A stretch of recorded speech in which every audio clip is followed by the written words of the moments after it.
In an instant, reality unraveled. Buildings crumbled to dust.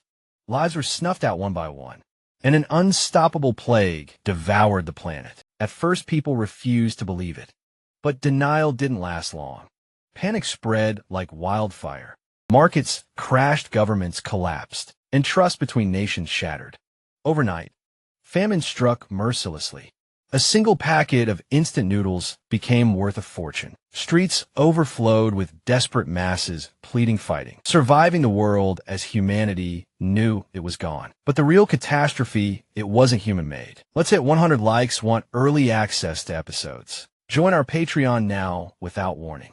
Creatures from myth and legend descended upon Earth. That was the true breaking point. As these beings emerged, humans began to change. Mysterious abilities awakened within them. Floating messages appeared in the air, offering guidance and resources to battle the invaders. Amid the smoldering wreckage of the world, one building stood untouched, a lone stronghold in a sea of destruction. Inside, a young man sat alone. Idly munching on a snack, he wasn't deluded. He knew the world hadn't completely ended. After all, he was still alive. The familiar taste of food was a fragile link to the past, a fleeting reminder of normality in a broken world. Yet loneliness gnawed at him. His parents, grandparents, his entire family were somewhere out there. Lost in the ruins, he had no idea if they had survived. The apartment he now called home had come at a steep cost. It had drained nearly 200 million won, stripping away both bank savings and family possessions. But ironically, he had only ended up here because of a legal technicality. Someone had to occupy the place for 2 years to receive certain tax benefits. A meaningless rule, yet now it had sealed his fate. And to top it off, his internet was barely working. The last fragile thread connecting him to the outside world was slipping from his grasp. As he exhaled, attempting to clear his thoughts, an unfamiliar noise broke through the silence. Something was coming. His gaze snapped to the window. A dark shape streaked toward the building, its screech cutting through the stillness like a blade. Then boom. The impact sent vibrations through the entire structure, knocking him off balance.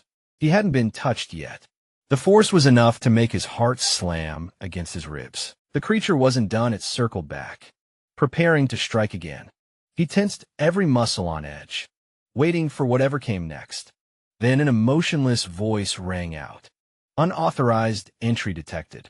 Access denied. A wave of relief washed over him. The apartment's ultimate shut-in system had activated, enforcing its one unbreakable rule. No one could enter without the owner's permission. As he steadied himself, he finally grasped the truth. This was why he was still alive. His ability protected him from any invading creatures. But the sense of safety was short-lived. As he reached for the door, another realization struck. He wasn't just blocking others from coming in. He was also preventing himself from getting out. The truth hit him like a ton of bricks. Anger flared inside him as he grabbed the handle and pulled with all his strength. When that failed, he resorted to brute force, slamming his foot against the door again and again. Each impact echoed through the empty apartment, a futile attempt to break free.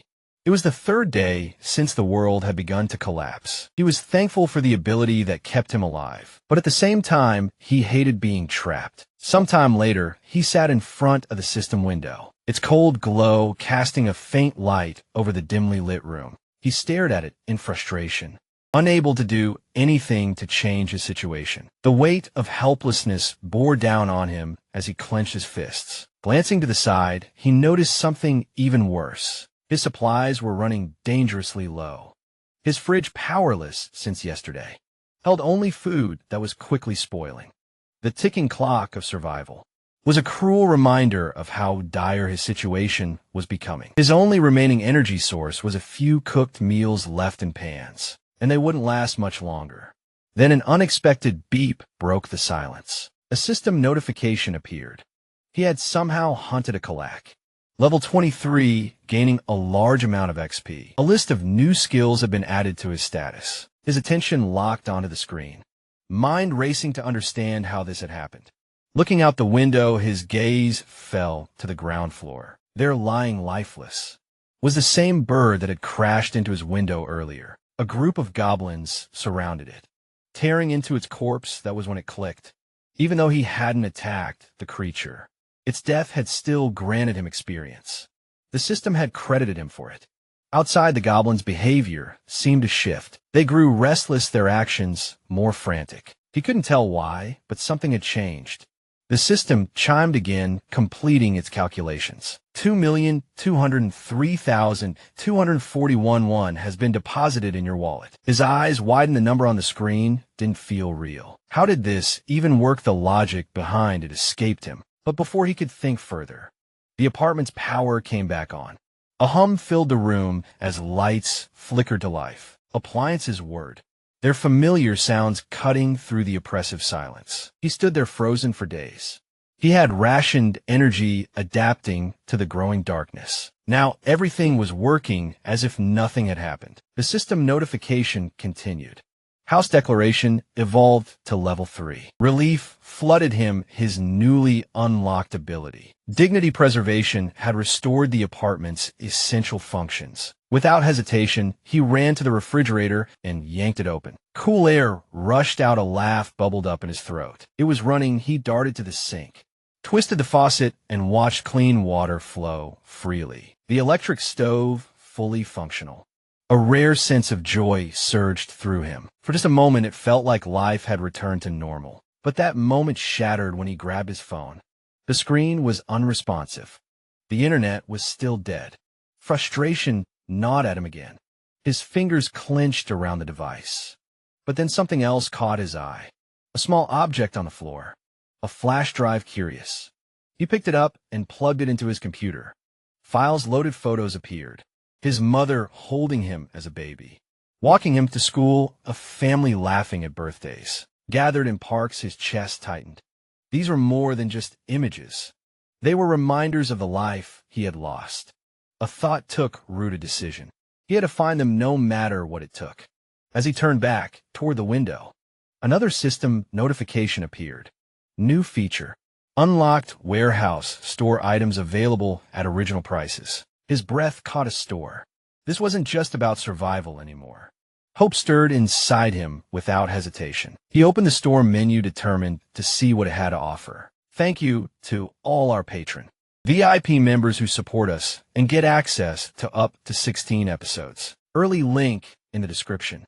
As he pondered his situation, he walked over to the window, staring out at the world beyond his confinement. The vast, empty landscape only served as a harsh reminder he was still trapped. Frustration bubbled inside him. Despite leveling up and unlocking new abilities, the invisible wall that kept him locked inside remained unbreakable. It was an unyielding prison he couldn't escape. One thing was clear: gaining more levels might unlock a skill that could eventually set him free. That thought ignited a flicker of determination. If he wanted to get stronger, he needed to hunt monsters. But a new problem arose. How was he supposed to do that? The memory of how he had gained experience before resurfaced. It was pure luck. A monster had crashed into his window and died. Expecting that to happen again was unrealistic. He needed another way. His gaze dropped to the ground below. That's when he spotted them goblins.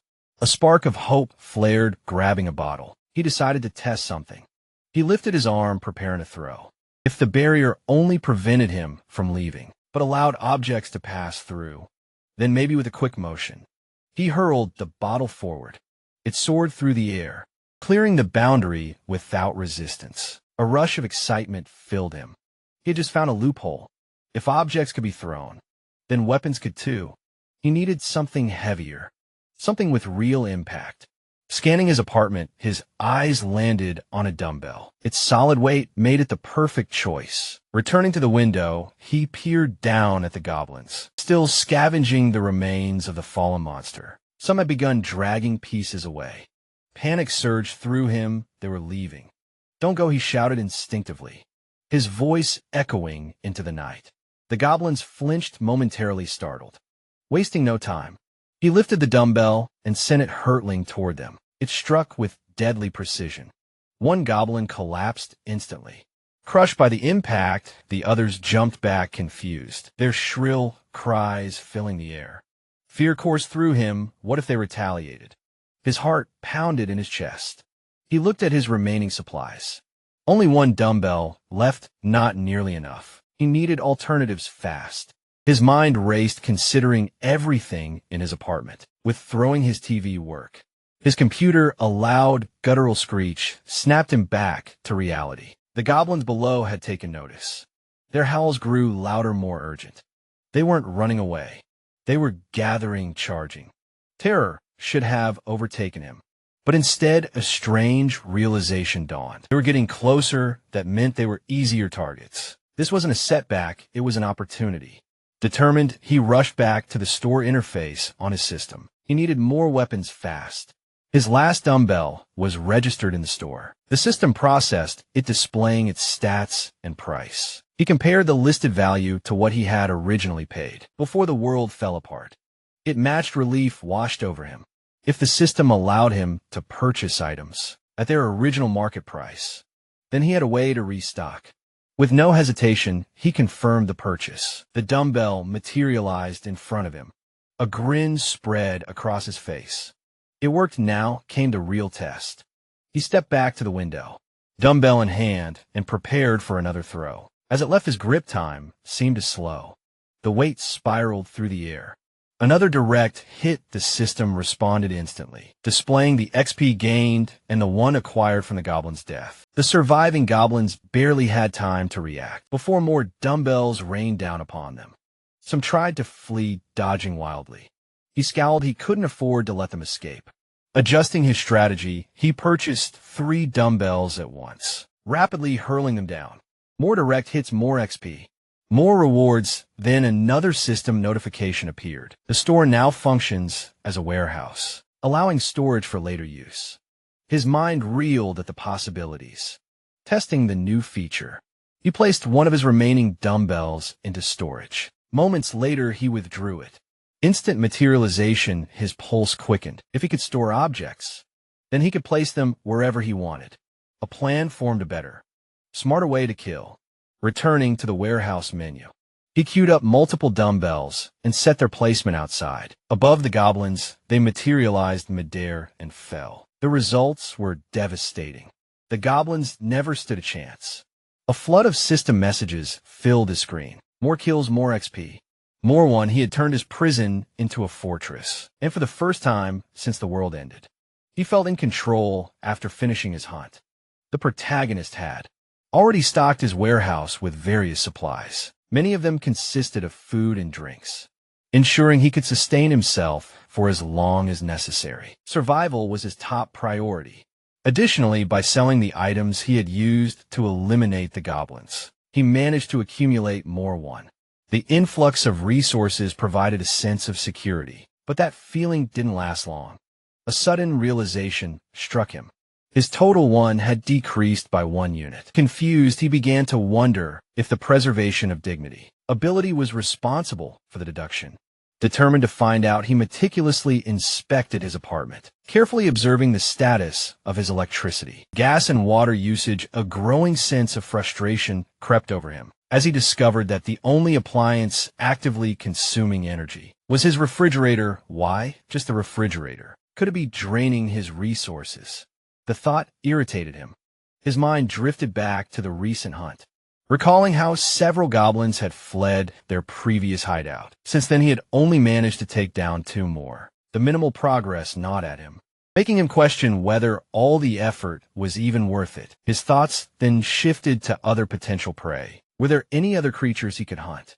He remembered the flying monster from before, the sick and a formidable foe that had nearly overwhelmed him. Yet since that encounter, no similar creatures had appeared near his apartment. A new idea formed. If another second were to pass by, it could offer a significant reward. If only he could find a way to bring one down. Then, almost as if the universe had heard his thoughts, movement in the sky caught his eye. A second. His pulse quickened. This was it. His moment of hesitation vanished as adrenaline kicked in. He needed to act now. Thanking God for not abandoning him in this crucial moment, he scrambled to execute a plan. With a metal structure and a mirror attached, he positioned his makeshift tool to reflect a concentrated beam of light directly at the monster's eyes. It worked. The creature took notice. with an ear-splitting screech. The second changed course. Now, fixated on him, the air trembled as the beast surged forward, its powerful wings creating a gust so strong that it knocked him off his feet. The sheer force reminded him all too well of the previous attack. But he wasn't afraid, he had anticipated this. Regaining his balance, he prepared himself for what came next. The monster, unfazed by its failed attempt, beat its wings again, unleashing another devastating gust. He staggered but held his ground, his determination unwavering. Then it disappeared, panic flared in his chest. Where did it go seconds later? His question was answered. The Seekin had repositioned itself, now attacking the building structure. Looking for an opening, the system alert chimed. Unauthorized entity attempting entry. He clenched his fists. Would the creature be strong enough to break through the ability's barrier? No time to dwell on the thought. He had to act fast. Opening his storage menu, he scanned through his inventory, knowing he needed a strategy. His mind raced through past experiences, recalling a critical detail. The system wouldn't register spoils unless they were within range. That had cost him before when goblins had carried away their fallen. He hadn't received credit for the kills. He refused to let that happen again. He had to make this count. His eyes landed on an unexpected item in his storage. Canola oil, an idea formed. A risky but potentially devastating plan. Without hesitation, he purchased 10 bottles, his mind piecing together the steps. Once they materialized, he grabbed them and rushed to the kitchen, working quickly to heat the oil in a pan. While waiting, he tore a strip of cloth, wrapping it around a stick to create a makeshift torch. When the oil reached the right temperature, he soaked the cloth in the scalding liquid, storing the pan full of heated oil into his system's inventory. Every second mattered, pouring the remaining oil into storage. He completed the setup, the system confirmed the listing, and with the final step, he ignited his torch with a lighter. Now he was ready. Positioned at the window, he observed the Seekin, waiting for the perfect moment. The monster flapped its wings violently, unknowingly sealing its own fate. As it hovered in the right position, he triggered the system. The canola oil rained down. The creature reacted instantly, its feathers becoming soaked in the slick substance. Then with a swift flick of his torch, flames erupted. The Seekin shrieked as fire consumed its body, its massive form spiraling downward. He watched, breathing heavily as the monster burned. A grim satisfaction settled in. His plan had worked. Moments later, the system delivered its verdict. The second was dead. The calculations rolled in. His level increased. A new skill was unlocked. The system finalized the spoils. 9,347,471 won has been added to your wallet. His eyes widened. 10 million won. He never expected a single kill to bring in such a massive reward. But what caught his attention even more was the new skill. Territory expansion unlocked. Then something strange happened. His body changed. A strange sensation spread through him. As his vision sharpened, his eyes darkened. Everything around him became clearer, almost as if he could see through solid objects. Testing his newfound ability, he scanned the building, and then he saw them. For people survivors, hidden in a room within the same structure. His mind reeled. He had assumed he was alone, but he wasn't. This revelation changed everything. His thoughts spiraled. How was this possible? Had other survivors really been here all along? And how exactly did this new ability work? As the effects of his transformation faded, his mind reeled from the unexpected revelation. Before he could process it fully, the system chimed in with a series of notifications. The messages informed him that the detected individuals met the conditions to be recognized as citizens and presented him with a choice: to either accept them into his jurisdiction or reject them. Names and details flashed before him. Choi Hang-jun, known as Chubby. 30 years old husband Park Hae-won. 30 years old wife Cho Nan. 6 years old daughter Cho Yoan. 3 years old daughter. A deep frown settled on his face as he turned to the system, still grappling with what this meant. What if he refused them? The system answered without hesitation. Those not accepted as citizens would be expelled from the residential zone. Expelled, thrown into the outside world, left to die. his breath caught in his throat. There was no way they would survive out there. The monstrous threats roaming the streets would tear them apart within minutes. Faced with the brutal reality of the situation, the decision was easy. He accepted them. One by one, the system registered their names, finalizing their addition to his domain. The protagonist couldn't help but wonder, would this unlock new abilities? Would managing citizens come with its own set of powers? Curious, he turned his attention back to the system. Searching for answers, details about his latest skill were revealed. Ultimate Eyes. Level 1 ensures that nothing within the home remains undetected. That explained how he had suddenly perceived the presence of others. Delving deeper, he explored new system functions related to citizen management. A menu displayed a roster of names alongside various stats, including their current levels and trust scores. A number at the bottom caught his eye. Population 4,600s. His eyebrows shot up. 600 people. That was far more than he had expected. Curiosity pushed him to examine Chubby's profile in greater detail. Awakened skills, none. XP distribution, 0%. Money distribution, 0%. There were also options to assign a mission or remove him from the citizen list. The sections for XP and money distribution intrigued him. Could he set a percentage of their earnings to flow back to him? Could this system be leveraged to grow stronger? The possibilities intrigued him, but he needed more information. Navigating to the Mission Assignment tab, he found a structured form requiring detailed inputs, task description, time limit, rewards, and even penalties for failure. This level of control surprised him. To test it out, he drafted a simple mission task. Goblin Hunt, time limit, 168 hours, reward. Small amount of XP, failure penalty, none. Before confirming, he hesitated. Could he modify these conditions? Increase penalties or rewards based on the task's difficulty? Even impose severe consequences like elimination? The idea disturbed him at the confirmation screen. He canceled the assignment. Forcing a citizen into a dangerous task with the possibility of death felt reckless. He wasn't ready to make that kind of decision. Instead, a new thought surfaced. He still had Ultimate Eyes. Why not use it again? To observe the family and see what they were discussing. Activating the ability, he turned his vision toward their room. Inside, the family sat around a small table, their faces filled with exhaustion and uncertainty. The mother, Park Hyo-won, broke the silence. What do we do now? The reason for her question became clear almost immediately. Chubby was planning to leave the safe zone. He wanted to search for supplies, specifically water. His expression was conflicted. He knew how dangerous it was outside. He didn't want to leave, especially not with his wife and daughters depending on him. But the need for essentials left him little choice. His wife reacted sharply, her voice rising in panic. You can't go out there, it's too dangerous. Chubby understood her fear, but desperation weighed on him. If we don't try, what happens when we have nothing left? He wondered aloud. If there were any places nearby that might still have clean water. A convenience store came to mind. A large one, if there was anything left in the area. It would be there. Before the conversation could continue, their daughter suddenly spoke up. I'm thirsty.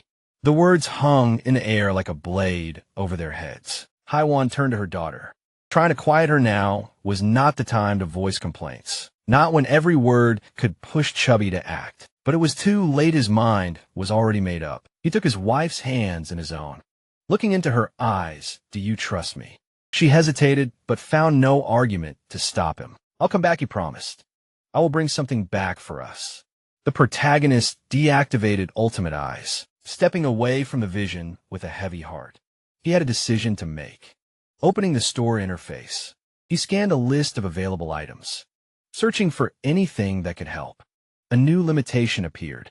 His inventory had a maximum storage capacity. Frowning, he wished there were a way to expand it. While exploring the skill menu, the protagonist took note of several important details. Storage was at level 1, dignity preservation remained at level 1, and the store was also sitting at level 1.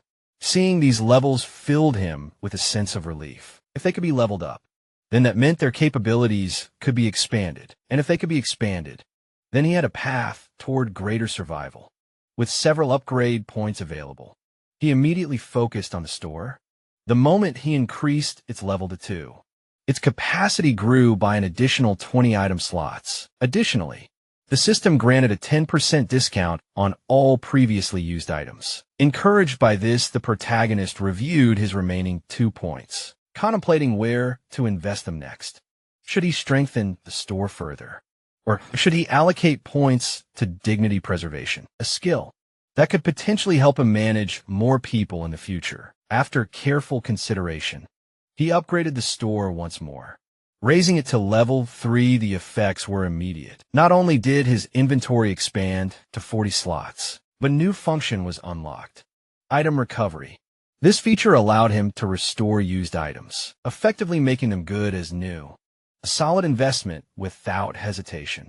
He accessed the store again, purchasing additional water and fruit to replenish his supplies. With his last remaining points, he shifted his attention to dignity preservation, upgrading it to level 2 the moment the upgrade was confirmed. Another system prompt appeared. A new feature unlocked ability to register vassals. The term puzzled him. What exactly did that mean? His thoughts were interrupted by a scene unfolding within the family's living room. Chubby stood near the door, readying himself for departure. His wife and daughters looked at him with worried expressions, hoping he would change his mind. But his decision had already been made. Despite their desperate pleas, he reassured them with a warm embrace, promising he would return. Turning to his daughters, he gently instructed them to protect their home while he was gone. The youngest, still too young to fully grasp the danger, simply nodded. But his eldest daughter wasn't convinced. She knew better. Tears welled in her eyes as she cried out, her voice cracking with fear. There are monsters outside. A rush of painful memories consumed her. She could still see it clearly. Day 1 of the apocalypse. She and her sister had been playing in a park, happily digging in a sandbox. Then the sky changed, the shadows lengthened, and then the monsters arrived.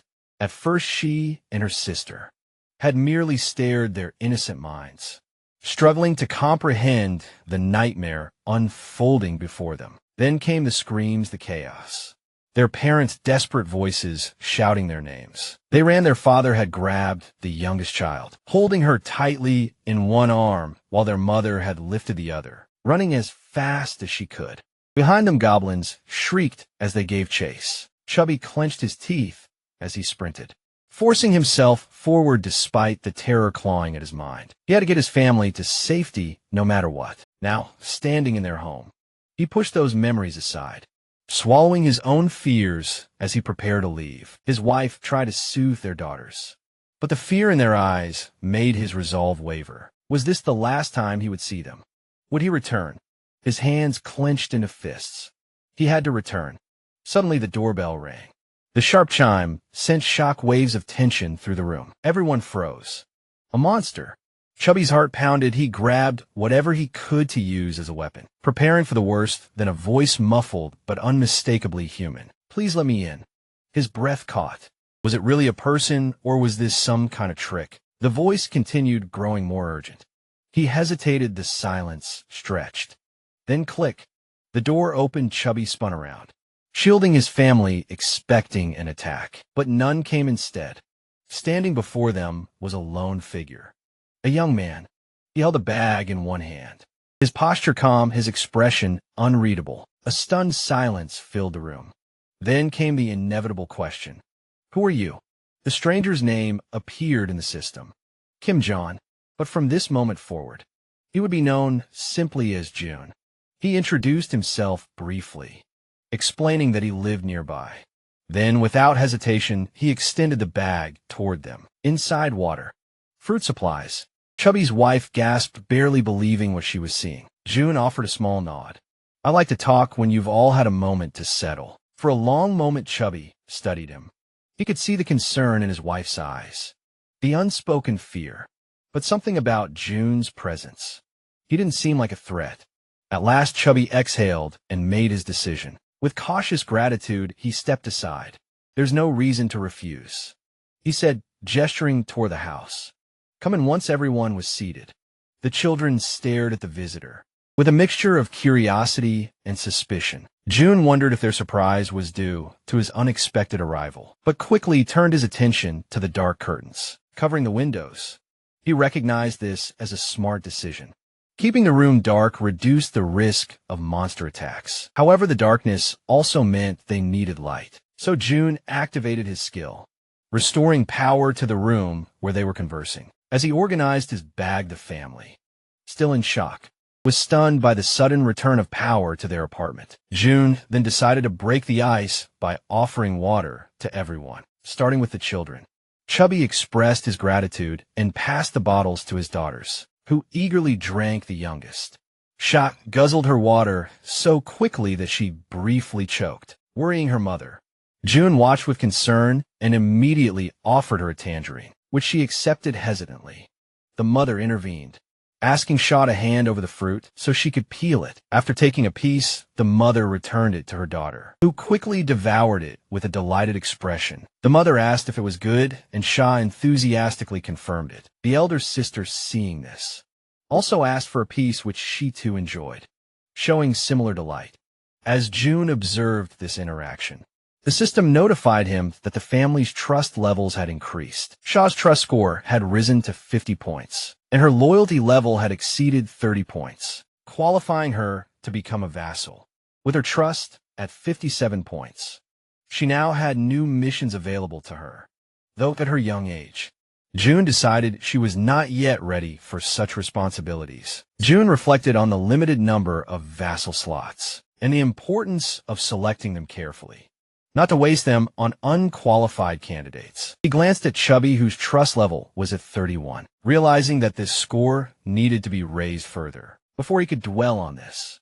Chubby spoke up, asking if there was a way to repay June for his help. June invited him to step outside for a more private conversation. Once in the hallway, June asked if Chubby had received the invitation to become a citizen. Chubby checked his notification window and confirmed that the entire family had received the invitation about 30 minutes ago.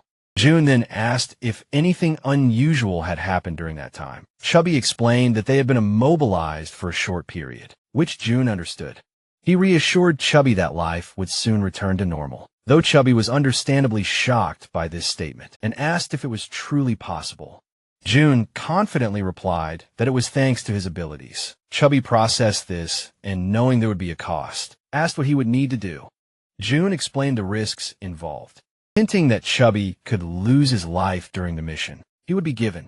He asked if Chubby was truly ready to take such a risk. After a brief pause, Chubby firmly confirmed that he was prepared to do whatever it took. He revealed that he had already been considering stepping out of his comfort zone to seek food and water before June's arrival. With conviction, Chubby declared that he was ready to risk everything. Suddenly, June interrupted, curious about the golf club Chubby was carrying. Chubby, confused, explained that it had cost around 400,000 to 500,000, which struck June as a considerable sum. He realized the importance of saving money for future needs, but dismissed the question as unimportant and steered the conversation back to the monsters. June asked Chubby if he remembered the day the monsters first appeared. Chubby recalled the terror of that weekend when the monsters attacked. June reflected that those who stayed indoors during the attack likely survived, as goblins weren't particularly strong, and their conditions were unfavorable compared to those of an adult human. Their strength lay in their strategy of always attacking in groups. However, humans had the strategic advantage of forming armies, and that was exactly what June intended to build. Chubby would be the first member of this army, and together they would search for other survivors to join their cause. After some time back in his apartment, June reviews the system, which informs him that his trust level with Chubby has increased. He checks the list of citizens, and the system shows Chubby's trust level at 40 points, reflecting on the idea of having an entire family as citizens. June considers the possibility of registering his own family as he continues to develop the system. A loud screech from a goblin catches his attention. Rushing to the window, June looks down to see a large group of goblins attacking humans. He watches carefully, pondering how he could help and how difficult it might be. June formulates a plan while observing the chaotic battle. One human armed with a baseball steps up and hurls it at a goblin. The ball hits the goblin square in the face, knocking it out instantly, sending it flying with its skull bursting in a gory display. June is left astonished by the sheer power of the attack. Meanwhile, another human, a young woman, draws her bow and shoots 2 arrows in quick succession. Each arrow hits a goblin in the chest, taking them down nearby. A man armed with a baseball bat attacks another goblin. He leaps and smashes the bat into the creature, reducing it to a green pulp. Seeing the overwhelming strength of the humans, the remaining goblins begin to retreat. Fearful for their lives, the young woman, still on alert after the battle, notices something unusual moving. She quickly aims her bow at the object and, after a moment, realizes it's just a food package. This causes her some confusion. June, from his position on the building's top floor, catches her attention. He waves his arms and calls out frantically to get the group's notice. As he does so, someone knocks on June's door. Looking through the peephole, June sees Chubby holding a box. He invites Chubby, and Chubby, following June's instructions, approaches the entrance, but is stopped by a system barrier that prevents him from entering. The system states that Chubby is not qualified to enter, and June wonders what this means. Could the system stop anyone from entering his apartment? While pondering this, June considers registering Chubby as a vassal to see if it resolves the issue. However, he decides to focus on receiving the box first. Inside the box, he finds a toolbox and several knives. June quickly accesses the system and orders 5 bottles of water and 5 packs of instant noodles, which arrive from the system store. Chubby is stunned by this, not understanding how something like this is possible. June proceeds to pack the requested items into the box and hands it back to Chubby. He tells him to take it to the building's entrance on the 1st floor. Chubby accepts the box, but he is concerned about the potential danger. June reassures him that the goblins seem to be more active during the day and that the humans below might be valuable additions to his group of citizens. The food box will serve as a way to gain their trust and loyalty. June emphasizes that it's a simple task. Just leave the box at the entrance and return. Chubby, still a bit unsure, agrees to carry out the mission. As he heads downstairs, June watches him go, reflecting on the importance of rewarding Chubby's trust. The system details the mission: deliver the box containing water bottles and instant noodles to the 1st floor and return within 24 hours. The task offers a small amount of experience points, with no penalties for failure. Chubby, now realizing he will gain experience from completing the mission, wonders if this is like a leveling system in a game. June confirms it, explaining that Chubby's current level is 9. As Chubby levels up, he will gain rewards. June assures Chubby that he's relying on him, and Chubby heads downstairs, armed with the box and a golf club for protection. As Chubby reaches the 1st floor, he begins to place the box on the ground, but something catches his eye. He sees movement nearby, and a wave of panic hits him. It's getting darker, and he suspects goblins are nearby. In a hurry to escape, he twists his ankle and falls, sending the contents of the box spilling across the floor. As the goblins draw closer, Chubby scrambles to regain his composure. He shields himself with his arms and tightly shuts his eyes, bracing for the worst. Suddenly, a voice calls out to him. Opening his eyes, Chubby sees a group of humans approaching, asking if he's okay, as June was relaxing in his apartment. An alert suddenly blared, notifying him of a potential breach. He quickly started theorizing the cause, wondering if it was an attack from a group of invaders. Activating his enhanced vision, he scanned the area and immediately noticed Chubby leading a small group. They were discussing an unusual event. Someone had thrown a packet of noodles, sparking their hope that the building might still have resources left, something they were desperately lacking. Once June turned off his power, he recognized every face in the group. The system then chimed in, suggesting that these individuals met the criteria to become citizens of his zone, encouraging him to extend an invitation. However, June hesitated. He was cautious, knowing the risks of letting outsiders in. His mind raced with doubts about their willingness to accept the offer. adding to his stress. While he was still deliberating, Chubby's voice called out to him, snapping him from his thoughts. June responded, and the system notified him that Chubby was now on a mission. It suggested editing the task, to which June quickly agreed. The updated task included providing the newcomers with some food. After finalizing everything, June gave Chubby the go-ahead to deliver the meals to the group. Chubby took action right away, instructing the group to wait outside the safe zone's barrier. While explaining the situation, June, now confident in his plan, accessed the system to send invitations for the group to join as citizens. The invitation was sent to Hong and Kong Dayaku, Kim Gang, Yuin, and Moon, all of whom accepted, bringing the total number of citizens to 10. The system then confirmed the new citizen count, rewarding June with a 10% XP and monetary boost. June smiled, knowing that the new members would be valuable assets for future monster hunting missions. The system also updated their trust scores and levels. Dong 19 trust, level 23. Kong 28 trust, level 13. Yu 17 trust, level 17. Kim 30 trust, level 10. And Moon 15 trust, level 15.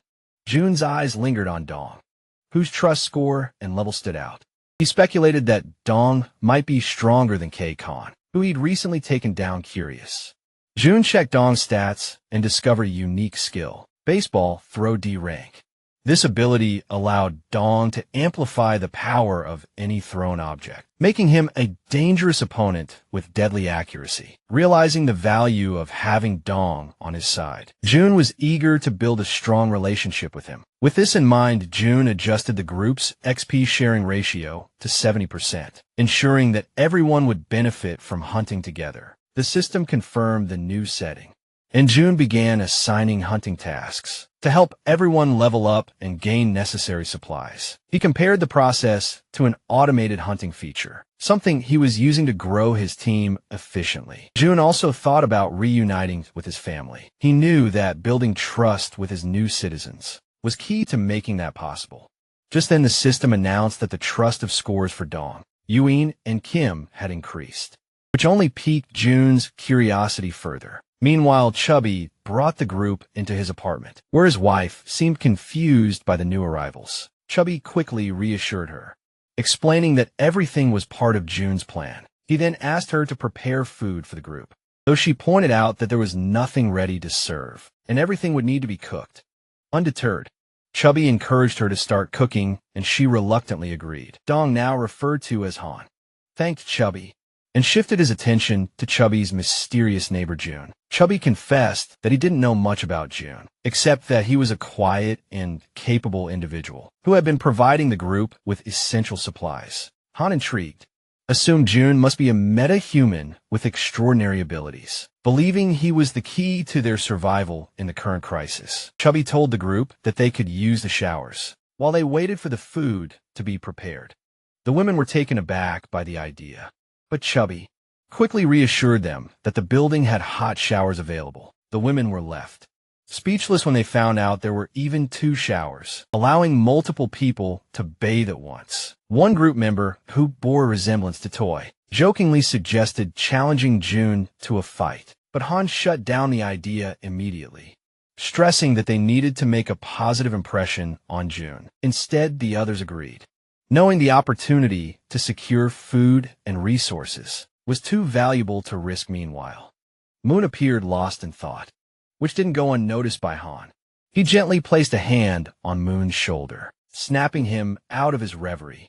Moon reassured him that everything was fine, though Han could sense some underlying tension. Han began expressing regret over a past decision, but Moon quickly interrupted, assuring him that the decision had been mutual, and there was no need to feel guilty.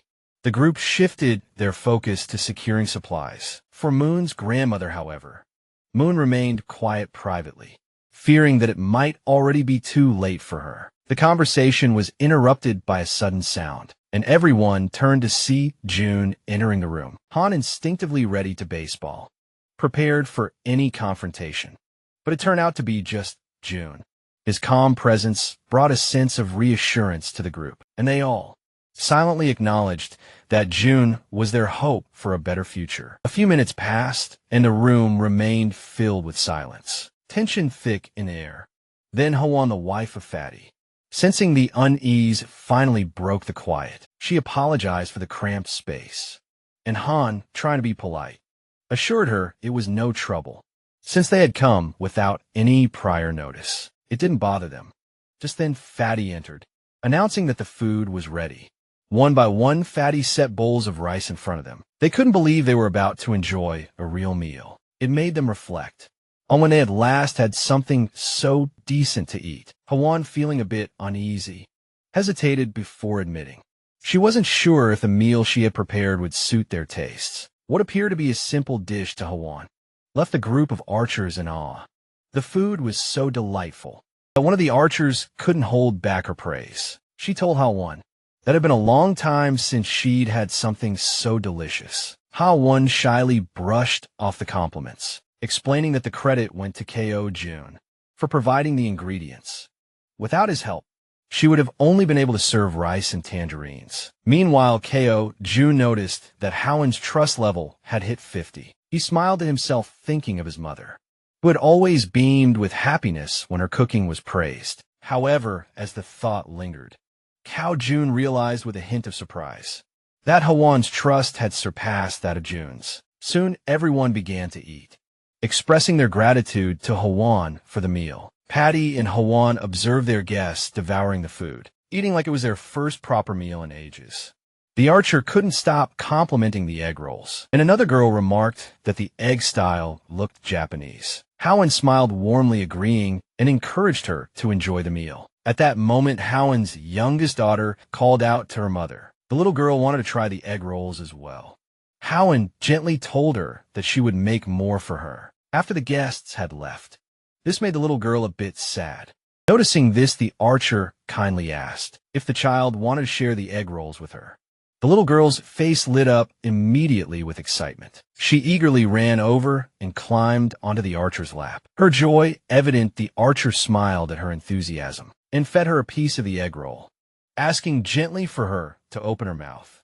The little girl beamed, her happiness lighting up the room. Kojin then suggested that Fatty and Hwan join them, assuring them that there was enough food for everyone. The two exchanged a hesitant glance at first, but eventually smiled and agreed to join in, happy to be part of the gathering. As they all ate together, the room filled with laughter and friendly chatter. Ko Jun took a moment to reflect on the warmth of the scene. The lively sounds reminded him of how long it had been since he had experienced something like this. His thoughts turned to his mother, recalling the care she had always shown. A soft smile appeared on his face, as he silently hoped his family was safe and well. The meal soon ended, and the empty dishes were all that remained. Hwan's youngest daughter, now tired, mentioned she wanted a rest. Hwan gently lifted her, asking her eldest daughter to follow her for bedtime before leaving the table.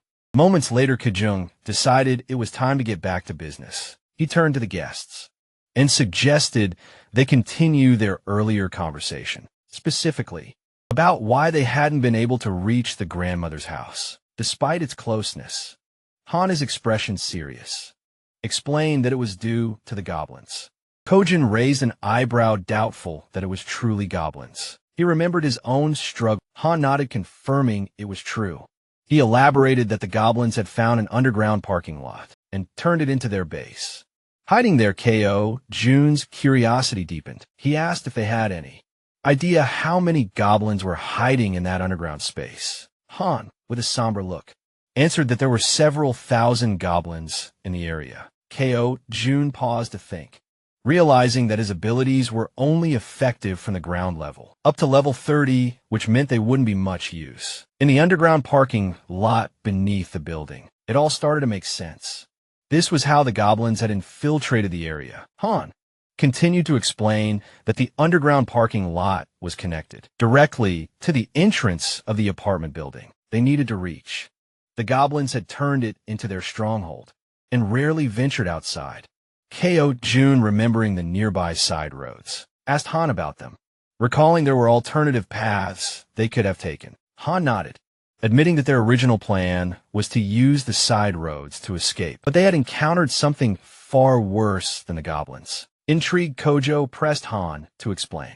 What could possibly be more dangerous than an army of goblins? Han recalled seeing a massive shadow, describing it as resembling a bear. He explained that they had managed to escape the apartment building because the bear had been fighting the goblins, creating a brief window for their escape. Ko Jun, pondering how to deal with such a large creature, asked Han for more details. Han admitted that he wasn't entirely sure it was a bear, as the darkness had obscured his view. Ko Jun, firm in his resolve, stated that eventually they would have to face both the goblins and the shadowy figure. Han agreed, but his expression darkened. He acknowledged that their group had limitations and wasn't equipped to handle both threats at the same time. Curious about these limitations, Ko Jun asked for clarification. The archer spoke up, explaining that both she and Han relied on items, like arrows and baseballs for combat, but they were running low and couldn't replenish their supplies easily, despite the challenges. Han remained composed and suggested he could find a solution. He asked to inspect their current weapons, the arrow and baseball bat. Without hesitation, the archer handed over her equipment. The system then prompted Kajung, asking if he wanted to list the new items. Kajung agreed, and the system began scanning them. Moments later, it displayed the cost to replicate the items. When asked if he was certain, Kajung confirmed. Ko Jun glanced around the table and asked if everyone could use the archer's weapon. The group nodded silently, understanding there was only one available. Ko Jun took their silence as agreement. Turning back to the system, he requested 5 sets of the archer's weapon and arrows. The newly created items appeared on the table, and Ko Jun addressed the group, encouraging anyone unfamiliar with the weapons to take this opportunity to learn. These will be your primary weapons from now on, he stated firmly as the items materialized. The system notified Ko Jun that several members of Han's group had increased their trust in him. Meanwhile, Moon's gaze was fixed on the weapons. He couldn't help but marvel at Kajung's resourcefulness, realizing that with him on their side, they might actually save his grandmother. The system confirmed that Moon's trust in Kajung had grown. Significantly, Han broke the silence, commenting that with Kajung's support, their hunting speed would improve dramatically. Another girl chimed in, noting that Kajung's assistance would make their tasks safer, as they wouldn't have to risk themselves to collect arrows anymore. Kojin then gathered everyone's attention and announced that, before they could move forward, they needed to reduce the number of goblins in the area. Han agreed and asked when they would begin hunting. Kojin replied, decisively tomorrow. Han seemed hesitant, questioning the urgency, but Ko Jun explained that the sooner they acted, the better their chances of success. Han eventually nodded, though he still appeared uncertain. Go Jun turned to Moon and assured him, tomorrow we're going to rescue your grandmother. Moon's face lit up with hope and excitement at the thought of seeing his grandmother again. Han, still wary, voiced his concerns about how they would manage, with so many obstacles in their way. Ko Jun smiled confidently and revealed his plan. We'll use a bait strategy to lure the goblins. Want to stay ahead of the story? Get up to 16 episodes early only on Patreon. Support the channel.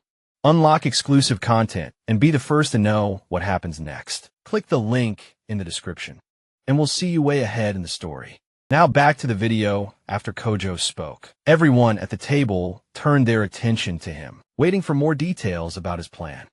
Han and the archer girl remained pensive, wondering if the idea could truly work. The boy with glasses voiced his concern, saying the plan would only succeed if everything went exactly as planned. As they deliberated, the system notified Ko Jun that the mission previously assigned to Fatty had been completed, along with a reward of 30,001. Reading the message, Ko Jun was surprised. He hadn't realized that payment was given for every completed mission. He reread the notification to confirm, and it was true. Ko Jun quickly realized that with money, he could assign missions to his citizens, allowing them to level up. The more money he had, the more power he could accumulate. While this seemed like a strong, long-term strategy, he hoped not to rely on it too heavily. The system also informed June that his trust level with June had increased to 50 points, unlocking a new status loyalty. With this, Fatty transitioned from being a simple resident to becoming a vassal. The system displayed June's updated stats. He was now at level 9, with a trust level of 51 points and loyalty at 62, but no awakened skills and 0% shared XP or money. After analyzing the information, June decided to register Fatty as his first vassal. As a result, a blue aura began to emanate from June, and he felt sudden changes in his body. Breaking into a sweat, the system confirmed the vassal registration was successful, unlocking a new skill for June, Summon Vassal. This skill allowed Kojo to summon the vassal within his house, with a cooldown of 2 hours. After use, the system updated Kojung's stats, revealing that he had reached level 20 and gained the title of First Servant. He had also awakened his first skill, Gorilla Strength, a tier SE passive ability that granted him superhuman strength. Thanks to the First Servant title, all XP and gold earned by Fatty through hunting would now be shared with June. The system also revealed that June could use the Ultimate Eye skill to summon the vassal within a 5-meter radius of his house. June noticed a plus symbol beside June's level and wondered what it did. Upon pressing it, he discovered it was a feature to increase the vassal's level at the cost of 1 million gold. Shocked by the exorbitant cost, June exclaimed that it was far too expensive for a single vassal skill. Seeing his expression, the woman at the table asked what was wrong, but June brushed it off, saying it was nothing, and turned his attention back to June, asking how he was feeling. The focus shifted to June, who stated that his strength was overflowing, with his veins visibly pulsing. He asked if the transformation was June's doing. June confirmed with a nod. June, looking at his hands, remarked that it felt as though his body had become 10 years younger. Kojun smiled proudly and suggested that Fatty join the rescue mission team. Handing him a bow, Fatty looked confused by the gesture, but Kojun explained that vassals earn double the rewards of regular citizens. In a commanding tone, June instructed Fatty to defeat as many monsters as possible. Fatty nodded in agreement, prompting June to smile and express his trust in him. Outside the house on the first floor, the rescue team began their search for survivors. The boy holding a baseball bat questioned whether it was necessary to search the first floor, but Han reminded him that it was June's order. The team embarked on their first mission to locate all survivors in the building and lead them to the 30th floor. The crucial part of the mission was to draw out a large number of goblins for elimination while rescuing as many survivors as possible. The boy with the baseball bat acknowledged the plan, and the group pressed forward. Han, shouting to keep the team alert, emphasized that goblins could appear at any moment or from any direction. As they continued their search, they had yet to encounter any survivors or goblins. While guiding the team, Han noticed something unusual. Some members of the group couldn't believe their eyes. Several lifeless bodies were sprawled across the floor, victims of the goblins. The sight filled the team with sorrow and rage, intensifying their hatred for the goblins. But they couldn't afford to stop. Determined, they pushed on to the second floor. The situation on the second floor was catastrophic. Lifeless bodies lay scattered across the ground, leaving the team horrified. As they continued to the third floor, everything appeared calm. The team leader knocked on the doors, calling out to see if anyone was inside. The rest of the team followed suit, hoping to find survivors. After several unsuccessful attempts, the team lowered their heads, burdened by a sense of sadness. However, the boy with the baseball bat refused to give up, encouraging the team to press on to the next floor. On the fourth floor, they resumed knocking on doors, announcing themselves as the rescue team. Suddenly, a door creaked open, revealing a man with a tired expression. He asked if they were truly part of the rescue team, mentioning that he was extremely thirsty and begging for water. Han quickly pulled out a bottle and handed it to him. The man, still skeptical, asked again if they were really from the rescue team. Han reassured him, confirming their purpose, and explaining that as a resident of the building, he was helping to lead all survivors to a safe location. The man seemed surprised to hear this, closed the door momentarily, but reopened shortly after revealing two others inside. Introducing himself as Hong Yong-soo, he stated that he would rely on the team. Han introduced himself as well, expressing his hope for good cooperation between them. Han then introduced the girls on the team and instructed them to escort Hong Yong-soo and his group to the 30th floor before returning to continue the mission. Hong Yong-soo hesitated, questioning the safety of the 30th floor and expressing his reluctance to leave his son. However, he admitted he had been hoping for a rescue and suggested there might even be a helicopter waiting for them. The girl clarified there wasn't a helicopter, but assured them there was hot food and the chance to take a bath. Hearing this, Hong Yong-soo's daughter became excited, marveling at the idea of taking a bath, even in the midst of the apocalypse. The girl chuckled and confirmed it would be a warm bath. The daughter eagerly turned to her father, urging him to stop hesitating and go with them. Reluctantly, the man gave in to his children's wishes. Shortly afterward, the system notified June that the total number of citizens had increased to 40, and with this, their XP and gold had increased by 90%. Sometime later, the mission was deemed a success, as they had managed to rescue several people. The elderly and children were taken to Fatty's house, where everyone seemed happy. The younger members stayed in the hallways. Han confidently confirmed that there were now a total of 40 people, with no one missing from the search. June thanked everyone for their excellent work. June then activated his skill, Absolute Eye, causing his eyes to turn black. As he carefully observed every movement of his citizens, he saw them carrying chairs, working with cables on the stairs, hauling ropes, and even climbing the stairs with heavy objects. After ending the skill, his eyes returned to normal, and with a smile he told Han it was time to begin Phase 2 of the Goblin hunting operation. In the hallway, Han, along with the other members, called for focus and explained the plan. Everyone listened patiently, as Han outlined how they would lure out all the goblins hiding in the basement.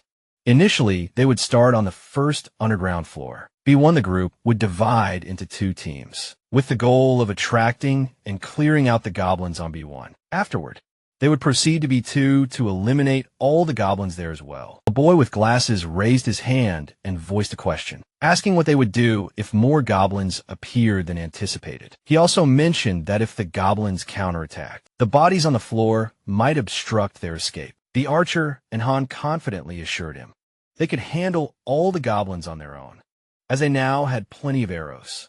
Unlike before, the boy with glasses nodded in agreement and said he trusted them. Suddenly, they heard a strange noise. Turning toward the source of the sound, they noticed a small group of 3 goblins ready to attack. Without giving the goblins a chance to make the first move, the archer drew her bow and with 2 quick shots, hit the heads of 2 goblins, leaving only one alive without hesitation. The man with the bat charged forward and with a single blow, smashed the remaining goblin's head. The 3 goblins now lay lifeless on the ground. The boy with glasses questioned the man with the bat, asking why he was using the bat, when he had previously said he would need a bow to defeat goblins. The senior admitted they were right. Meanwhile, the archer pointed to the goblin bodies, noting that they were disappearing shortly after being defeated. The newcomer wondered if this phenomenon was also a skill of June's. Han declared the mission on that floor complete and announced they would now proceed to B1. The newcomer, still lost in thought, remarked that he had expected June to have a solution for dealing with the goblin bodies. The system then alerted the group that the citizens' trust was increasing. The scene shifted to June sitting calmly and opening a bottle, while a series of system windows appeared in front of him. He found a moment quite enjoyable. He remarked that it wasn't intentional, but reassured himself that he was still keeping an eye on everyone. The system sent another notification showing that Moon's trust had reached 50, unlocking the loyalty stat. The loyalty stat had surpassed 30, meeting the conditions for registration. June was surprised by how quickly he had achieved these stats. However, he noted that the faster this happened, the better it would be in the long run. Sitting on the floor and staring thoughtfully at the system window, Ko Jun reviewed Moon's stats. 55 in trust and an impressive 88 in loyalty, along with other attributes. Ko Jun was surprised by the 88 loyalty, but remained calm, considering it a positive outcome. With a sly smile, he pressed a button on the system window, marking the end of the retention registration. Back on basement level B1. The group was locked in a fierce battle with the goblins. Suddenly, the newcomer began to emit a blue light, similar to the burst Fatty had triggered earlier, holding his Bayou Moon. The newcomer stood stunned as lightning surrounded him. The rest of the group was equally confused, unable to comprehend what was happening, while the goblins seemed just as baffled, unable to see through the intense glow emanating from Moon. As the newcomer revealed his red eyes, the goblins struggled to bear the brightness, leaving them temporarily blinded. Han, seizing the opportunity, shouted that they couldn't afford to miss this chance. A part of the group rushed forward to gain some distance, while the others stayed behind, taking out goblins with their bows from afar. Both archers demonstrated incredible precision, aiming straight for the goblins' heads. In a fit of fury, the archer executed a quick maneuver, taking down several more goblins. The goblins, now enraged, charged forward, seemingly undeterred by the growing number of their fallen comrades. As they ran, the group realized just how relentless their opponents were, remarking that they hadn't expected such ferocity. The archer yelled for everyone to retreat to the emergency stairwell, while the man with the baseball bat speculated that all the goblins from floor B2 had likely gathered at their location. Upon reaching the emergency stairs, the group ascended frantically, not daring to look back to slow the goblins' advance. Han pressed the door shut. One goblin managed to wedge its hand through the gap, sarcastically asking Han if he was holding the door alone. Hearing this, the boy with glasses and the man with the bat quickly joined Han, pushing with all their strength to keep the door shut. But the goblins were slowly overpowering them, forcing the door open despite their efforts. The group admitted it was becoming harder to hold the door due to the overwhelming number of goblins.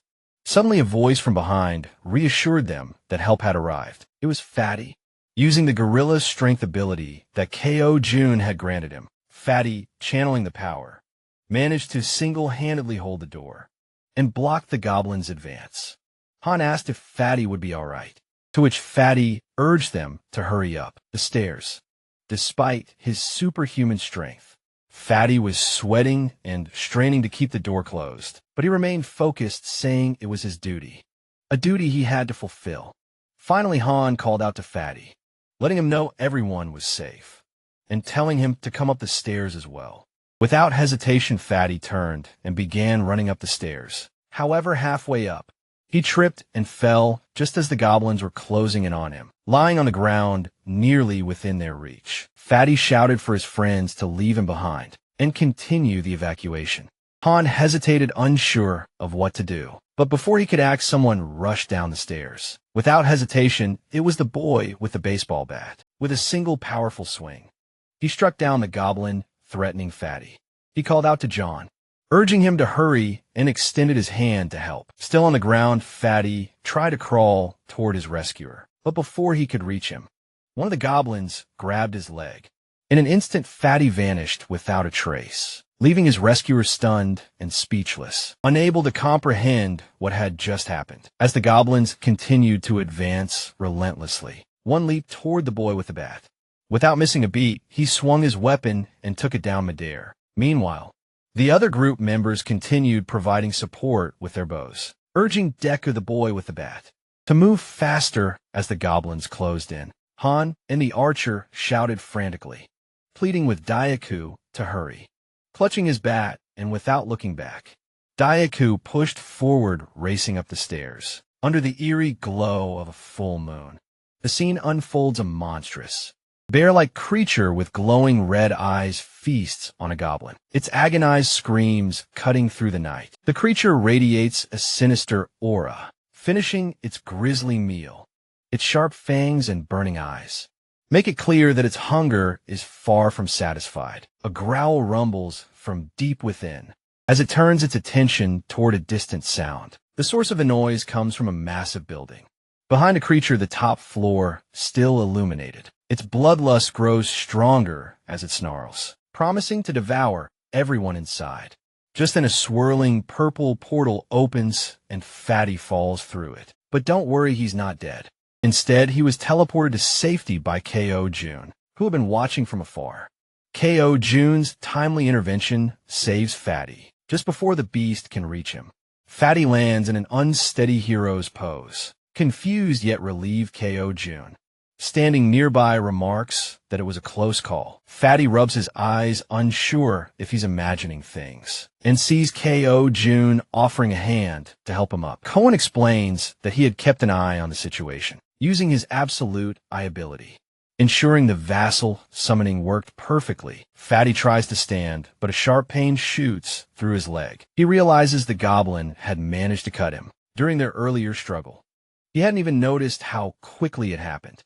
Cohen immediately asks if Fatty is all right, but Fatty brushes it off, assuring him that the wound will heal faster than expected. Cohen, however, notices that his medical supplies are running low and suggests registering some new medicine into the system. He asks Fatty to wait for a moment.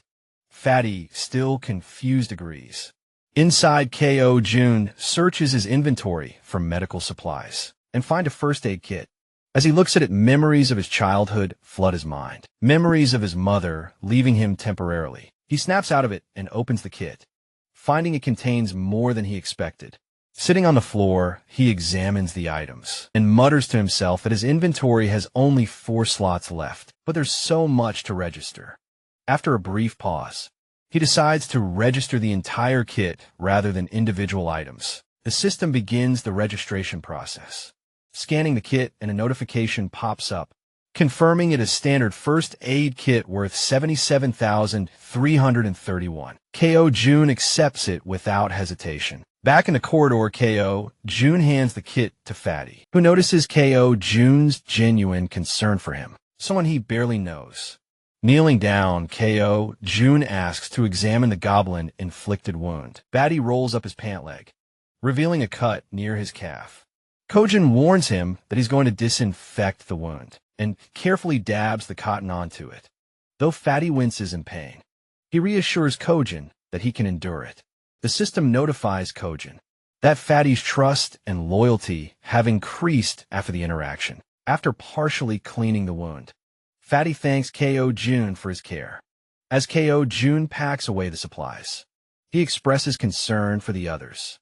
He stands and instructs Fatty to rest, explaining that he has something important to take care of. Fatty nods, agreeing to follow his orders. Ko Jun closes his eyes, focuses, and activates his ultimate eye ability. His eyes darken as he scans the building, seeing everything happening inside.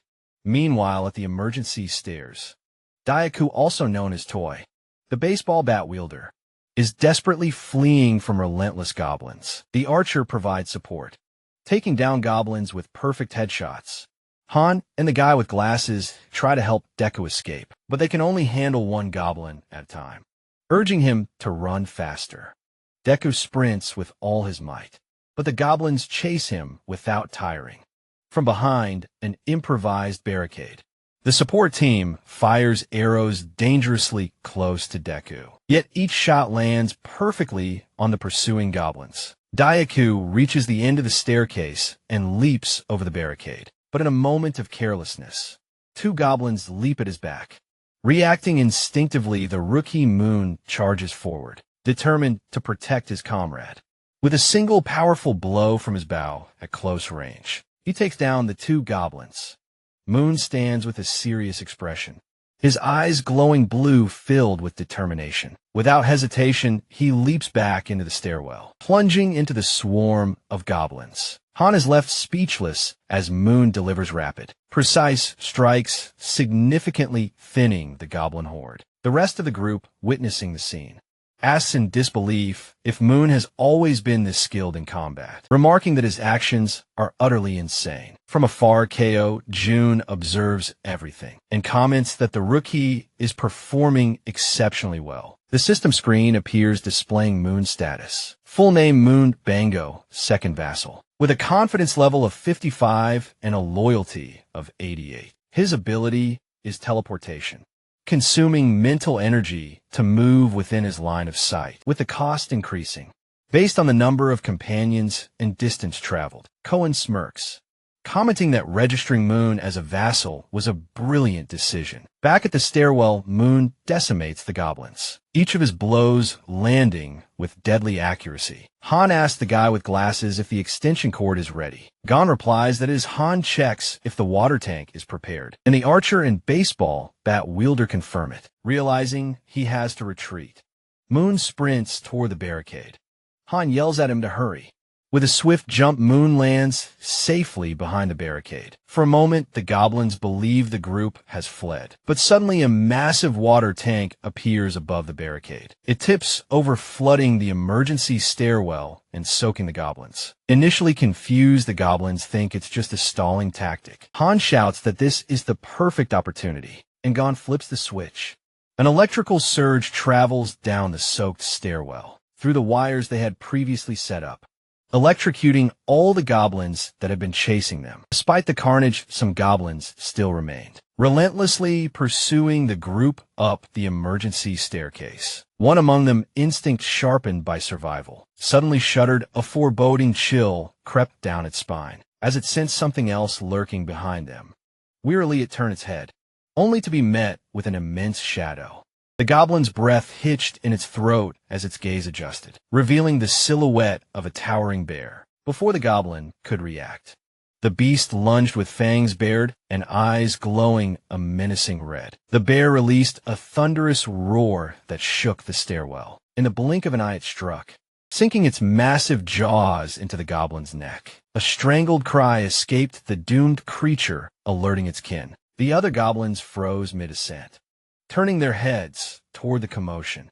What they saw sent a jolt of panic through their ranks. The first goblin had already fallen, and the bear wasted no time before moving on to the next. With swift, merciless strikes, it tore through the creatures, its razor-sharp claws cleaving through flesh. Another goblin fell, then another, then two more. Despite the bear's monstrous size, the goblins quickly realized they had the advantage in numbers. A surge of confidence emboldened them as they regrouped surrounding the beast. Their attack came in unison.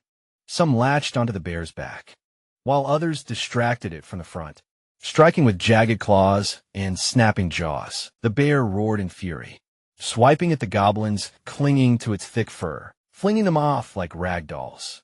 But its efforts left it open. Another goblin lunged, biting into its flank while one scrambled onto its head, clawing desperately at its eyes. The beast thrashed, crushing foes beneath its weight, but the relentless assault took its toll. The goblins clawed and bit, their sheer numbers wearing down the mighty predator. Then, just as one was about to gouge out its eye, boom, all at once, the goblins' heads exploded like overripe fruit. Blood and viscera splattered the stairwell. The bear, panting and battered, blinked in stunned silence. Hujin's domain expansion had activated. As the bear stood amidst the carnage, a system notification materialized. A citizenship had been granted. Its massive frame trembled, its breath ragged from the brutal skirmish. Then something strange happened. Its body began to shrink, limbs twisting unnaturally, fur receding as muscles contorted. A human face slowly emerged from beneath the shifting mass of fur. When the transformation ended, a woman stood in place of the monstrous bear, stunning with chestnut brown hair and piercing eyes. Her body, drained from the intense battle, gave out beneath her, and she collapsed onto the cold concrete, surrounded by the remains of her foes. Meanwhile, Kujan grimaced, his ultimate eyes ability straining him. As he observed the scene, his gaze lingered on the unconscious woman. A system prompt provided her details. Yinju, level 33. Trust points 9, awakened to rank ability, were bare. Kuhn's eyes narrowed, and a minus rank ability was rare. The power to transform into a beast, amplifying physical prowess while granting regenerative abilities. She was a valuable asset at the same time. Another system message notified him of his allies' progress. Dongan and Herin had reached 50 trust points, unlocking full loyalty. Diok's trust level had risen to 30. Making him eligible for vassal registration. Without hesitation, Hu Jun assigned Diok as his third vassal. The system confirmed his new title. Vassal level 25 ability, Iron Knight B rank. His new ability allowed him to summon full steel armor and a halberd. As Ku Jun processed this, a realization struck him. A pattern was emerging. The rank of a vassal seemed tied to their awakened ability. Fatty, for example, had unlocked a C rank ability, placing him at level 20. The Oxby rank ability positioned him at level 25. Moon's the rank teleportation ability had designated him at level 30. The logic seemed straightforward until he reconsidered Fatty's case. If Moon's ability rank was influenced by loyalty, shouldn't Fatty, who had even higher loyalty, have received a B rank instead of C? An inconsistency, an anomaly. Ko Jun frowned deep in thought. Was the ability selection random? Or was there some hidden factor determining these rankings? The implications were crucial. With only 10 vassal slots available, choosing those with the highest growth potential was imperative. Another thought crossed his mind. What about those who had already awakened their abilities before becoming vassals? The system's latest message provided an answer. Awakened individuals could traverse staircases, hallways, and elevators freely. Making his decision, Ku Jun turned toward the elevator. His ultimate eyes activated again, casting an ominous glow over his vision. Meanwhile, the woman remained motionless in the parking lot, oblivious to the world around her. Ku Jun tapped into his communication channel. Fatty, head to the parking lot. There's someone on the second level. Bring her back to our floor. Fatty, always quick to obey, rushed down without question. As he sprinted, the team at the emergency stairwell dismantled what remained of the electric trap. The Aku, relieved at their unexpected victory, turned to his comrades. What just happened? Why did the goblins explode? The bespectacled man beside him adjusted his glasses. It had to be someone's doing. A bead of sweat rolled down Han's temple. His instincts screamed the truth at him. There was only one person with the power of that magnitude. Ku Jun. Han swallowed hard, replaying his first meeting with Fatty. The man had spoken of Ku Jun as if he were an enigma, an anomaly beyond comprehension. Hot baths, fresh meals, effortless survival, all of it because of him. As he coiled the wires from the dismantled trap, Han glanced at Moon. He remembered how the once introverted boy had transformed under Ku Jun's influence. It all clicked. Being saved by Ku Jun meant being chosen by him. Back in the parking lot, the elevator doors slid open. Fatty burst through, quickly spotting the unconscious woman. He hoisted her up without hesitation, carrying her toward the 30th floor, where Ku Jun watched it all unfold through his omniscient gaze. Ha, meanwhile, clenched his fists. In this world, survival wasn't just about strength. It was about being in Ku Jun's favor. A distant memory surfaced.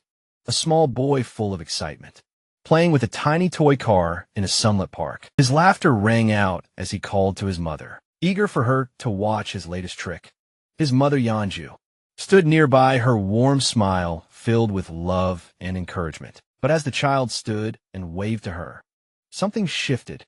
From behind, a dark presence emerged. The joy on Yanju's face drained in an instant, her expression twisting into sheer horror. She stood frozen, paralyzed by an overwhelming sense of dread. 3 grotesque goblins had crept up behind her son, their twisted grins revealing their vile intentions. The boy, oblivious to the danger, continued waving, his innocence stark against the nightmare unfolding behind him. Yangju's instinct screamed at her to act. She summoned every ounce of her strength to move, but she was too slow before she could even take a step. The goblin struck. The child's terrified scream cut through the air, a sound that would forever be burned into her soul. Helpless, she could do nothing but collapse in despair. Forced to witness the nightmare, she could never stop. And then silence. The only thing left of her son was the small toy car, lying abandoned in the dirt. Yenju awoke with a start. Her chest rose and fell rapidly as the painful memories faded into the present. Disoriented, she turned her head and found herself staring at Seo Jun, who was watching her intently. He spoke her name, his voice calm, yet laced with curiosity.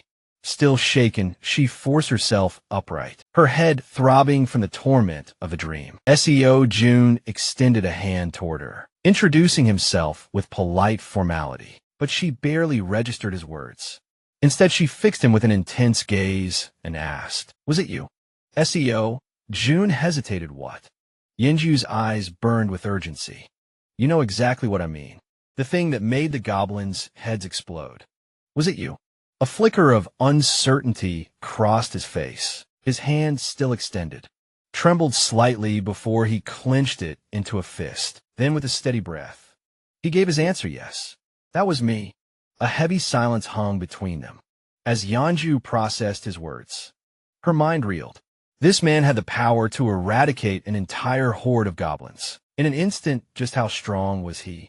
A wild, desperate thought clawed its way into her mind. If he could do something that impossible, and maybe, just maybe, her entire body trembled. Tears welled up in her eyes as she spoke, her voice cracking under the weight of her emotions. "Please," Seo Jun tensed. "Please bring my son back." Her words shattered the room's quiet. "Just one day," she sobbed. "That's all I asked, just one day, to see him again." She looked at him with unbearable pain etched across her tear-streaked face. It was the face of a mother who had lost her child in the cruelest way imaginable. Seo Jun clenched his jaw, anger surging within him at the injustice of it all. Yangju was sobbing so hard she could barely breathe, her entire frame shaking uncontrollably. Seo Jun stood motionless, grappling with the crushing truth that there was nothing he could do. Or was there a desperate thought formed in his mind? Without hesitation, he called upon the system. New mission: hunt down 1,000 goblins. No time limit, no penalty for failure. Reward: resurrection of the lost child. Seconds passed, then mission request denied. Seo Jun's heart pounded. The system's cold response sent frustration surging through him. Resurrection requires immense power and resources. Before he could fully process the disappointment, another notification appeared. Insufficient funds for resurrection mission. Increase funds and try again. So Jun stared at the message, stunned. His pulse raced. Resurrection was possible. His breath caught in his throat. Could he really do this? Could he truly bring someone back to life? The answer was right in front of him. All he needed was more power, more resources, determined. He turned back to Yanju, who was still drowning in sorrow. "Listen to me," he said firmly. She lifted her tear-filled eyes to him, desperate for any glimmer of hope. "I think I can help you," he continued. "I don't know how long it will take, but there is a way." Yanju inhaled sharply, gripping the bedsheet, as if it were the only thing keeping her from falling apart. Are you serious? Or is this just some kind of cruel joke?" Seo Jun met her gaze without hesitation. "I would never joke about something like this." The weight of his words settled over her. She wiped her eyes, nodding slowly. "What do I have to do?" she asked. Seo Jun considered his options. His team was already strong. Moon, Toy, and Fatty, all wielding formidable abilities. But adding Yanju, a level 33 fighter, would take their strength to another level. His lips curled into a small, knowing smile. "First, let's get you introduced to the others." Shortly after the group gathered, Yenju met Han, who greeted her politely. When she recognized him as the one who had been throwing baseballs at goblins, Han was visibly startled. She then turned to the archer, pointing out that she had seen her firing arrows at the goblins as well. The archer stiffened. "Wait, how do you know that?"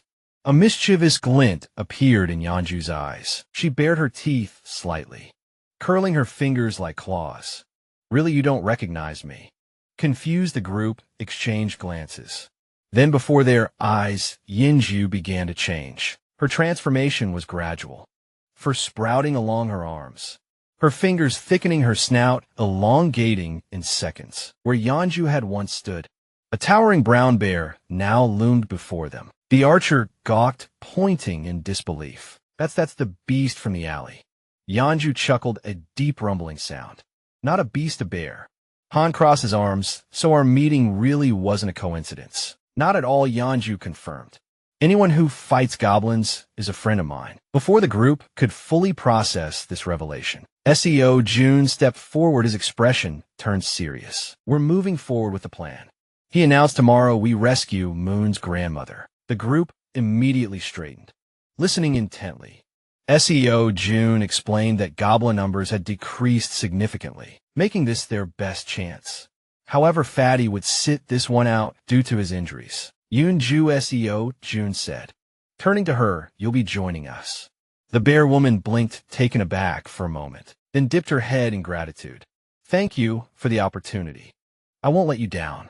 With the meeting concluded, the group dispersed to prepare for the mission ahead. But before the night ended, SEO June pulled Toy and Moon aside for a private talk under the full moon. He asked, "Do you know why I called you here?" The two exchanged uneasy glances. They weren't sure, but deep down, maybe they already knew. The unexpected question caught both of them off guard, their startled reactions making it obvious. Toy hesitated for a moment before admitting he wasn't entirely sure. Moon, however, spoke up first, wondering aloud if it had something to do with the strange powers they had recently developed. June smirked, his tone laced with sarcasm. Yes, it's about your powers, he confirmed without wasting time. He explained that both of them had awakened unique abilities. This revelation stunned them. How had their leader figured it out so easily? June continued, turning to Moon first. Your ability is teleportation, he revealed. Moon's eyes lit up with excitement at the thought of being able to teleport. He could barely contain himself as he eagerly asked how to use it. Then June shifted his gaze to Toy. As for you, your ability is called Knight of Steel, he stated. Toy furrowed his brows, intrigued by the name. What exactly did that mean? A more serious expression settled on June's face as he considered the situation. He needed to fully understand the extent of their abilities before they embarked on the mission. The following day, deep in thought, he accessed the system interface to analyze their progress. A mission notification appeared on the screen. Objective: demonstrate your newly awakened abilities within 1 hour. Reward: increased strength penalty for failure.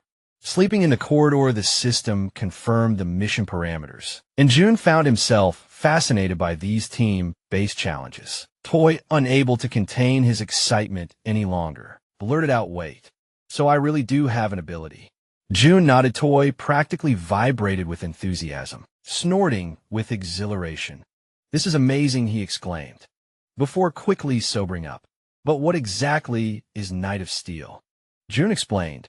It allows you to summon a full suit of steel armor and a halberd. Before Toy could ask more, especially since he was used to wielding a baseball bat, his attention was abruptly pulled away by a flash of blue light. Beside him, Moon had vanished. Toy's mouth hung open in shock. What the June too was momentarily stunned. The two exchanged wide-eyed glances, struggling to process what had just happened. Seconds later, Moon reappeared down the corridor, stumbling slightly upon landing. He looked at his hands, his expression shifting from confusion to sheer exhilaration. Clenching his fists, he grinned with his power. "Rescuing my grandmother will be a breeze." The system promptly notified June that Moon's confidence had increased, along with a boost in his loyalty. Still overwhelmed by gratitude, Moon bowed deeply before June. "Thank you for everything," he said sincerely. June blinked, caught off guard by the sudden display of appreciation. After a beat, he raised a hand. "Hold on before you get too ahead of yourself. You need to slow down and assess the situation." Moon frowned. "What do you mean?" June sighed. "Just because you teleported once doesn't mean you have full control over it. You could have gotten lucky. Going straight to your grandmother's house like this isn't possible. Not yet. Moon's excitement wavered, and he lowered his head in disappointment. June, noticing this, quickly reassured him, for now. Let's figure out your teleportation's maximum range, and see if there are any limits or penalties for using it repeatedly. Moon nodded, silently understanding the importance of training. Just as the conversation settled, something unusual caught their attention. Further down the corridor, they turned. A towering knight stood there, clad in gleaming steel armor, gripping a massive halberd. Toy's jaw nearly hit the floor. Holy realization dawned on him. That was his power. Ecstatic, he turned to June, barely containing his excitement. This is perfect for me, he grinned, swinging the halberd in a wide arc. Testing its weight. Another system notification popped up. Toy's confidence and loyalty had increased as well. While Toy reveled in his newfound strength, June focused on Moon again. He pointed toward a nearby building. Try teleporting to that rooftop. Moon studied the target, calculating the distance. He exhaled, I don't know if I can make it, but I'll try. The system issued a new mission. Objective: teleport to the rooftop of Building 1-1. 3 within 3 minutes. Reward: enhanced teleportation ability. Penalty for failure: sleeping outside. Moon took a deep breath, positioning his hands in a stance similar to a Kamehameha. As he concentrated, Toy, still thrilled from his own success, started cheering, come on, you got this. Moon shut his eyes, focusing. Then a burst of blue light engulfed him, and he vanished. The sheer force of the teleportation sent out a shockwave, causing Toy to instinctively raise an arm to shield himself. On the rooftop of Building 1-1-3, Moon reappeared. He landed in a dramatic superhero pose. But as soon as he did, a sharp pain shot through his body. His eyes turned completely white, his vision fading in and out. Down below, both June and Toy froze. Their previous excitement vanished in an instant, replaced by immediate concern. June muttered before acting fast. He summoned a servant using his ability, retrieving Moon's unconscious body within moments. Back in the corridor, they laid Moon down on a bed. Toy hovered nearby, his voice laced with worry. Is he going to be okay? June scanned the system readout, his expression unreadable. Finally, he nodded. He's just unconscious. The teleportation must have drained him. With enough rest, he'll be fine. The system confirmed June's assessment. Moon was healthy, but in a deep sleep. Toy let out a relieved sigh. Good, I was worried for a second. June, however, wasn't done. He turned to Toy, his expression suddenly sharp. Now it's your turn, he announced. Toy blinked. Wait. My turn. The system displayed a new mission for him. Objective: perform 100 push UPS and 100 squats while wearing the steel armor. Time limit 10 minutes. Reward: increased strength. Penalty for failure: sleeping outside. Toy swallowed hard, but wasted no time. He immediately dropped to the ground and started the push UPS, the sheer weight of the armor, making every movement feel agonizingly slow. Sweat dripped onto the floor as he pushed himself to his limit. His arms trembled, his muscles burned. Yet he refused to stop. With gritted teeth and unwavering determination, he pressed forward, moving on to the squats as his body screamed in protest. He would finish this as the final task was completed. Toy straightened up, his body trembling from exertion, yet filled with the thrill of success. A victorious grin spread across his face as he threw his fists into the air, shouting, "Mission accomplished." I did it. The system instantly verified his success, alerting June that Kong Toy had officially completed the mission. Toy exhaled sharply, his chest rising and falling as he leaned against the cold wall to catch his breath. His muscles ached, but the sense of triumph overpowered the exhaustion. June observed him with silent admiration. With a body like his, athletic, resilient, it's no wonder he has such incredible endurance, he thought to himself. Just then the system beeped, displaying a notification unlike any June had ever seen before. What's this, he muttered, his brow furrowing as his eyes scanned the unfamiliar message. Toy, still catching his breath, glanced at him. That's it, right? The mission's over. June looked up and nodded, a warm smile crossing his face. Yeah, you did great. You can rest now. The system finished processing and displayed the results. Toy's strength had increased slightly.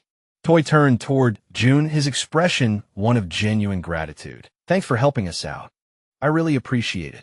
June, still fixated on the notification, watched as Toy flexed his hands, clenching them into tight fists.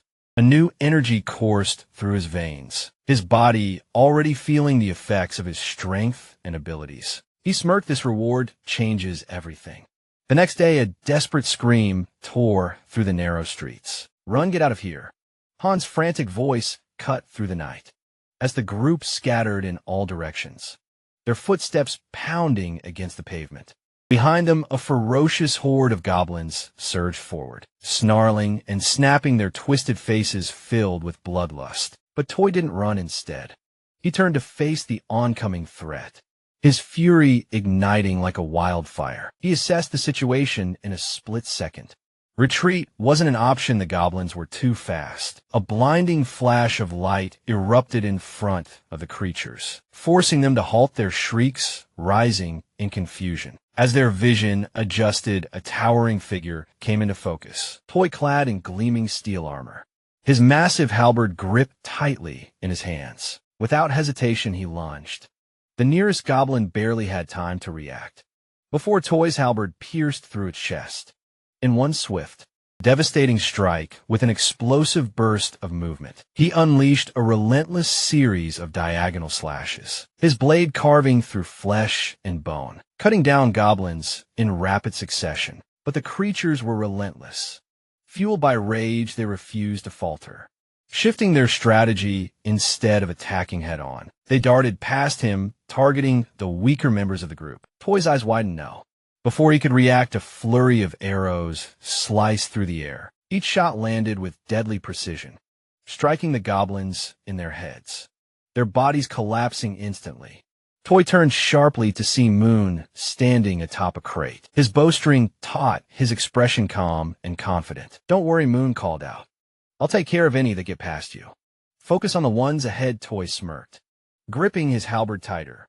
Got it. His unwavering focus sent a ripple of fear through the remaining goblins. For the first time, they hesitated, their grotesque faces twisting with uncertainty. Then one by one, they turned tail and fled, their retreat rapid and chaotic. Toy growled, "Cowards, get back here and fight." But before they could escape, a massive shadow loomed over them. Glowing red eyes cut through the darkness like burning embers. A deep guttural growl sent a wave of terror through the goblins. As they skidded to a halt, the bear girl had arrived. This was her grand entrance, an ambush set perfectly for the fleeing creatures. The goblins' despair was instant. They collapsed in terror, wailing as their fate became clear. Mercy wasn't an option. Moon's arrows rained down like a relentless storm. Toy's halberd struck with earth-shattering force. The bear girl tore through the goblins with savage ferocity, her razor-sharp claws slicing through them like paper. One by one, the monsters fell. Han seized the opportunity. "Moon, now's your chance, go." Understanding the urgency, Moon immediately sprinted toward his grandmother's house, weaving through the narrow streets. "Thank you, Han," he called back, his voice filled with gratitude. Meanwhile, back in his room, Kojo sat comfortably, his ultimate eyes activated as he observed the system screen. A steaming cup of noodles rested in his hands, the scent filling the air. He slurped, idly watching as the system pinged with updates. A notification popped up. "Citizen Moon has successfully completed his mission." Another message followed, stating the system was now evaluating Moon's tasks for rewards. John leaned forward slightly, his eyes narrowing as the assessment finished in record time. The system displayed the results. 132,133 XP awarded. Another chime. All available missions for Citizen Moon have been completed. John exhaled through his nose, shifting his attention back to his noodles. "All right, let's see what the reward is." The system's next message made him freeze. "Congratulations, you've hit the jackpot." The text blinked in bold, glowing letters. A footnote clarified for those unfamiliar. A jackpot was the highest possible prize, accumulated in games of chance, like slot machines or lotteries. John's breath caught in his throat. He was paralyzed, eyes locked onto the screen, hands gripping his noodles. Mid-bite he waited, anticipation mounting. What kind of reward was powerful enough to be classified as a jackpot? Sorry for the interruption, but if you're loving this series, you don't have to wait. Get up to 16 episodes ahead right now on Patreon. Support the channel, unlock exclusive content, and stay ahead of the story. Links in the description. Now back to the video. Still fixated on the system notification, June remained frozen in shock.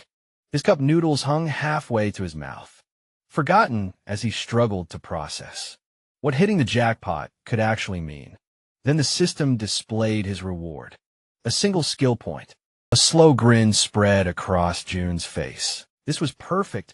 He could allocate the point exactly where he needed it most. Meanwhile, back on the streets, Moon tore through the city, sprinting toward his grandmother's house at an unbelievable speed. A faint blue aura shimmered around him as he pushed his body to its limits.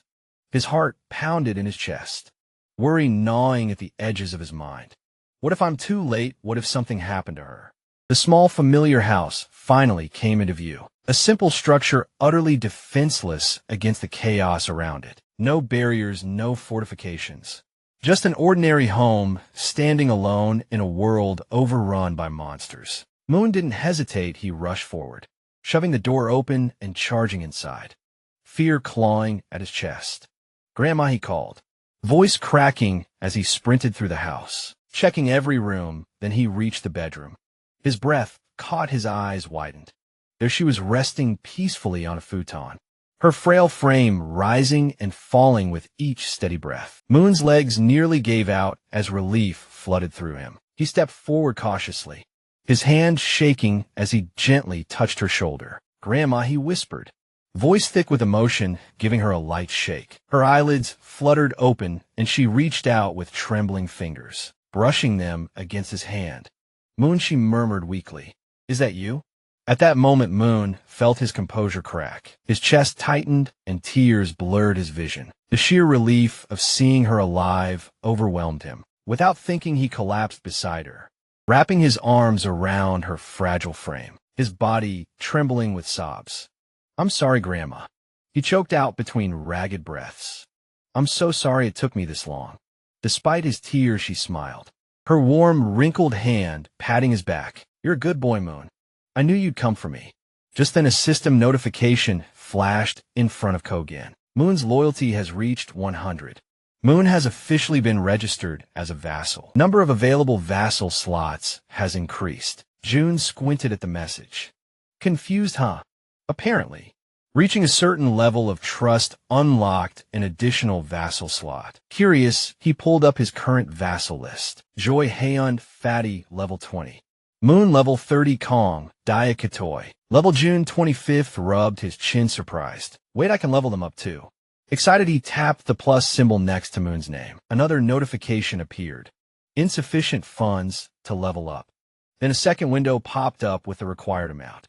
100 million won is needed to upgrade Vassal Moon to the next level. June's jaw nearly hit the floor. 100 million won, his fists clenched as frustration surged through him. That was absurd, just to level up one vassal. With a sigh, he ran a hand through his hair and lightly punched the table. "I'm sorry, Moon," he muttered. "I'll make it up to you. I'll assign you missions every single day." Just then a noise pulled him from his thoughts.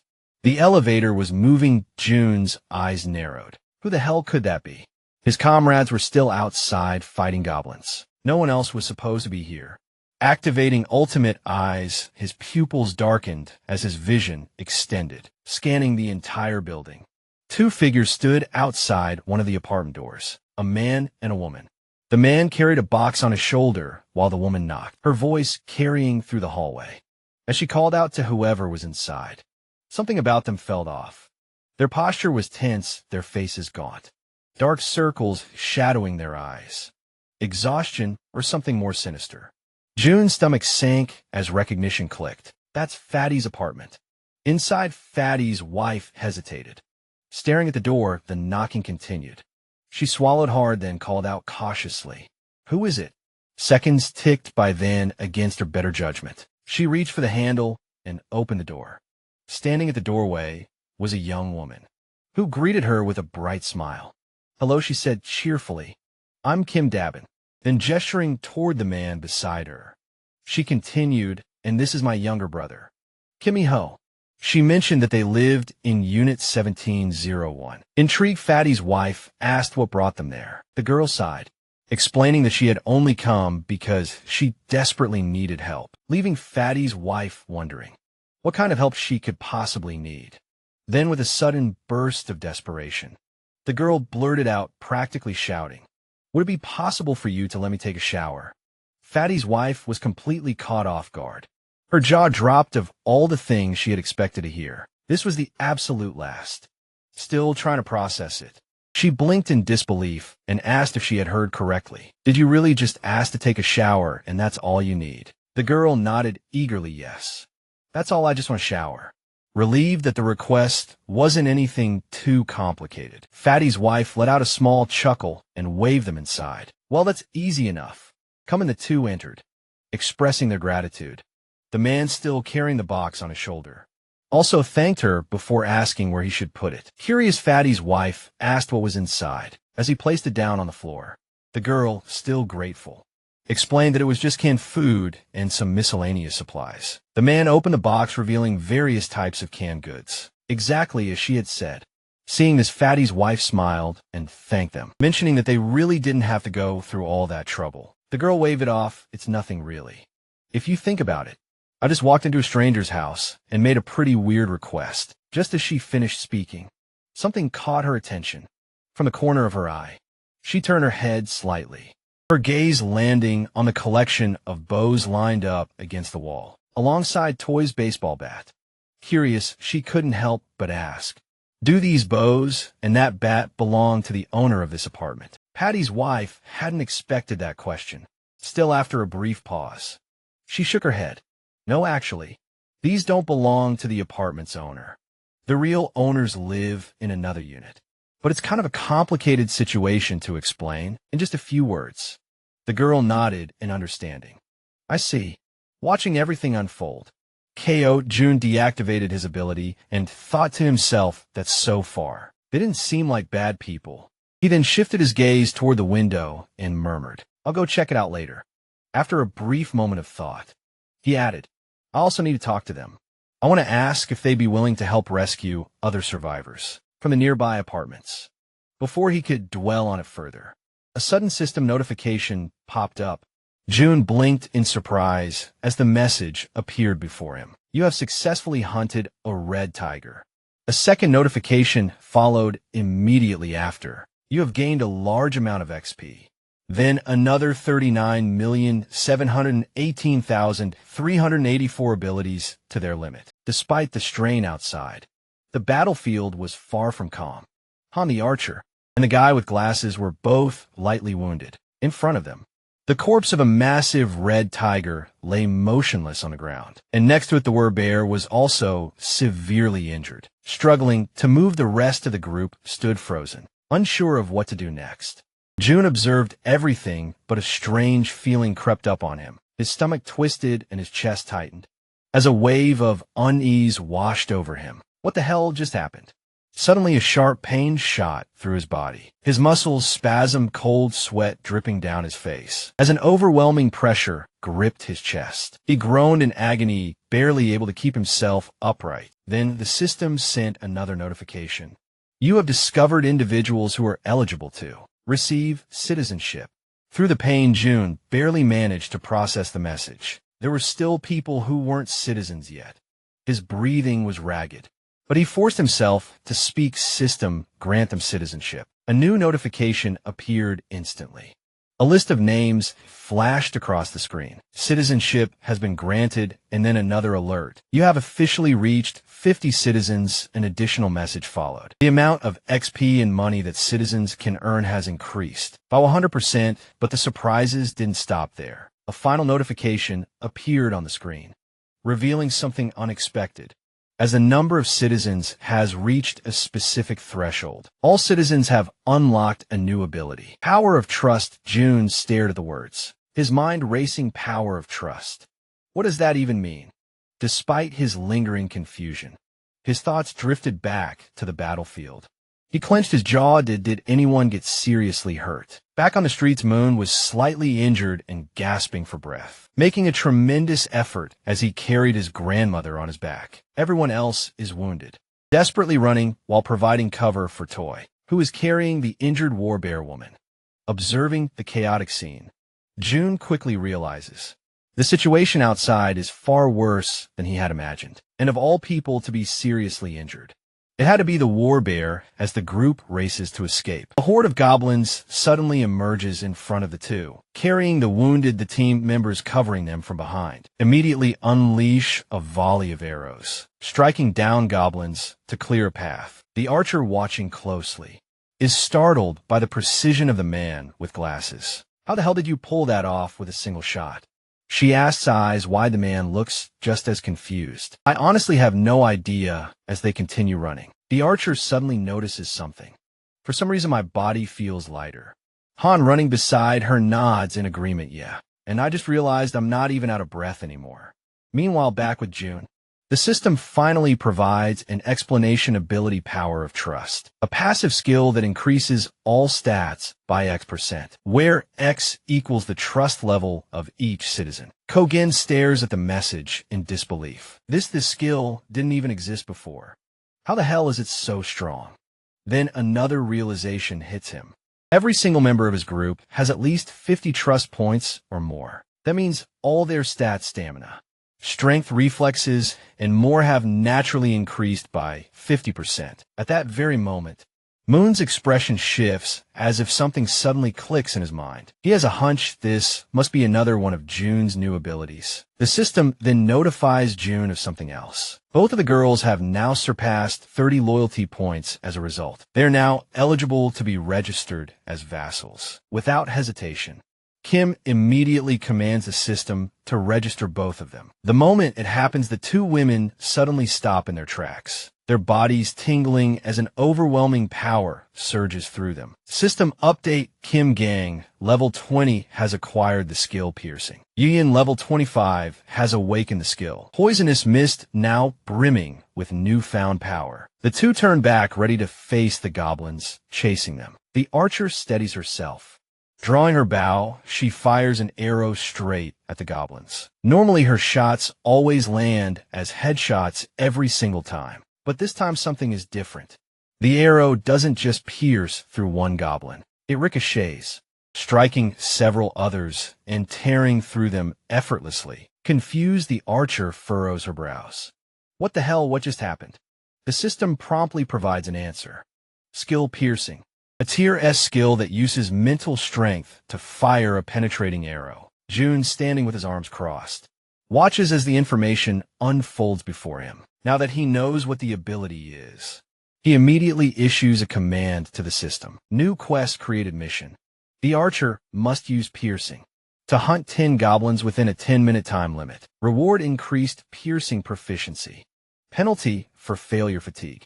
As he processes this, June shifts his attention to the other ability. Unlike piercing, this one seems far trickier. Poisonous Mist is a deadly attack, and while it's classified as a B-rank skill, using it incorrectly could endanger the entire team. June exhales sharply, deciding to deal with it later. I'll figure it out when the time comes. Just then, the system sends another notification. Mission complete. The archer has successfully eliminated 10 goblins. A follow-up message appears. Daily mission limit reached. Evaluating the results, June sighs, unimpressed. The rewards weren't that great this time. But now that the battle outside has settled, he decides it's time to check on the citizens living on the lower floors. Activating Ultimate Eyes, he scans the corridors. His gaze locks onto the silhouette of a man, walking calmly through the halls, hands tucked into his pockets. June watches as the man heads toward the bathroom, likely to collect water. Smart, this man has good survival instincts. He's gathering water before supplies run low. Shifting his focus elsewhere, June spots another pair, a man and a woman sitting together preparing to eat. He observes them for a moment, realizing something important. They're already capable of gathering food and water on their own. Then in another part of the building, something unexpected catches his eye. A woman lying motionless on the floor inside a room. Without a second thought, June bolts toward her. The system immediately provides an update. Kimdae, young, trust level 18. Ability, awaken healing. June's heart pounds in his chest. Healing, his eyes dart between the system message and the unconscious woman on the floor. She can heal wounds. A surge of urgency floods through him. She's the first healer they found, and they desperately need her. Without hesitation, June sprints forward. He has to help her no matter what. After sprinting through the hallways, June finally arrives at the door of the room, where the woman had collapsed. His breathing is still heavy from the run, but he quickly composes himself and reaches for the doorknob. Slowly, he tries to turn it, hoping to gain access without any trouble. However, to his surprise, the door is locked from the inside. A deep frown settles on his face as he realizes there's no way to open it from the outside. Frustration creeps into his thoughts, his shoulders slumping slightly. Just as he starts contemplating another course of action, something unexpected happens. His eyes widen as a new system notification appears before him. By sheer coincidence, or perhaps fate itself, he has just acquired a new skill. New ability acquired, Invisible Hand, level 1. The system promptly displays its details. The ability allows him to summon and control an invisible hand at will. Reading the notification, a surge of newfound determination fills his chest. His grip tightens into fists as he mentally acknowledges the absurd, yet undeniable reality of his new power. Silently, he expresses his gratitude for this sudden stroke of fortune. Closing his eyes for a brief moment, June focuses entirely on the locked door before him. He visualizes himself breaking the lock, willing it to yield under his command. When he opens his eyes, he is met with an unexpected yet welcome sight. Right before him, materialized from sheer energy, is a lock-breaking tool, a sturdy bolt cutter, formed entirely of the strange energy he has come to rely on. Without hesitation, he reaches forward, taking hold of the newly formed tool. The cold sensation of the manifested object in his grip confirms its existence without wasting another second. He positions it against the lock and applies pressure. A sharp snap echoes through the quiet hallway as the lock gives way. Effortlessly, with a swift motion, he pushes the door open and rushes inside. The moment he steps into the dimly lit room, his gaze immediately lands on the unmoving woman lying on the floor. Now that he is seeing her up close, the eerie stillness of her body makes the entire scene feel unsettling. June quickly kneels beside her, concern evident in his expression. Reaching out, he gently nudges her shoulder, his voice calm yet firm as he speaks. "Can you hear me? Are you all right?" There is no response. A deep sense of unease washes over him. Carefully, he observes her condition, scanning for any visible injuries.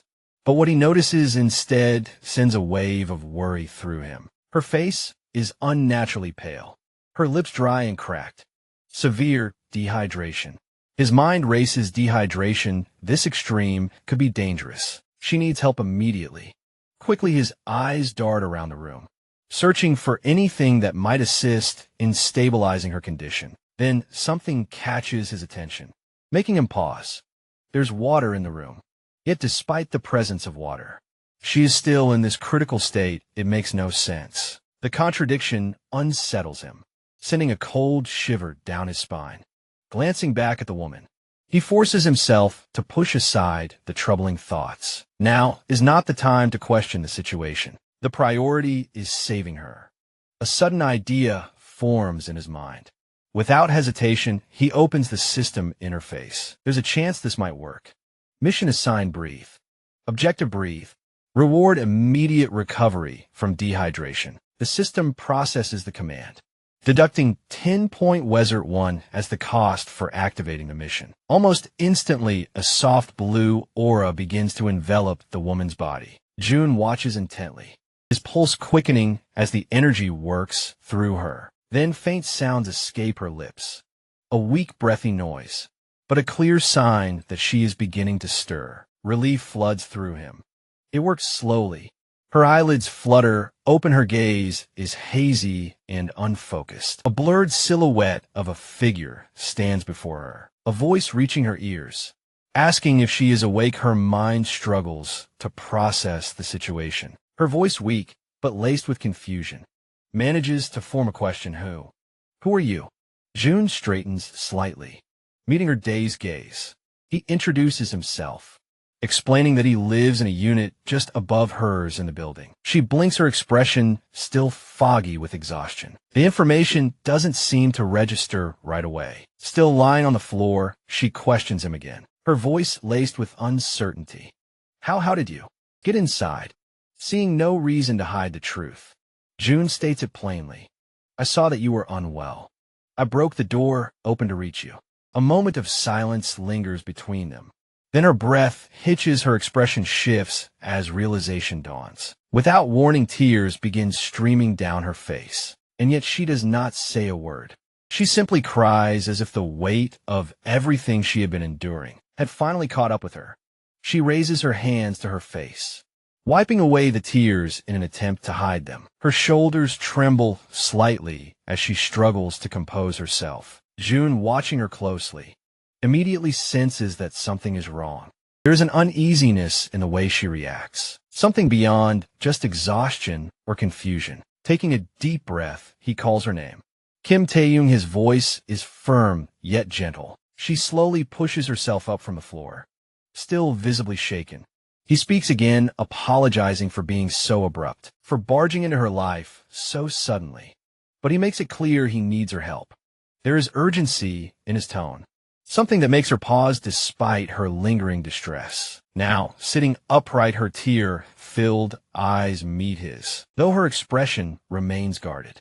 Her lips still cracked from dehydration, barely part as she listens to him speak. June wastes no time explaining. One of my allies is severely injured. The words seem to take a moment to register. The young slowly turns her body toward him, staring as if trying to process what he just said. Silence stretches between them. She blinks, her mind racing, trying to make sense of his words. His ally, someone severely injured. Why is he telling her this? She doesn't understand. She doesn't even know this man. Panic begins to rise in her chest. He wants her to save someone. Why her doubt and fear intertwine within her thoughts? Her hands tremble slightly as she lowers them to her lap. It seems impossible, an absurd request thrown at her out of nowhere. He's putting his faith in the wrong person. And then another realization strikes her like a bolt of lightning. How does he know she's a nurse? Her breath catches. She's never told him that. No one in this building should even know. A wave of unease washes over her. Yet at the same time, something about the way he speaks, the way he asks for help, doesn't feel threatening. There is no malice in his words, no ill intent in his eyes. Still hesitant, still uncertain. She makes a decision she has to see for herself. Slowly she turns to face him completely, though suspicion lingers in her gaze. She swallows down her doubts and agrees to help. Her voice, though weak, carries a firm resolve as she asks where exactly she is supposed to go. June doesn't answer right away. Instead, he opens the system interface, his fingers moving swiftly across the translucent screen. In front of him, he asks her to wait just a moment. He assigns her a mission, one that instructs her to use healing magic to cure the wounded werbear. The mission comes with a 1-hour time limit, a reward labeled as improved, and to his relief, no penalties. His eyes flicker with determination as he reads the details. He must save the werebear no matter what. Turning back to Dae-young, he tells her that for now, she should rest.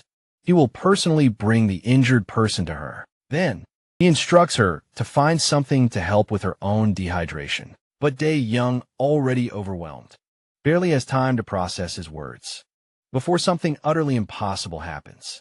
From seemingly nowhere, oranges begin to materialize in midair. Her eyes widen in pure shock, her breath hitching, as she watches several bright oranges fall from the void and land in front of her for a long moment.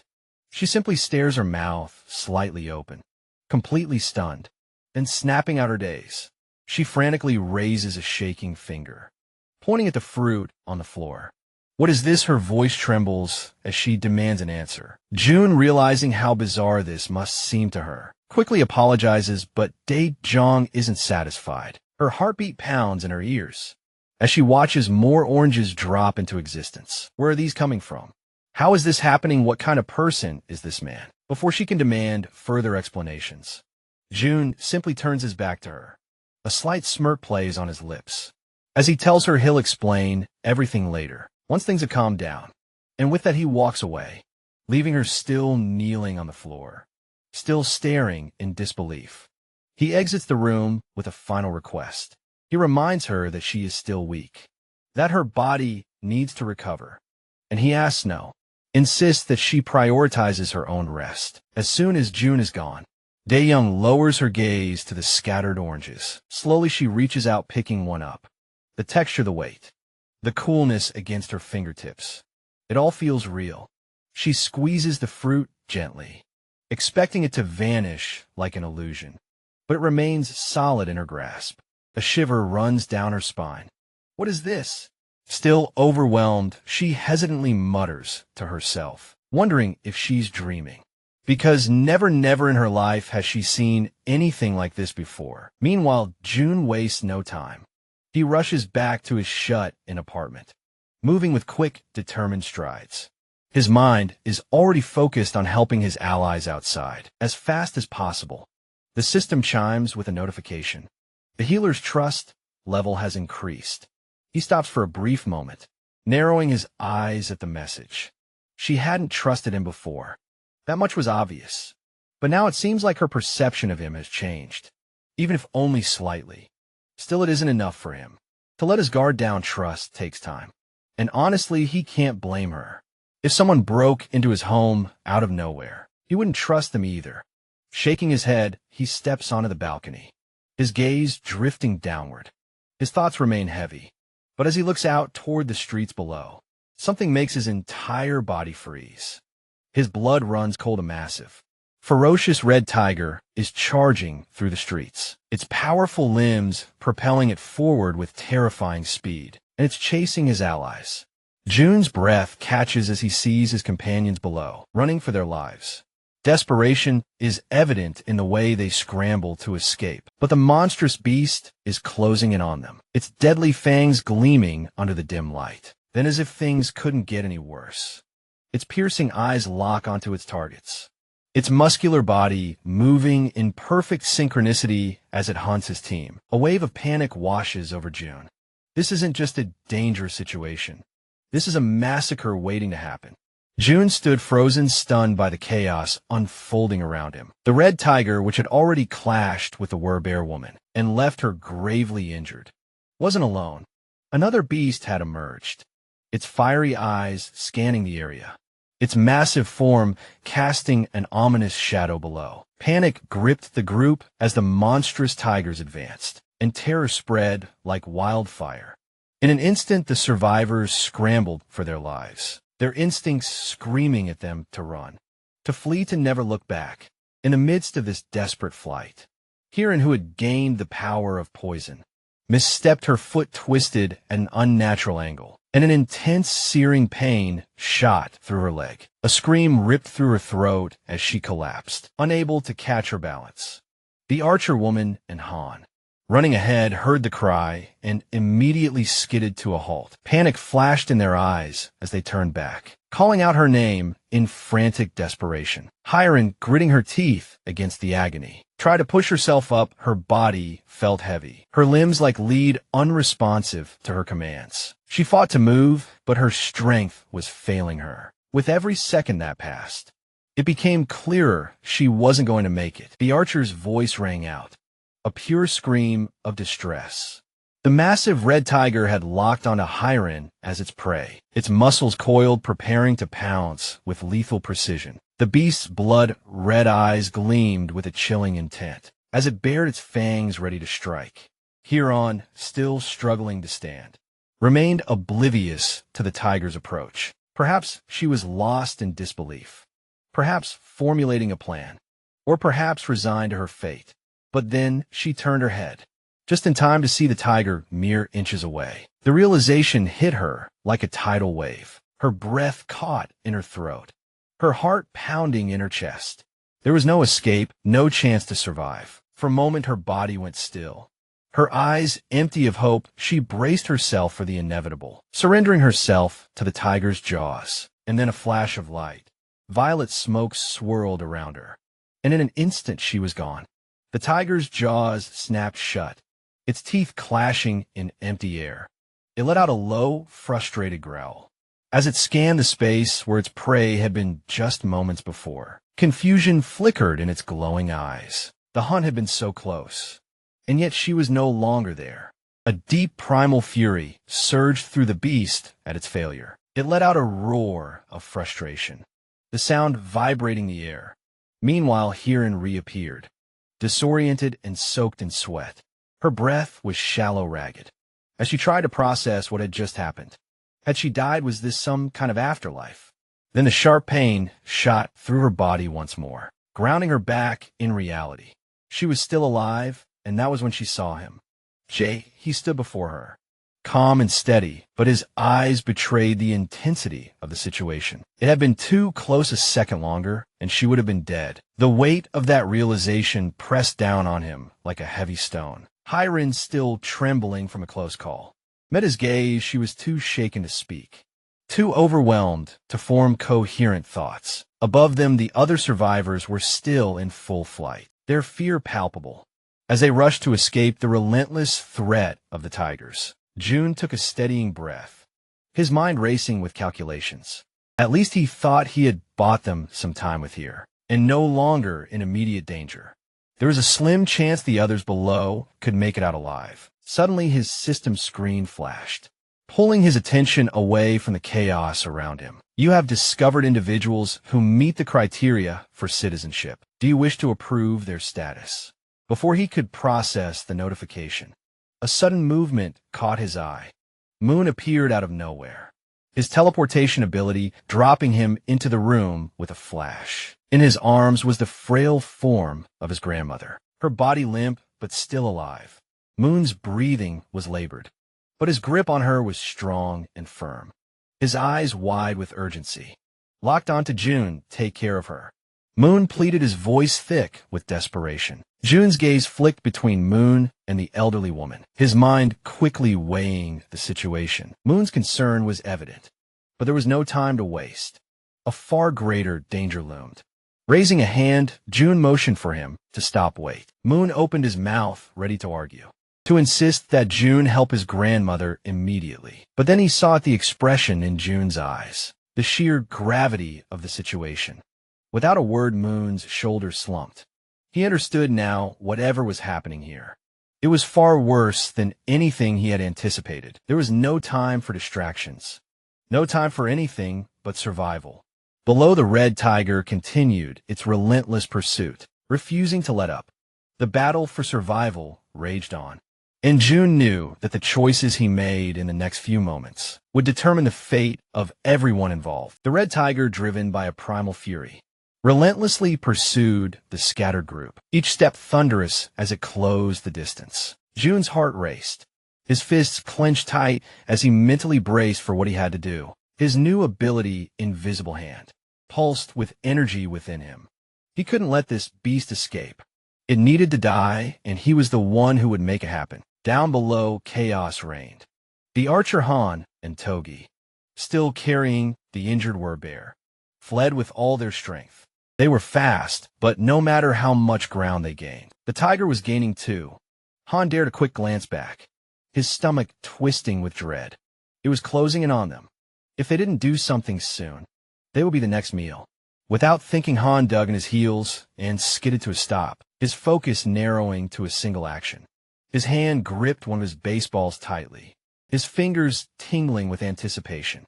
A faint blue light flared around him, flickering and building in intensity, as he poured everything into the throw. Then he launched the ball with all the force he could, Muster watching as it cut through the air toward the beast. For an instant, hope flickered in his chest. Maybe this would be the shot. But in the blink of an eye, the tiger moved too swift, and the ball whistled past, smashing harmlessly against the pavement. The tiger's deafening growl filled the air, and with one spine-chilling roar, it made its presence known. It was faster than any of them could keep up with, and it wasn't slowing down. The archer's frantic voice rang out, her words distorted by panic. "Run," she screamed, her face filled with terror. But it was too late. The tiger was already locking onto Han, its eyes burning with the hunger of a predator. The beast leapt. Han's heart pounded in his chest as he turned, knowing there was no way to stop the tiger. But he had one choice left. He could run, and maybe, just maybe, he could buy the others time. A surge of adrenaline shot through him as he sprinted in the opposite direction, pushing himself harder than ever before. Every muscle screamed, but he kept moving. His legs burned, and his chest ached with each labored breath. He pushed himself toward the parking lot, praying for a miracle, perhaps goblins, or some other distraction might appear to divert the tiger. But the sound of the beast's pursuit was unyielding. It was right behind him. Han took a fleeting glance over his shoulder, and his breath hitched. The tiger's massive, deadly fangs gleamed in the moonlight, coming closer with terrifying speed. This was it. There was no way out. Their eyes locked for a brief, horrible moment, and an unspoken understanding passed between them. This was the end, but just as all hope seemed to shatter, something incredible happened. A strange, violent purple energy surged into the air, coiling like a serpent around the tiger's neck. The force was sudden, brutal, unlike anything Han had ever seen. It yanked the tiger down with such force that the earth beneath it cracked, the pavement shattering as the beast's head slammed into the ground. The tiger snarled in fury, thrashing against the unseen power, its claws scraping desperately at the earth as it tried to break free. The force was unyielding. Slowly, the tiger's massive body lifted from the ground, suspended in the air as if by invisible hands. The energy constricted around its throat, tightening with a merciless grip. The beast's struggles grew weaker, its limbs jerking helplessly in the air. The life was draining from it, and Han stood there frozen, his mind racing. He knew exactly who was responsible for this. It was June. He had done it. Seconds passed, and the archer woman and Togi arrived, breathless and wild-eyed, having raced to reach Han, their gazes locked onto the scene before them, disbelief written all over their faces. The red tiger hung, suspended in midair, still thrashing but utterly helpless against the unseen force. The archer's eyes widened as a glowing system screen appeared in front of her, and she quickly scanned the information. After a moment of hesitation, her face shifted. The shock faded, replaced by calm understanding. With a deep breath, she regained her composure and took a step forward, her hand pulling an arrow from her quiver. From his vantage point above, June's eyes never left the scene. His focus was laser sharp. He didn't need to intervene any further. The tiger was done. He had given the others the time they needed. Now, as long as Gang the archer made the final strike, June would reap the reward. For times the loop below, the red tiger, still trapped and gasping for air, thrashed desperately in a futile attempt to escape. But its fate had already been sealed. The archer, understanding the significance of this moment, took her time preparing what would be her most crucial shot yet. The tiger's fiery gaze turned to her, desperation evident in its glowing eyes. It was pleading for mercy, seeking even the faintest glimmer of hope for survival. But the woman standing before it held no sympathy. Her expression was one of cold resolve.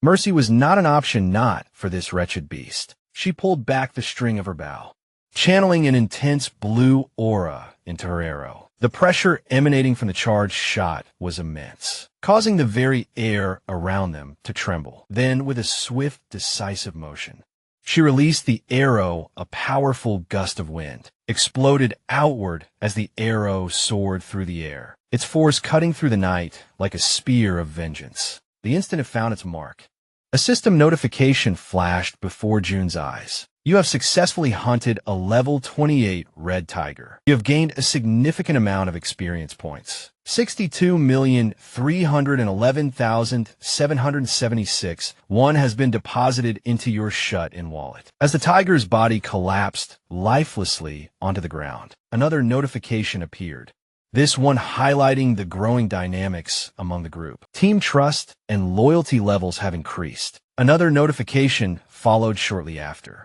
Han's loyalty level has exceeded 30. He now meets the requirements to be registered as a vassal. A satisfied smile played on Jun's lips. Everything had gone exactly as planned. He nodded to himself before selecting the prompt to accept Han's registration as his vassal. A few moments later, the scene shifted to another part of the building where someone was being healed. It was the healer, the woman, who had previously collapsed in exhaustion within one of the rooms. Now fully conscious, she focused her energy, her hands glowing faintly as she tended to the wounded. The injuries of the others faded rapidly under her care, not even leaving scars behind. The first person she prioritized was the werebear woman, whose body had suffered severe damage during the brutal encounter with the red tiger.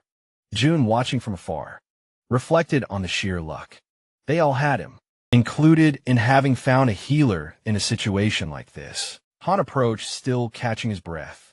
Without wasting any time, Jun turned to him and asked what had happened below, particularly why the red tigers had suddenly appeared. Han, his voice still carrying traces of exhaustion and gratitude, explained that the location where Moon's grandmother's house had once stood was likely territory belonging to the red tigers. They had managed to take one down, but another had soon appeared, proving that the area was far more dangerous than they had initially assumed. Hearing this, Jun processed the information carefully. It made sense. There was no reason to believe that only goblins would inhabit this region.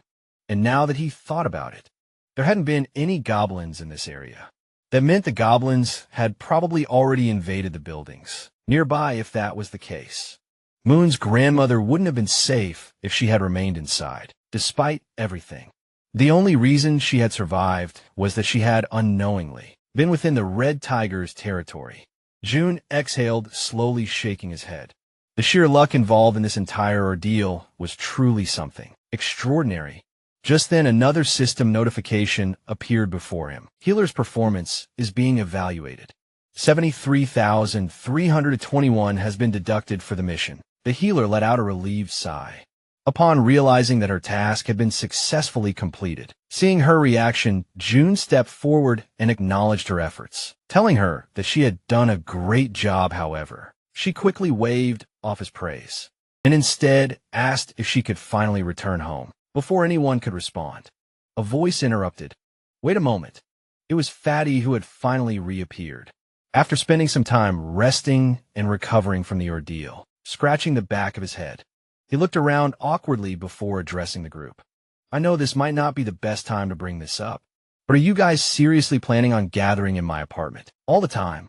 Jun turned his attention to Fatty, and for the first time, truly took in the number of people currently occupying the space. The realization dawned on him, and at that moment, everyone around them wore equally amused and sheepish expressions. With a small chuckle, Jun reassured him that there was no need to worry. He had already made all the necessary arrangements. Unit 291 stood empty and ready for occupancy. Everything needed for daily life, electricity, water, and all other essentials would be available, and the group was free to settle in. The news was met with immediate excitement as the entire group erupted in joy. Jun, not wasting a moment, turned to Dabin and informed her that 2 more units, 2,101 and 2,102, were also available. He assured her that he would ensure the supply of electricity to these units as well, and requested that she notify the other survivors about the availability of the bathrooms and showers in those apartments. Dabin, still processing the information, exchanged a quick glance with her brother before nodding in agreement. They promised to take care of the message. Jun, noticing their reaction, continued by offering them something unexpected. He told them that out of the 2 available units, they could choose one for themselves. The offer took Dabin and her brother by surprise, their expressions showing pure shock. For a moment, they could barely believe what they were hearing. However, Jun, ever calm, maintained his composure and told them to let the others know that they could claim the other unit. Once that matter was settled, Jun shifted his focus to something else. He told Dabin that he had a favor to ask of her. Dabin, still taken aback by the offer, encouraged him to go ahead. Without hesitation, Jun explained that he needed her to act as the intermediary between himself and the rest of the survivors. As soon as the words left his mouth, Dabin paused, a confused expression crossing her face. She repeated his request, incredulous. "Did you mean messenger?" With unwavering seriousness. June confirmed it. He then laid out the details of his plan. He asked Dabin to inform the others that whichever team was able to hunt down 100 goblins, the fastest would be rewarded with one of the empty units. But there was more. June emphasized that this was not just about gaining a place to stay. The winning team would also receive crucial supplies: unlimited electricity, running water, gas and food, ensuring their comfort and survival. And on top of that, he proposed that if the winning team agreed to take in 10 additional survivors, those individuals would also benefit from these same resources. The room grew silent for a moment, the gravity of his proposal sinking in. June could feel the weight of his words pressing down on everyone. It wasn't just a competition. It was a challenge that would change the dynamics of their survival. Then, almost as if anticipating the hesitation that would follow, June added one final note.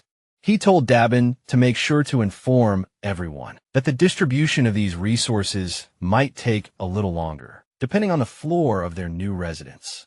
As he observed the group's reactions, June realized that from now on, every decision would be like a move in a high-stakes game of strategy. Only those who truly prove their worth would have access to the resources they desperately needed. At that exact moment, a system notification popped up before him. A new quest had appeared, an official mission to hunt down goblins. The quest had a strict time limit of 168 hours, offering only a modest reward and experience points, but with a severe penalty for failure: losing access to any shared facilities. A final message appeared before his eyes. The decision clear: will you accept this quest? Yes or no? Wait. Before we continue, did you know you can watch up to 16 episodes ahead? Right now, join our Patreon to unlock exclusive early access and support the series. Don't miss out the links in the description. All right, back to the action. After June's efforts, the residents he had helped began taking matters into their own hands, hunting the goblins outside the city walls. Among them was a young man in a red jacket, running for his life, as a massive horde of goblins chased after him with relentless fury. His breath came in ragged gasps, and his legs screamed in exhaustion. But there was no stopping. Now the goblins were closing in, shrieking in anger, their eyes glowing with an insatiable hunger. The young man's stamina was quickly running out. Regret gnawed at him. He cursed himself for getting into this mess, but pushed the thoughts aside, repeating in his mind that he just needed to hang on a little longer. Ahead, he sought the door into the parking lot, his last chance for survival. With a final burst of energy, he hurled himself forward, sliding across the ground in a desperate attempt to escape, his body narrowly squeezed through the doorway. Just as the goblin's claws swiped at him, gasping for air, he screamed with panic, urging the others to attack now.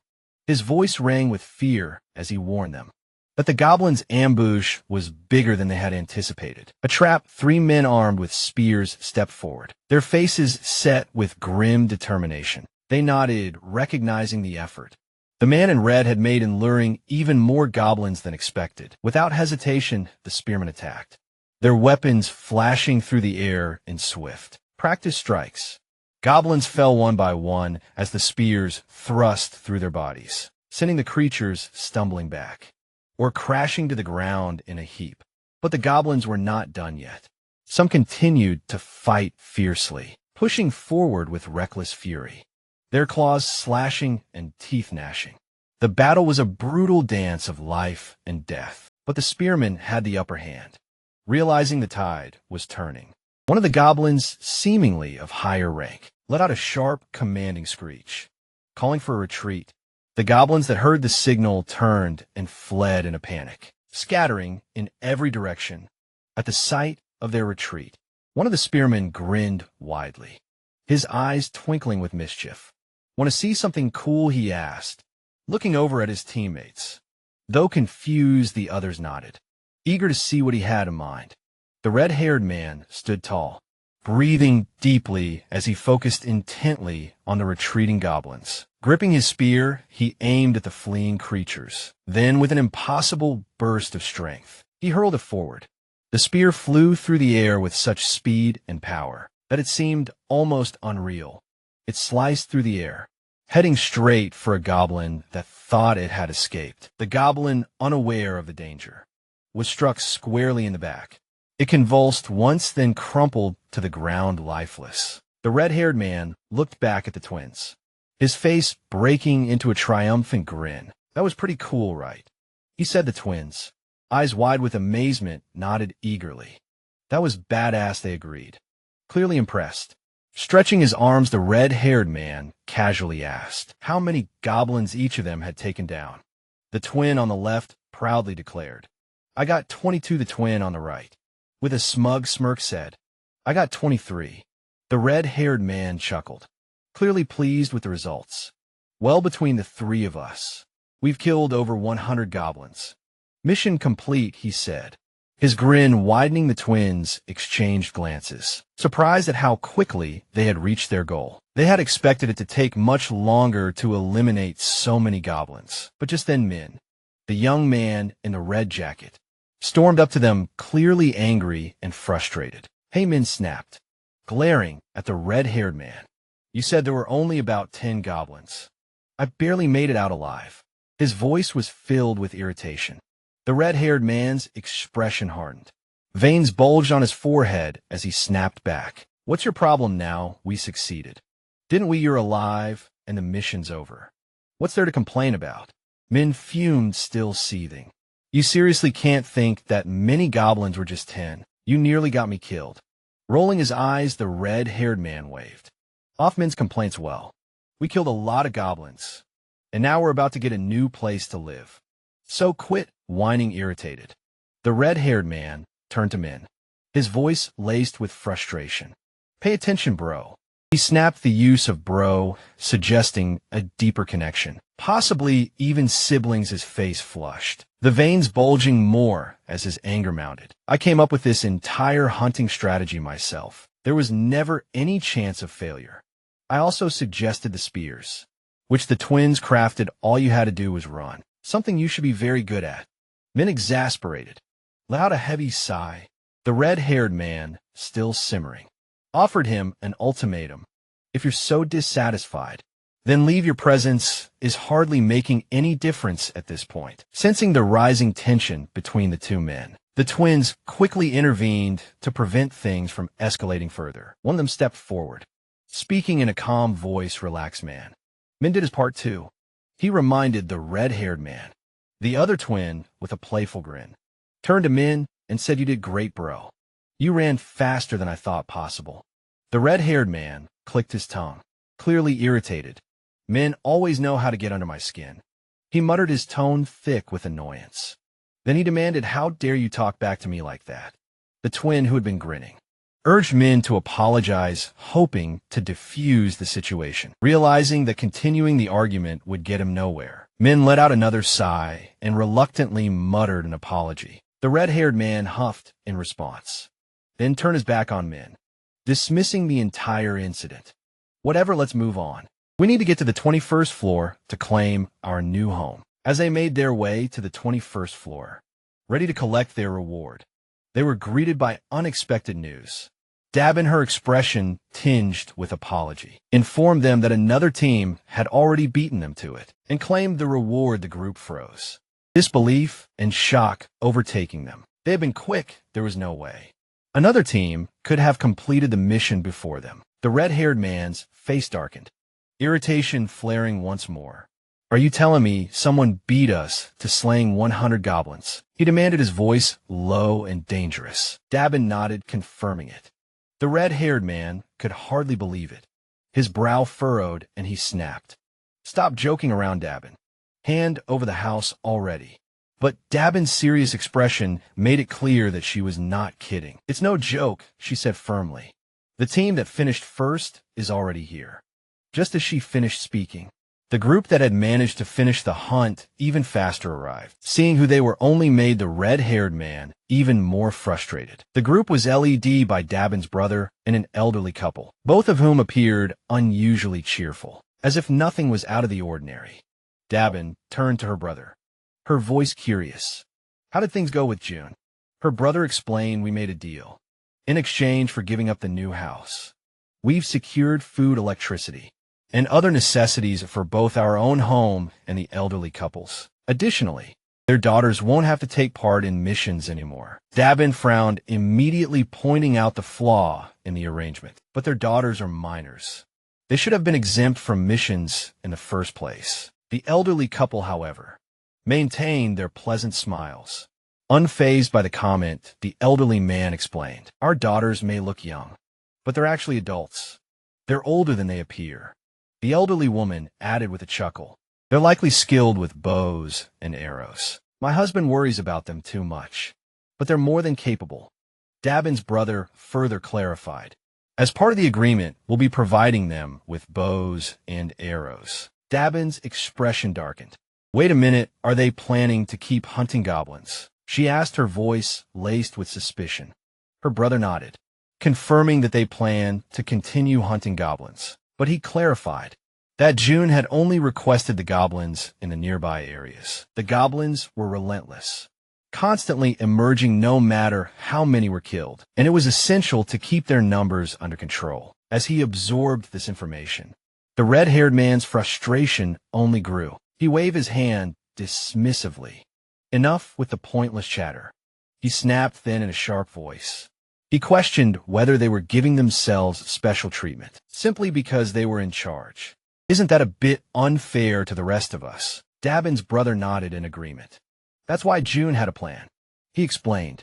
The second and third groups were tasked with killing 100 goblins and heading to the 30th floor for their rewards. A genuine smile spread across Dabin's face as she reassured the group. "Everything's been sorted out. You can head to the 30th floor now. June will be waiting for you there." Despite the reassurance, the red-haired man remained visibly bitter, still annoyed at not being the first group. As they ascended in the elevator, his irritation boiled over and he suddenly asked, "Is his name really June? He looks younger than all of us." With a sarcastic laugh, he added, "It's almost laughable hearing you speak so highly of him." One of the twins joined in on the sarcasm, teasing, "Maybe you think June's some kind of god or something." The other twins scoffed, chiming in, "God, please at best. He's just the leader of some cult."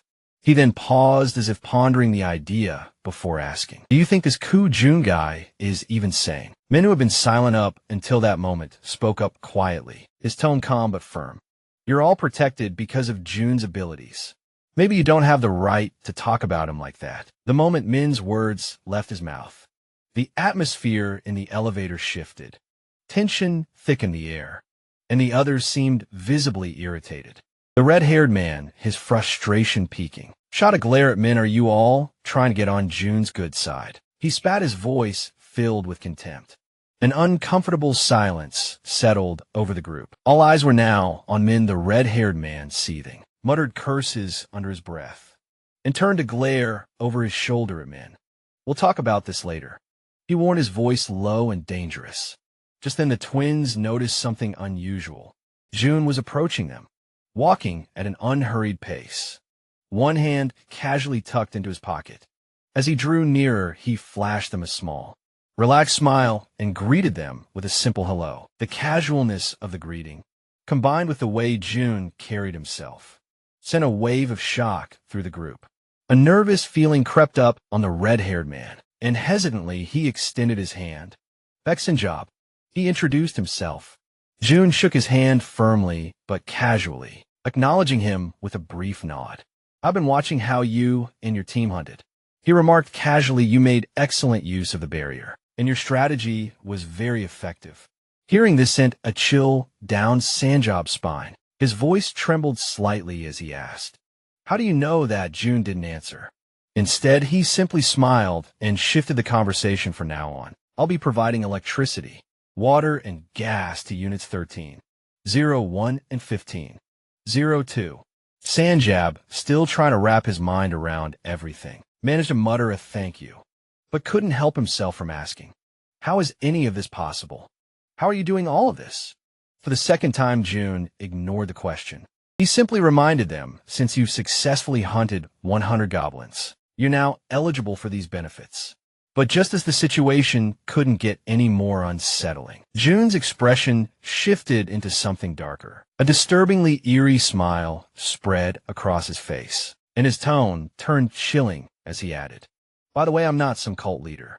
His eyes glinted with amusement, and he continued, "I certainly don't have any intention of becoming a god." The words hung in the air, leaving the group frozen, paralyzed by an overwhelming sense of fear. They stood motionless, unable to react to the unnerving shift in the atmosphere. With that same eerie smile, June raised his hand near his mouth as if about to share a secret. "There's just one more thing," he said, his voice carrying an unsettling undertone. "I have a request to make of you." Not long after, the group is seen sprinting at full speed, their breaths ragged as they flee from an unseen threat. As the perspective shifts to the front, it becomes clear they aren't escaping from goblins this time. Towering, bloodthirsty orcs are in pursuit, their heavy footfalls shaking the ground. The four desperately weave through the streets, taking sharp turns in an attempt to put as much distance as possible between themselves and the rampaging monsters. Up ahead, Han stands calmly, gripping several spears. A faint smirk plays on his lips as he acknowledges their effort. With the orcs still fixated on their fleeing targets, Han takes his time, channeling his energy into a spear. A blue aura flares around the weapon, pulsating with raw power. Just then, a system notification appears. Han level 33. Title 6th Knight, Trust 70. Loyalty 78, his awakened ability. Throwing is displayed. Han's throws were already devastating, but with the consumption of mental energy, he can now magnify his attack strength by up to 5 times. As he steadies himself, energy visibly gathers along the spear's blade. The system provides additional information. His physical stats increase relative to his loyalty. All experience points and loot from monsters are tripled, and knights possess an accelerated growth rate. Without hesitation, Han launches the spear with immense force, striking one of the leading orcs directly. The instant the spear impales its target, another orc lets out a furious roar, gripping an enormous machete. It charges at Han, intent on delivering a fatal blow. Yet Han remains unfazed from the backline. An arrow infused with energy is already cutting through the air. It finds its mark, embedding itself deep into the orc's skull. With a heavy thud, the beast collapses. The archer had been covering Han all along. This was why he never wavered. As the second orc crumples to the ground, Han wastes no time. He draws another spear and hurls it at the third orc. When the weapon finds its target, Han finally exhales. "That's the last one," he mutters.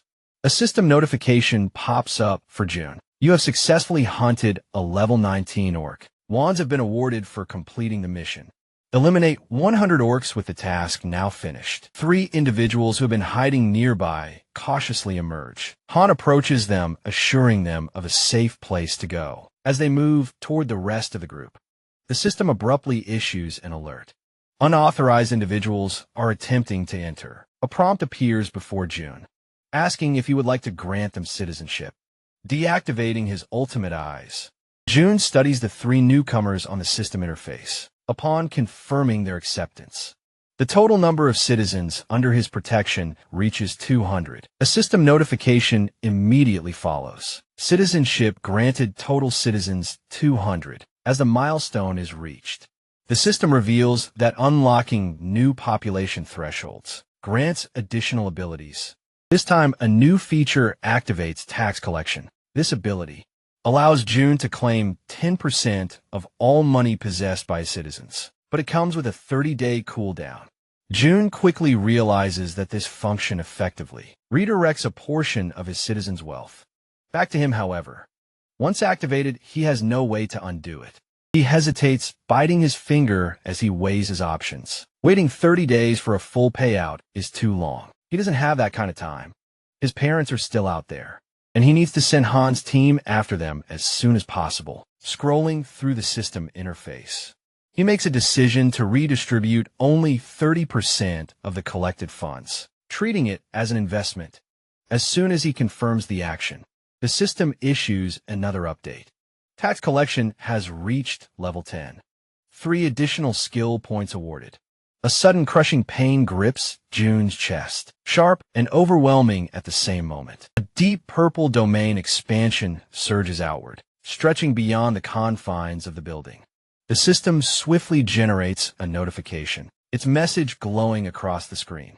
A congratulatory alert with the activation of this expansion. An official declaration has now been broadcast throughout every part of the apartment complex. Additionally, a massive sum of 1 billion won has just been deposited into his wallet. Another notification follows immediately. The construction function has been unlocked.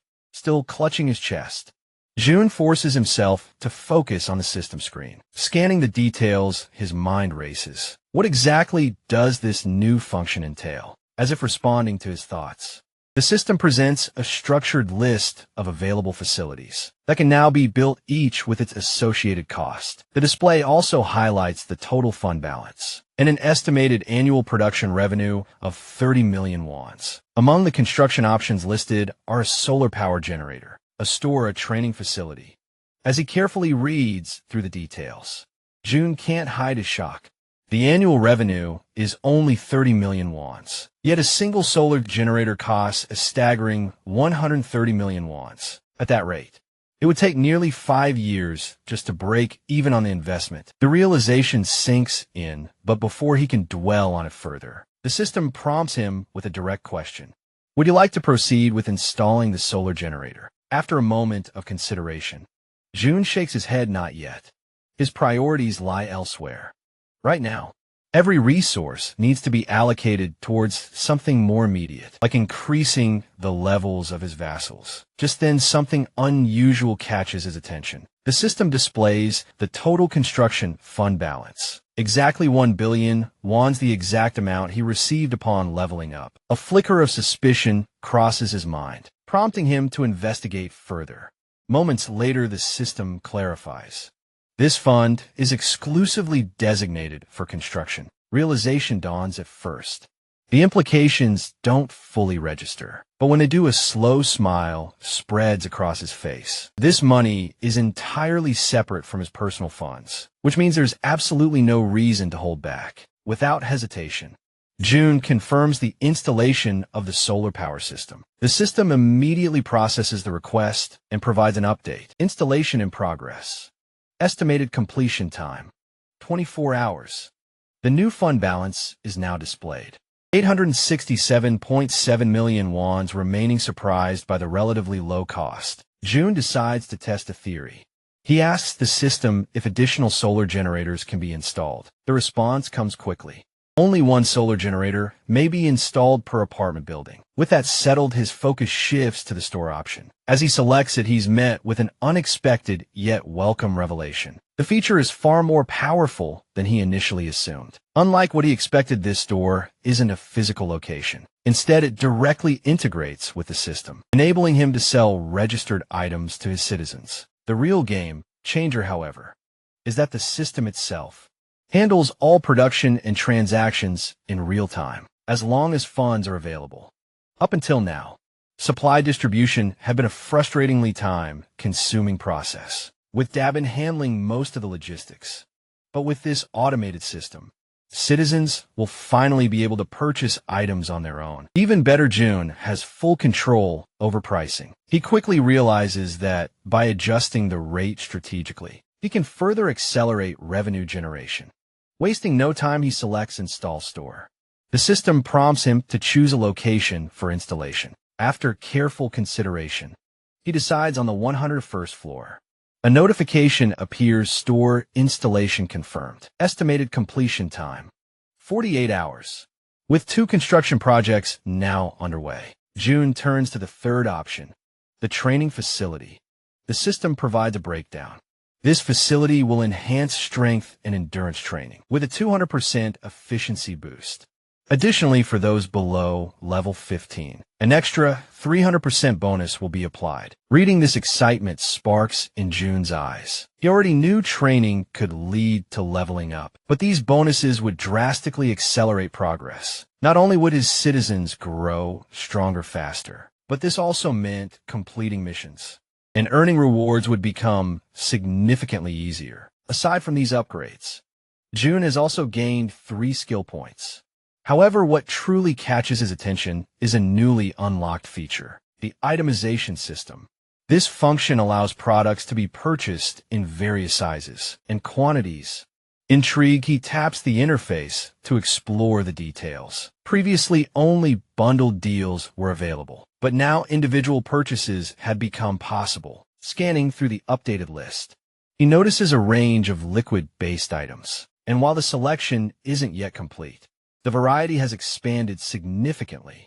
Different types of food and new product variations are now accessible. A sly grin spreads across his face as an idea begins to form. This new system could prove extremely useful. Meanwhile, on the battlefield, Toj, clad in his knight armor, is locked in combat against an ORC wielding a massive knife. The creature strikes, but Togi's armor absorbs the impact effortlessly, leaving him unscathed, seizing the opportunity. He counters with a precise and powerful strike, eliminating the orc in an instant.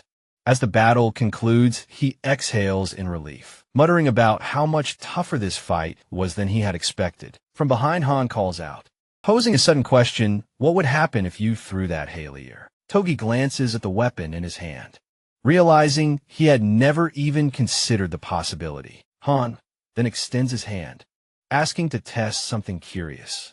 Togi hands it over as soon as Han grips the Yahello. A familiar blue aura flickers to life around his hands, concentrating intensely.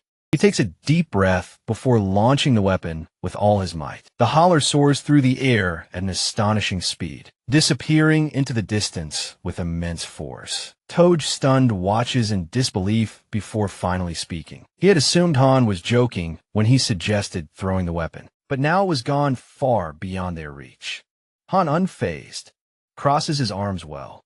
It's thrown now, he says casually, before suggesting that Toji deactivate the weapon summoning ability and call it back. Only then does Toji grasp Han's intention. Refocusing, he channels his energy, cancels the weapon summoning, and instantly reactivates it. A new Yahello materializes in his grip. His initial shock transforms into exhilaration. Turning to Han, he exclaims, "You're a genius." Han, however, remains modest. "Don't exaggerate." He replies. Just then, the female archer arrives. Looking tense, she informs them that they need to move. Her supply of arrows is nearly depleted. However, before she can finish speaking, something unexpected catches her eye. Glancing down, she spots something unusual. Confused, she asks what it is. Right before them, a brand new quiver filled with fresh arrows materializes. Out of nowhere, it was as if Jun himself was signaling that the mission must continue. Retreat was not an option. Make sure to like the video if you want more episodes. The moment the arrow materialized before her, the female archer's eyes widened in shock. Without hesitation, she grabbed it, instinct taking over. A notification flickered in Jun's vision. He could now multitask his skills.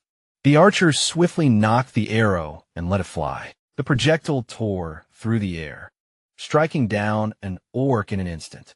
You have hunted an ORC level 1. You have gained experience. As the orc collapsed, another message appeared.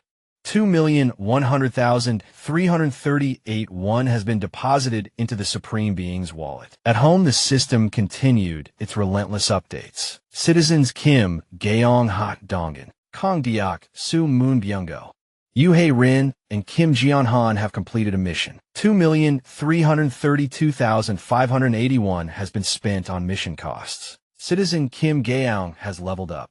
Jun's gaze remained fixed on the notifications, deep in thought as I expected. He mused it's possible to increase attributes using mission rewards. For the first time in a long while, he felt hope flicker inside him. He calculated the distance from his current location to his home, about 10 kilometers that would take 3 hours on foot. determined to move faster. He stepped into the elevator and rode it up to the rooftop. From above, he could see the devastation stretching out into the horizon. A haunting sight. The world was crumbling and time was slipping away. "I need to hurry," he muttered. His thoughts turned to the missions ahead. Should I start with Ha Donggun's group?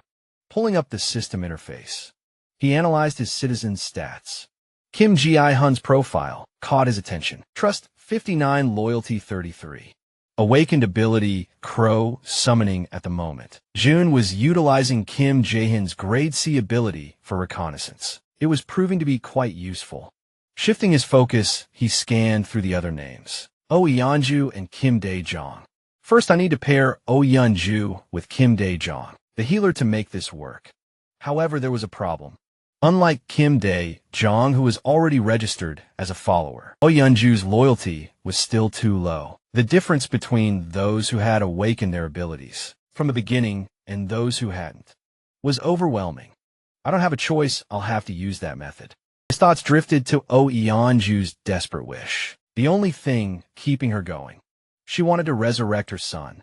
But when June attempted to access the system for the resurrection, a sharp notification stopped him. Insufficient funds.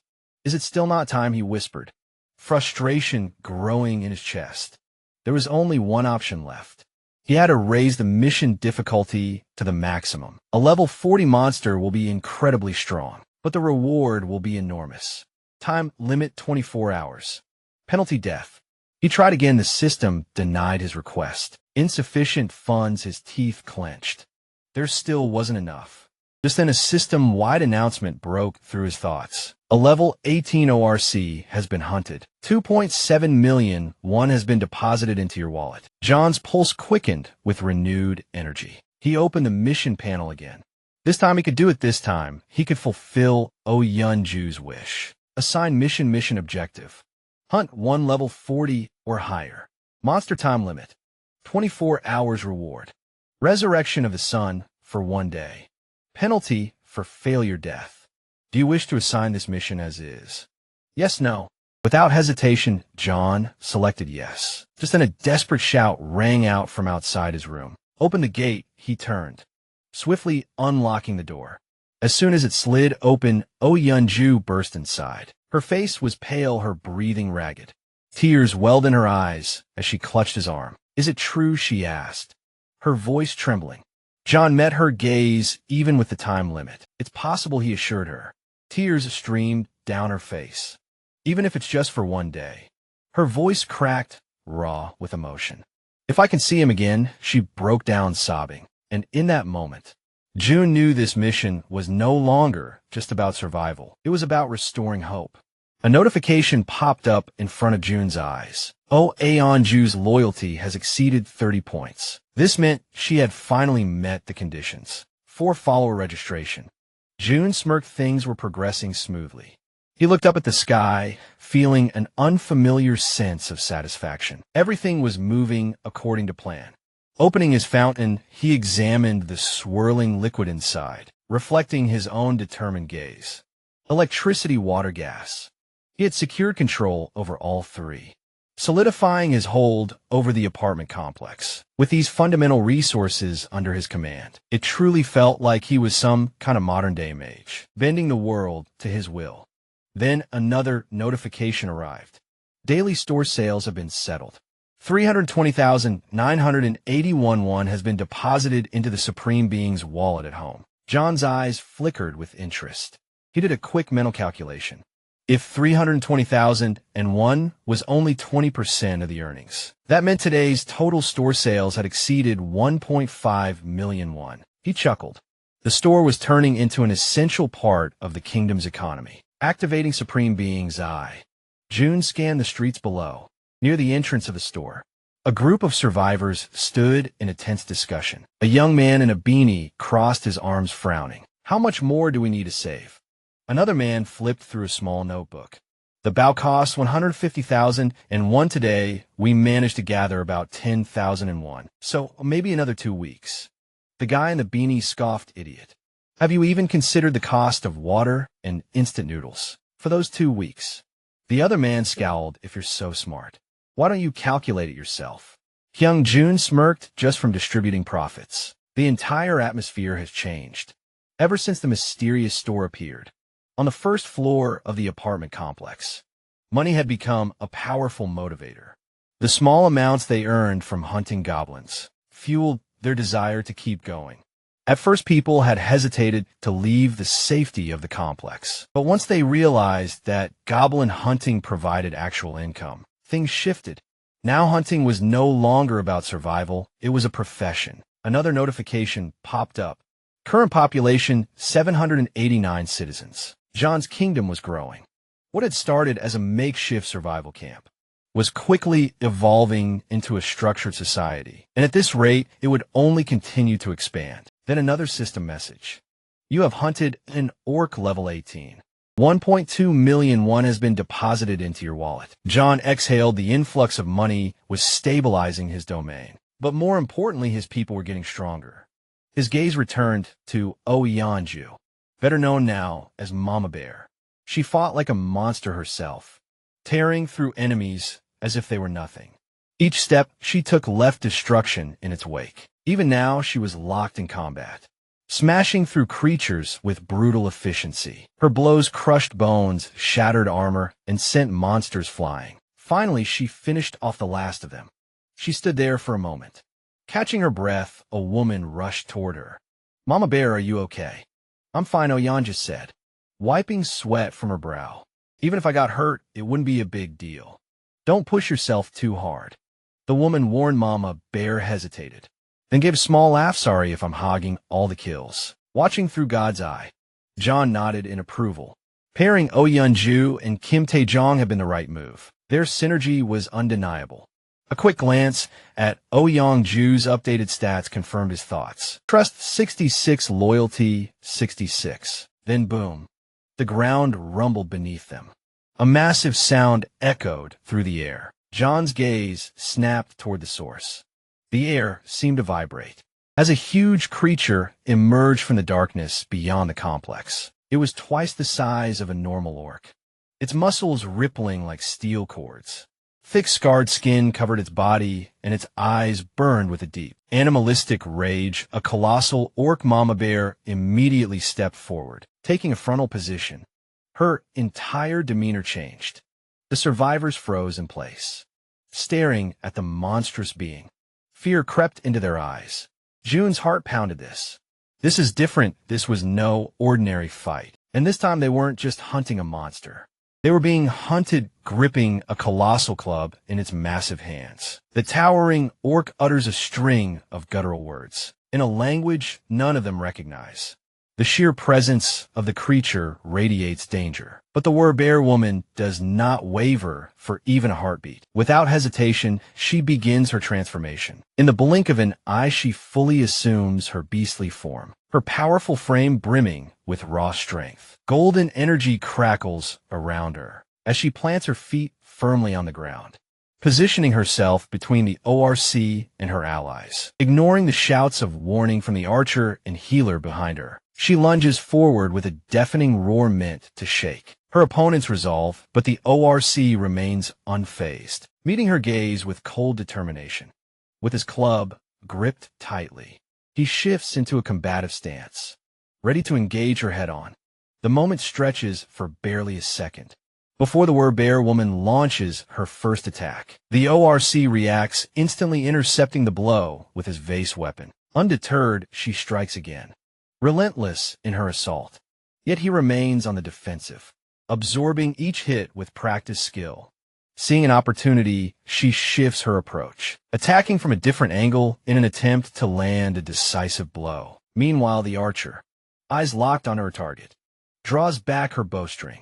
A radiant blue aura pulses around the arrow as she channels her energy into the shot. She watches intently, searching for the perfect moment to strike. A flicker of distraction crosses the orc's face as he parries another of the Werbear's attacks. That's her opening. She releases the arrow with pinpoint precision, noticing the incoming projectile. The Werbear woman instinctively retreats a few steps to avoid the strike. The orc, showcasing incredible reflexes, swings his club to deflect the arrow, narrowly avoiding a direct hit. But in doing so, he leaves himself momentarily vulnerable. Wasting no time, the werbear surges forward, fueled by pure ferocity. With the full force of her massive body behind her charge, she slams into the orc, sending him crashing to the ground. Before he can recover, she bares her razor-sharp fangs. His eyes widen in horror. He knows this is the end. In a single, devastating motion, she delivers the fatal bite, ending his life instantly.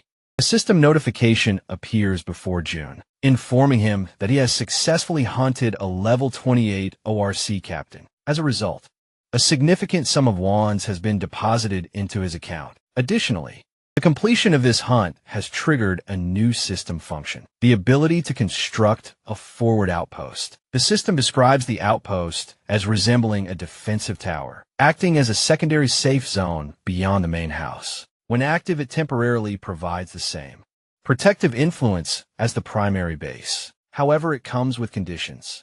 A resident of knight rank or higher must live there for it to function. And if an unauthorized person remains inside for more than a day, the structure will self-destruct. John's eyes widen in surprise. He hadn't expected to unlock something entirely new. He smirks as he reads further details.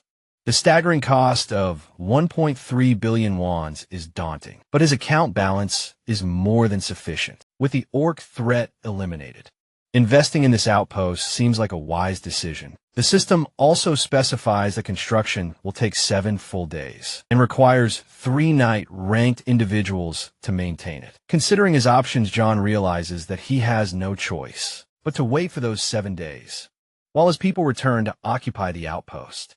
The thought frustrates him. Losing a week is not ideal. Most of the nearby monsters have already been cleared, thanks to his team's efforts. Resolving not to let time go to waste, he presses the confirmation button on the system interface, initiating the construction process. If nothing else, this will provide additional security as he thinks about fortifying his domain. Memories of his childhood surface. Moments of joy and warmth spent with his family. Strengthening his home means protecting those he cares about. Gazing out at the ruined city beyond, a wave of unease washes over him. Bringing his grandparents here will not be an easy task. Closing his eyes for a moment, he silently prays for their safety. When he opens them again, his determination hardens. Since he can't afford to waste time, he decides that tomorrow Hans's team will set out on a rescue mission. The next day arrives, and they find themselves back at the train station. A bespectacled man observes the unfolding battle in utter disbelief. On the front lines, the werbear woman carves through enemies like a force of nature, unstoppable in her rampage. From the sidelines, he watches in shock as she decimates monster after monster with nothing but brute strength. How could one person possibly be this powerful? Then it dawns on him. She isn't just a person. She's a werbear even before June's blessing. She had already been formidable. But now she is something else entirely. With each orc she crushes, the bespectacled man can't shake a nagging thought. How in the world did June manage to win her over? Not long ago, she had been obsessed with hunting goblins. Had she gained new abilities? His train of thought is interrupted by a sudden system notification. A mission has been issued. A strict 1-hour time limit has been set. They must complete the objective and return home within that window. However, failure comes with no penalty. Back at the station, the bespectacled man moves to the front, scanning the area carefully. Not far from him, his teammates await instructions. Han calls out, suggesting they begin their return trip. After a brief moment of thought, the bespectacled man nods in agreement. Just then his raven, a manifestation of his newly acquired abilities, returns from its scouting flight. The bird lands gracefully on his arm, and he runs a hand through its sleek feathers, a sense of pride swelling in his chest.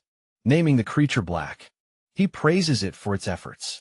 Han approaches, placing a hand on his shoulder. Can you take point? Your new ability makes you the best scout. The bespectacled man nods, before instructing Black to be cautious on its next mission. The raven lifts off, its dark eyes gleaming with eerie intelligence, as it takes flight once more.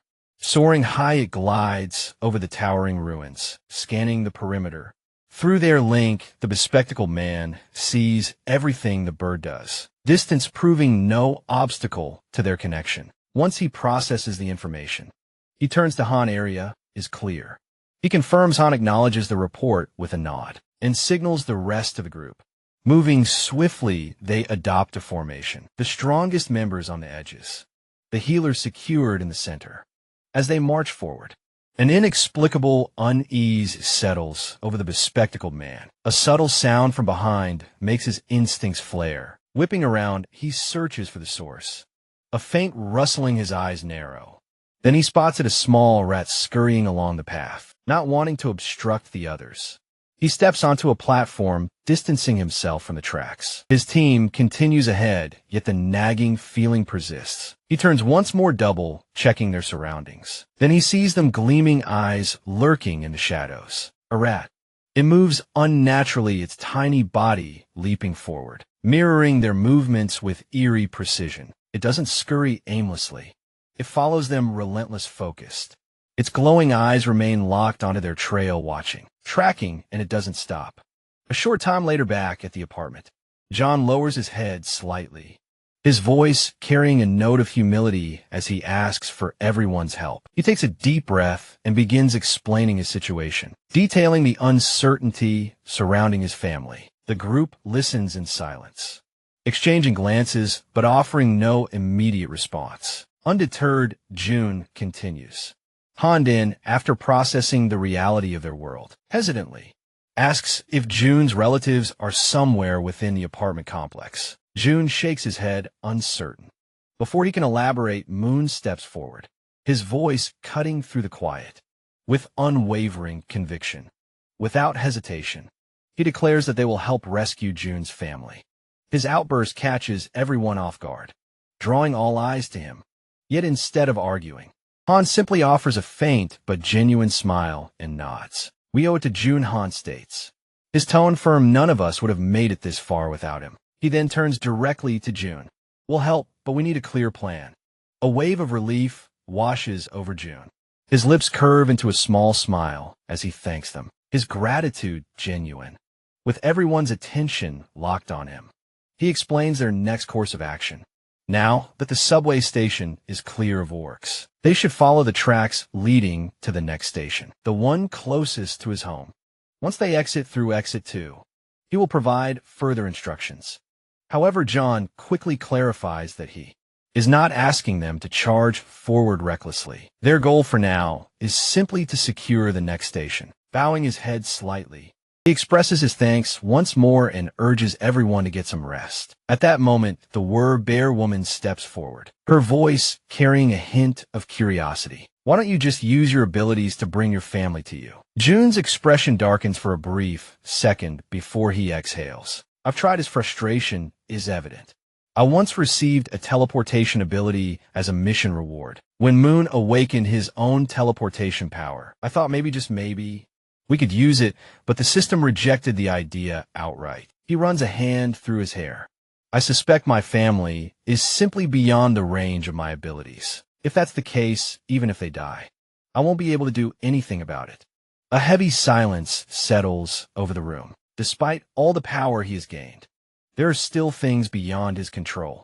Meeting the bear woman's gaze, June softens his expression. But don't worry, I still stand by the promise I made to you. The system chimes, notifying him that her trust in him has increased. She smiles warmly, appreciating his honesty. June, in turn, thanks everyone again before urging them to rest. One by one, they disperse for the night. As Han steps away, he pauses, glancing over his shoulder. You should rest too, June. Just then, something flickers in June's peripheral vision. His instincts sharpen. The system suddenly alerts him that someone is attempting to enter, and they meet the necessary requirements. Do you wish to grant them citizenship? The system asks without hesitation. June activates his ultimate eyes ability and approves the request. The name of the individual appears on his interface, Yene, a level 31 awakened being with the ability Queen of Rats. His eyes widen in shock. A wave of disbelief crashes over him. The new citizen is a rat. 1 hour earlier within the dimly lit subway station. Alone, Rat had been observing the group from the shadows. It watched as these strange beings effortlessly wiped out the orcs, something that should have been impossible. Were they truly just humans? Or was there something more? As the group ascended the stairs, the rat debated its next move. Curiosity gnawed at its thoughts. Perhaps it would be wise to follow them to see where they were headed. Decision made, it scurried after them, staying just out of sight. Emerging from the station into the ruined streets, the rat's ears twitched laughter. Voices, unmistakable sounds of life. The creature froze, its tiny mind struggling to comprehend what it was seeing. Children playing. It was an impossible sight in a world consumed by devastation. Its gaze then shifted to the only standing building in the area intact, untouched. A fortress in a crumbling world. What was this place? Driven by curiosity, the rat approached, leaping toward the entrance. Thunk! Pain shot through its tiny head as it collided with an invisible barrier. A dull ache throbbed through its skull, and a lump immediately formed. The rat let out a pitiful squeak, rubbing its sore head in confusion. A system message hovered before its eyes. Entry prohibited. The rat tilted its head. Another window popped up. Do you wish to acquire citizenship? Muttering irritably, the rat barely hesitated before selecting yes. It figured the system wouldn't actually allow such a thing. After all, it was just a rat. But then citizenship granted. The rat blinked. Wait, what excitement surged through its tiny body. It clenched its small paws into fists and raised them triumphantly. Was this real? Had it just succeeded? Tentatively, it stepped forward, and this time nothing stopped it. It was inside. The celebration was short-lived. The moment the rat scurried in, chaos erupted. Screams filled the air. Rat people panicked. Feet stomped in its direction. A group of humans attempted to crush it on sight. The rat barely dodged the onslaught, twisting and leaping frantically to avoid being squashed. One wrong step, it lost balance, tumbled forward, and rolled straight into another room, a training facility. The rat barely had time to process its surroundings before its tiny jaw dropped. Han and Toji were lifting heavy dumbbells, their muscles straining under the weight. Moon and the bespectacled man were performing bench presses. The archer and the poison-wielding woman worked out across the room, while the healer and the were-bear woman took turns at the lat pull-down machine. Astonished, the rat could only stare. What was this place elsewhere? A woman clutched her head, grinding her teeth as a searing pain pulsed through her skull. She had been in the subway station earlier. Now her mind was foggy, her thoughts scattered. Then, through the pain, something twisted in her expression. A slow smile followed by a quiet, unsettling chuckle. This was an opportunity. Her fingers curled into fists, nails biting into her palm. She had found a way to survive. But getting there, that was the real challenge. Her eyes flickered toward the subway tunnel. It was the only path. A monster lurked there, an obstacle between her and salvation. Instead of despairing, she straightened, her grin sharpening.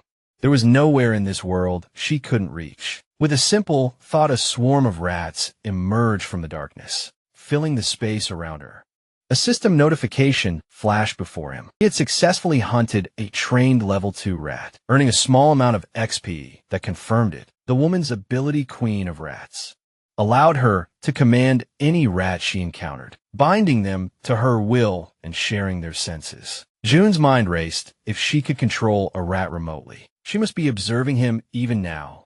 Without hesitation, he activated Ultimate Eyes. Someone with an awakened TR ability had approached of their own accord, meaning he had to acknowledge them no matter the circumstances. He scanned the apartment, methodically checking each room, but found no trace of her. Expanding his search, he peered outside. Still nothing. Considering his options, he contemplated summoning her through a mission. Since she had already obtained citizenship, she fell under his authority.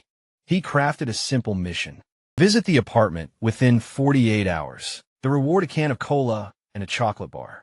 Just before confirming it, a thought struck him. He was forgetting something. A conversation resurfaced in his memory. The were-bear woman had once asked if he could directly summon people. Using his abilities, he had dismissed it at the time, having failed every previous attempt. But perhaps those failures were due to the targets being beyond his sphere of influence. Now things were different. Citizenship meant complete inclusion within his domain, no matter the distance. Even the bodies of creatures hunted beyond the apartment still registered in the system. That was proof enough testing his theory. He modified the mission. The task remained the same. Visit the apartment, however. He shortened the time limit to just 10 seconds. The penalty, immediate teleportation to the location. He braced himself as he confirmed the changes, half expecting the system to reject them or impose additional restrictions. But to his surprise, it allowed the modification without issue. A surge of realization washed over him. If this worked, if he could forcibly summon just one person, then he could do the same for his family when the time came. Once the forward base was established, he would temporarily gain the same authority as his original domain. Then Hans's team could be deployed. The base could be constructed and his family granted citizenship. From there, the mission system could summon them safely. It was a real possibility. The only uncertainty was the cost. But cost was irrelevant if it meant saving his family. He would pay any price determined. He activated the mission. The countdown began. 10 seconds. He could only hope this wouldn't cost $1 billion. As the timer hit 0, a system notification appeared. Mission failed. His heart pounded. But then he checked the cost. Relief flooded him, not even close to $1 billion. Just 30 million won. Then, at the entrance of the apartment, she appeared.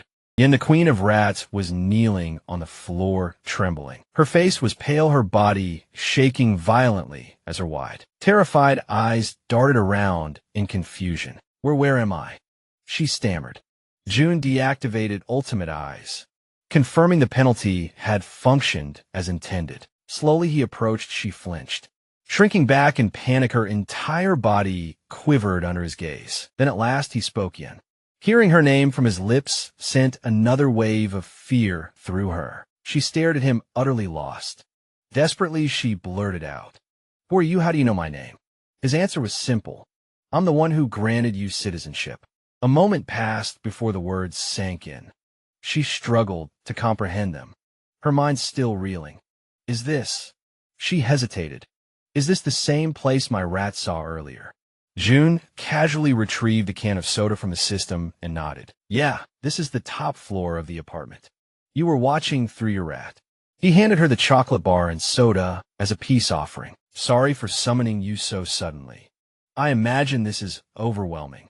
Still on edge, Yenai hesitated before slowly accepting the items. She took a deep breath, attempting to steady herself, then gathering her composure.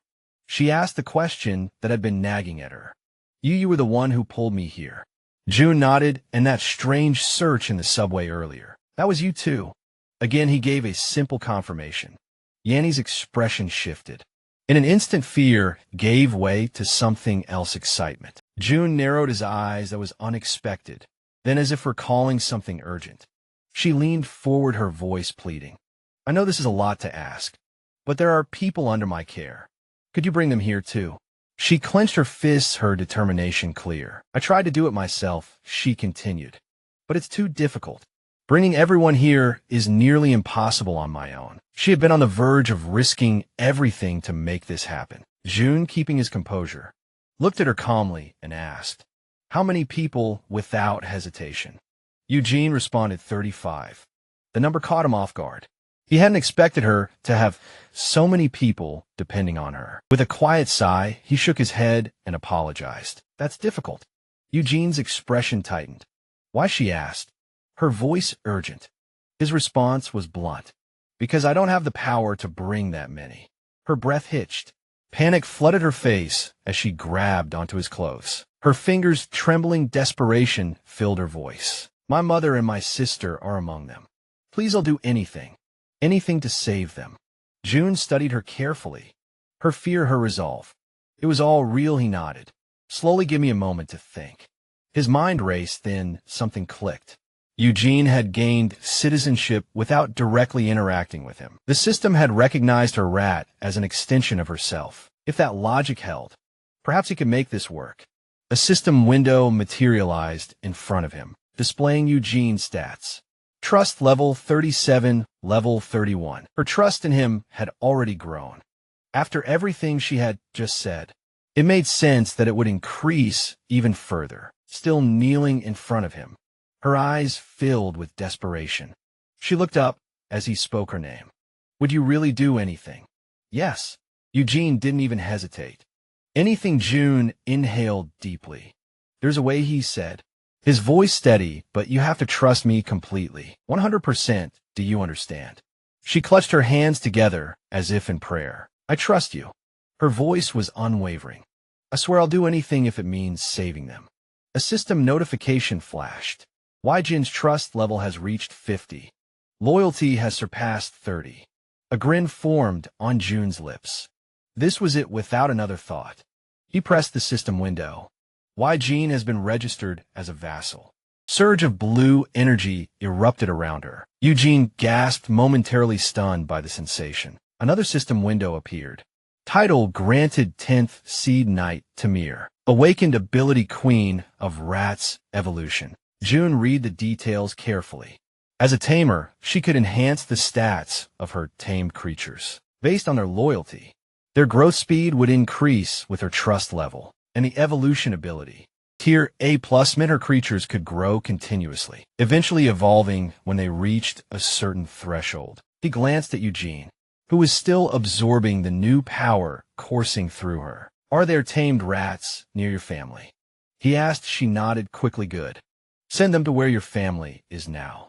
Without hesitation, she dropped into a cross-legged position, eyes shutting in concentration. Her mind extended outward, commanding her rats. June didn't waste a second activating Ultimate Eyes. His vision expanded, shifting. He was no longer looking through his own eyes. Instead, he saw through the eyes of one of her rats. The system registered it as an extension of Eugene herself. A window appeared. T-Mouse level 2.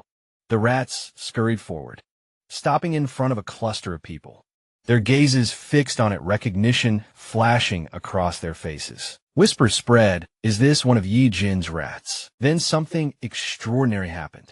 A system window materialized above the rat. The sight left them frozen. And then out of nowhere, supplies began to appear: food, water, essentials, all manifesting in front of them. The people stared stunned into silence.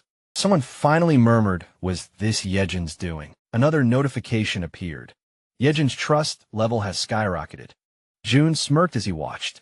This was exactly what he had planned. But something else dawned on him. The combination of Jin's ability and his ultimate eyes was perfect. The tens of thousands of rats lurking in the sewers. They weren't just her tamed creatures anymore. They were now his eyes. His smirk widened.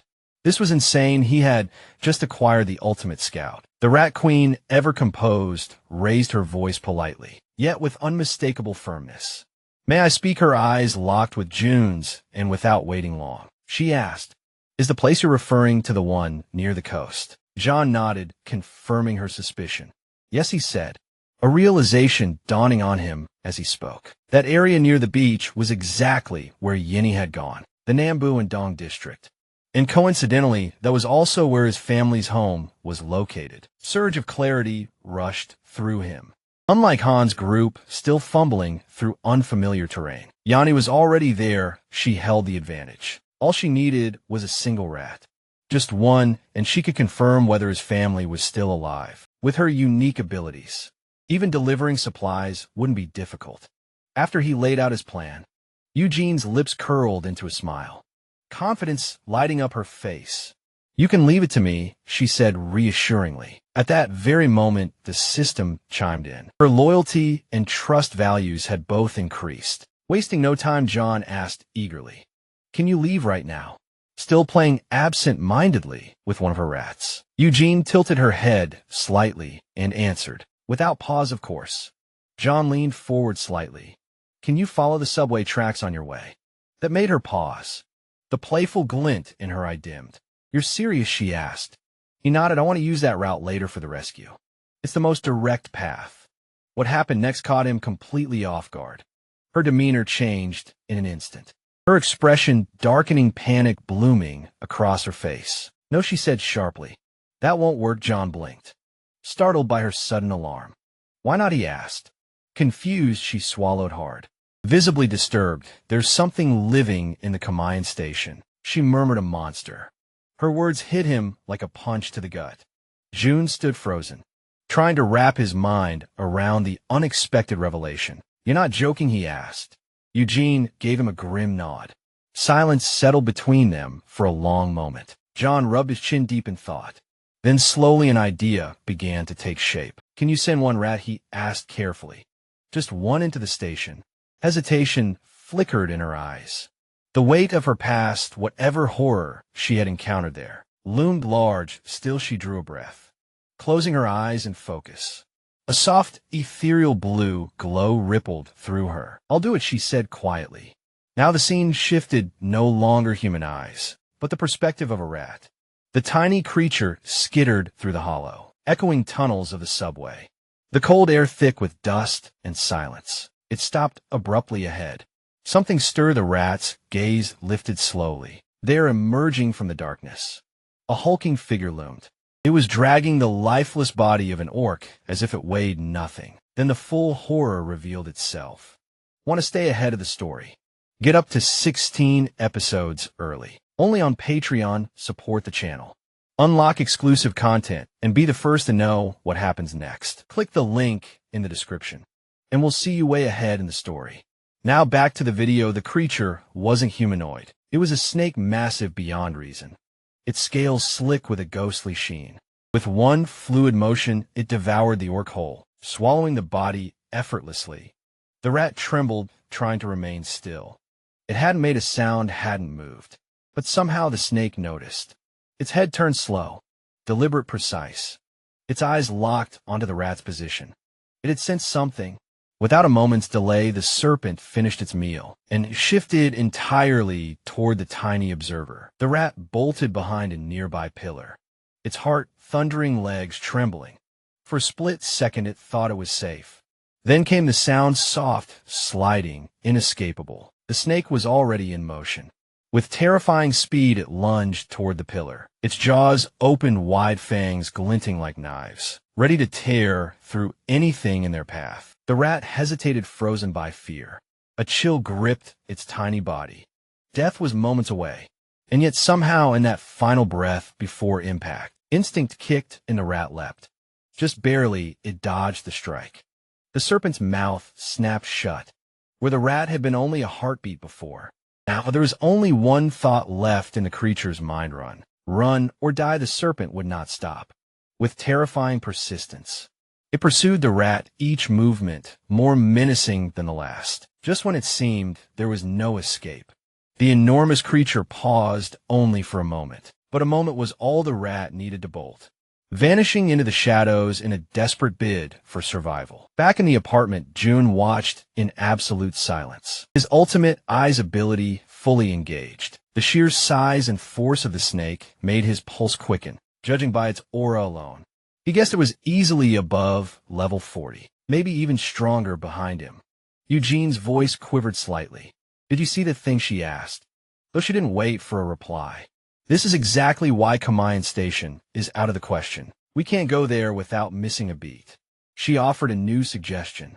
Skip the station entirely and aim for the next one. She had witnessed the strength of June's allies and was confident they could reach the next checkpoint without too much trouble. John considered her words. It didn't take long for him to nod in agreement. You're right, that's a solid plan, he said with a small smile. Then turning more serious, he added, head to Unit 2. 701.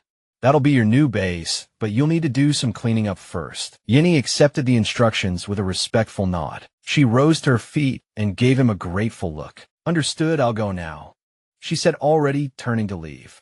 Be careful out there, John reminded her gently as she disappeared down the hallway. John sat quietly for a moment, deep in thought.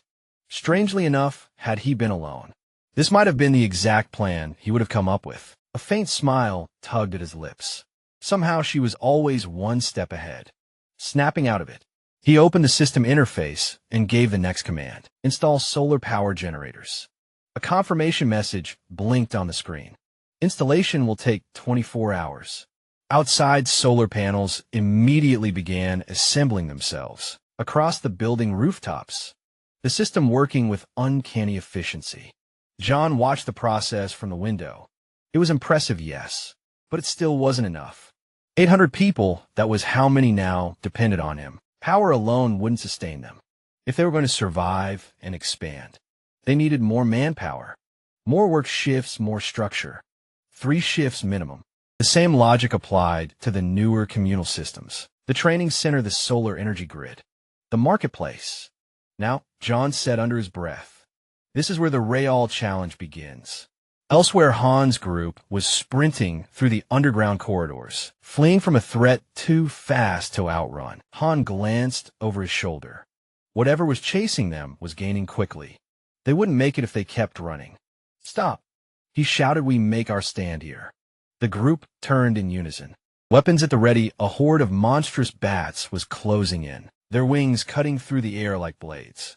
Without hesitation, the team launched their counterattack arrows, spells and blades igniting the air with mana-charged energy. Their arrows glowed bright blue, a dazzling hue that sliced through the sky and struck their targets with devastating accuracy. Screeches filled the cavern as the bats were torn apart mid-flight. One by one, the monstrous creatures fell, their AIB shrieks fading into silence. When the last wing had fallen and the corridor was finally still, the archer looked around. Is anyone hurt? Everyone confirmed they were fine. Then the poison user spoke, her tone a bit tense. About that giant snake at Command Station. Do we really think we can take it on? The archer didn't hesitate. We'll be fine if anything goes wrong. June could pull us back to the apartment. Instantly realizing she was being overly cautious, the poison user let out a small breath. Right. I guess I'm just overthinking. Han smiled and placed a hand on her shoulder. Don't worry so much, June's got eyes on us. We're not alone. He gave the order to keep moving. Eventually, they reached the outskirts of the station. What greeted them froze their blood. Thy ground was littered with mutilated bodies, goblins and orcs torn apart as if by a hurricane of claws and fangs. A derailed train car lay twisted off the tracks, its metal frame crumpled like paper. The poison user clutched her mouth, turning pale. God, she whispered, barely keeping her stomach down. Han ordered the others forward. While she composed herself, they proceeded slowly, now hyper-alert. Every sound felt like a threat. Then it came the low, unmistakable hiss of a serpent. Han's instincts kicked in hard. Stop, everyone freeze. The tension thickened like fog. At the front, Han's eyes widened in terror. From the darkness slithered a monstrous snake, its scales gleaming with deep violet hues, its golden eyes fixed on them with deadly intent. It was massive, far larger than even June had described. A crushing silence fell over the group. Adrenaline surged. Not one of them could move. Not yet. Toji was the first to break. How the hell are we supposed to fight that? The answer was obvious. The only chance they had was to run, and pray it wasn't already too late. Panic seized the group as they stood frozen, minds racing for any chance of survival. The air felt heavier, charged with something lethal, something unseen but fast approaching. Despite the chill of fear crawling up his spine, Han didn't hesitate, acting on pure instinct. He grabbed the archer beside him, her body stiff with shock, and shielded her with his own. Down he barked, voice cutting through the panic like a blade. Everyone get down now. No one questioned him. The urgency in his voice snapped them into motion. In unison, the team dropped to the ground, pressing themselves flat against the filthy metro floor. A heartbeat later, the world above them screamed. A flurry of vicious strikes tore through the space they had just occupied. Blades of air too fast to see sliced overhead with shrill, whistling violence. The walls around them shuddered and cracked from the force of the invisible onslaught. Chunks of concrete exploding from the impact. They couldn't see the attack. They could only feel it pass and hear the aftermath. Then came the chime. A cold mechanical tone echoed in each of their minds, followed by the flicker of a system notification projected before their eyes. New party. Quest activated. Target: eliminate the giant serpent. Time limit 10 minutes. Reward high XP. Bonus penalty none. But the final line was a lie. And they all knew it. There would be no respawn. No second chance if they failed this fight. There would be no one left to collect the reward. Only death, even as Han continued to shield the archer with his body. He couldn't shake the grim certainty growing inside him. This might truly be their end. Around him, the others slowly began to stir from the shock. Murmurs of confusion passing between them like a chill wind. No one could quite explain what they just witnessed. Was it an earthquake? Did the massive serpent cause it? The tremor had rattled more than the ground. It had cracked their resolve. Then, without warning, a glowing system message appeared before Han's eyes. His breath caught in his throat. New party quest: eliminate the giant serpent. Han stared, stunned. Eliminate. Why not fight or defeat? The word choice struck him as oddly final. His eyes returned to the serpent. And that's when he saw it. Something was wrong. Blood soaked its scaly body, and its massive form convulsed with strange, uneven shudders. Pieces of its flesh were sloughing off, as though it were rotting from the inside out. Still crouched beside the archer, Han whispered, "What the hell is happening to it?" Across the clearing, the Werbear woman locked eyes with him. No words were needed. They both nodded, understanding that they had to act. "I don't know what's going on," Han muttered, frowning. "But we can't waste this chance." Weapons shimmered into existence on his back, summoned by the system gripping his spear. Han stepped forward, gathering all his strength, and hurled it with deadly precision. The weapon soared through the air and slammed into the serpent's skull, burying itself deep in the soft, already wounded tissue. The serpent let out a final, strangled cry. In that moment, the system gave us insight into the beast's nature. Giant serpents are known to consume prey alive, a terrifying practice. They usually inject venom or strangle their victims first, ensuring no struggle after swallowing. However, this only applies to prey large enough to pose a threat. Smaller creatures like mice. Not a concern. That's why no one anticipated what came next. A flashback revealed a tiny mouse, leaping with pinpoint accuracy into the serpent's open maw, vanishing into its throat in a heartbeat. It wasn't an accident. It was a calculated, suicidal gambit, and John had been the mastermind. Watching from afar, John chuckled to himself. "Open the warehouse," he commanded. With his ultimate eyes activated, John observed the mouse's location. Inside the serpent, two skills were now available: warehouse and shop. Inside the monster's stomach, John issued a new command: release gas. The serpent's belly bloated grotesquely. Then John added a second component: burning papers already ignited. The result was catastrophic. A sudden violent explosion burst from within the creature, shredding it from the inside. The serpent thrashed and roared in agony, before collapsing in a heap of scorched, twitching flesh. Elsewhere, the queen of rats flinched, her body spasming, as though she could feel the same pain the mouse had endured. John stepped beside her and asked, "Are you all right?" She nodded quickly, still shaken, just startled. "You did well," June said softly. The queen exhaled, tension slipping from her shoulders, as his ultimate eyes scanned the battlefield once more. June reflected he hadn't landed the finishing blow, but that was intentional. The real credit would go to his vassals, Han and the Werbear woman. And because of that, he'd earned 6 times the experience points. It was an investment well made. The scene returned to Han's final attack. As the spear struck, the Werbear woman surged forward, her transformation nearly complete. She moved with relentless fury, claws tearing into the serpent's body as it struggled to retaliate. Then, gathering all her power, she leapt high into the air and came down like a thunderclap. Her final strike smashing directly into the beast's skull. Crater formed beneath the impact. The dust settled. The serpent did not move again, panting. The Werbear slowly turned to look back, just to be sure, and then ding. System notification: King's serpent has been slain. A wave of experience flooded their profiles, because it was a level 40 boss. AB0. Significant sum of 1 was also deposited into the Sha Tin's treasury, with the serpent defeated. Kamayan Station's threat level had been neutralized. A new outpost could now be constructed on the site. More notifications began flooding in. Several skills had leveled up.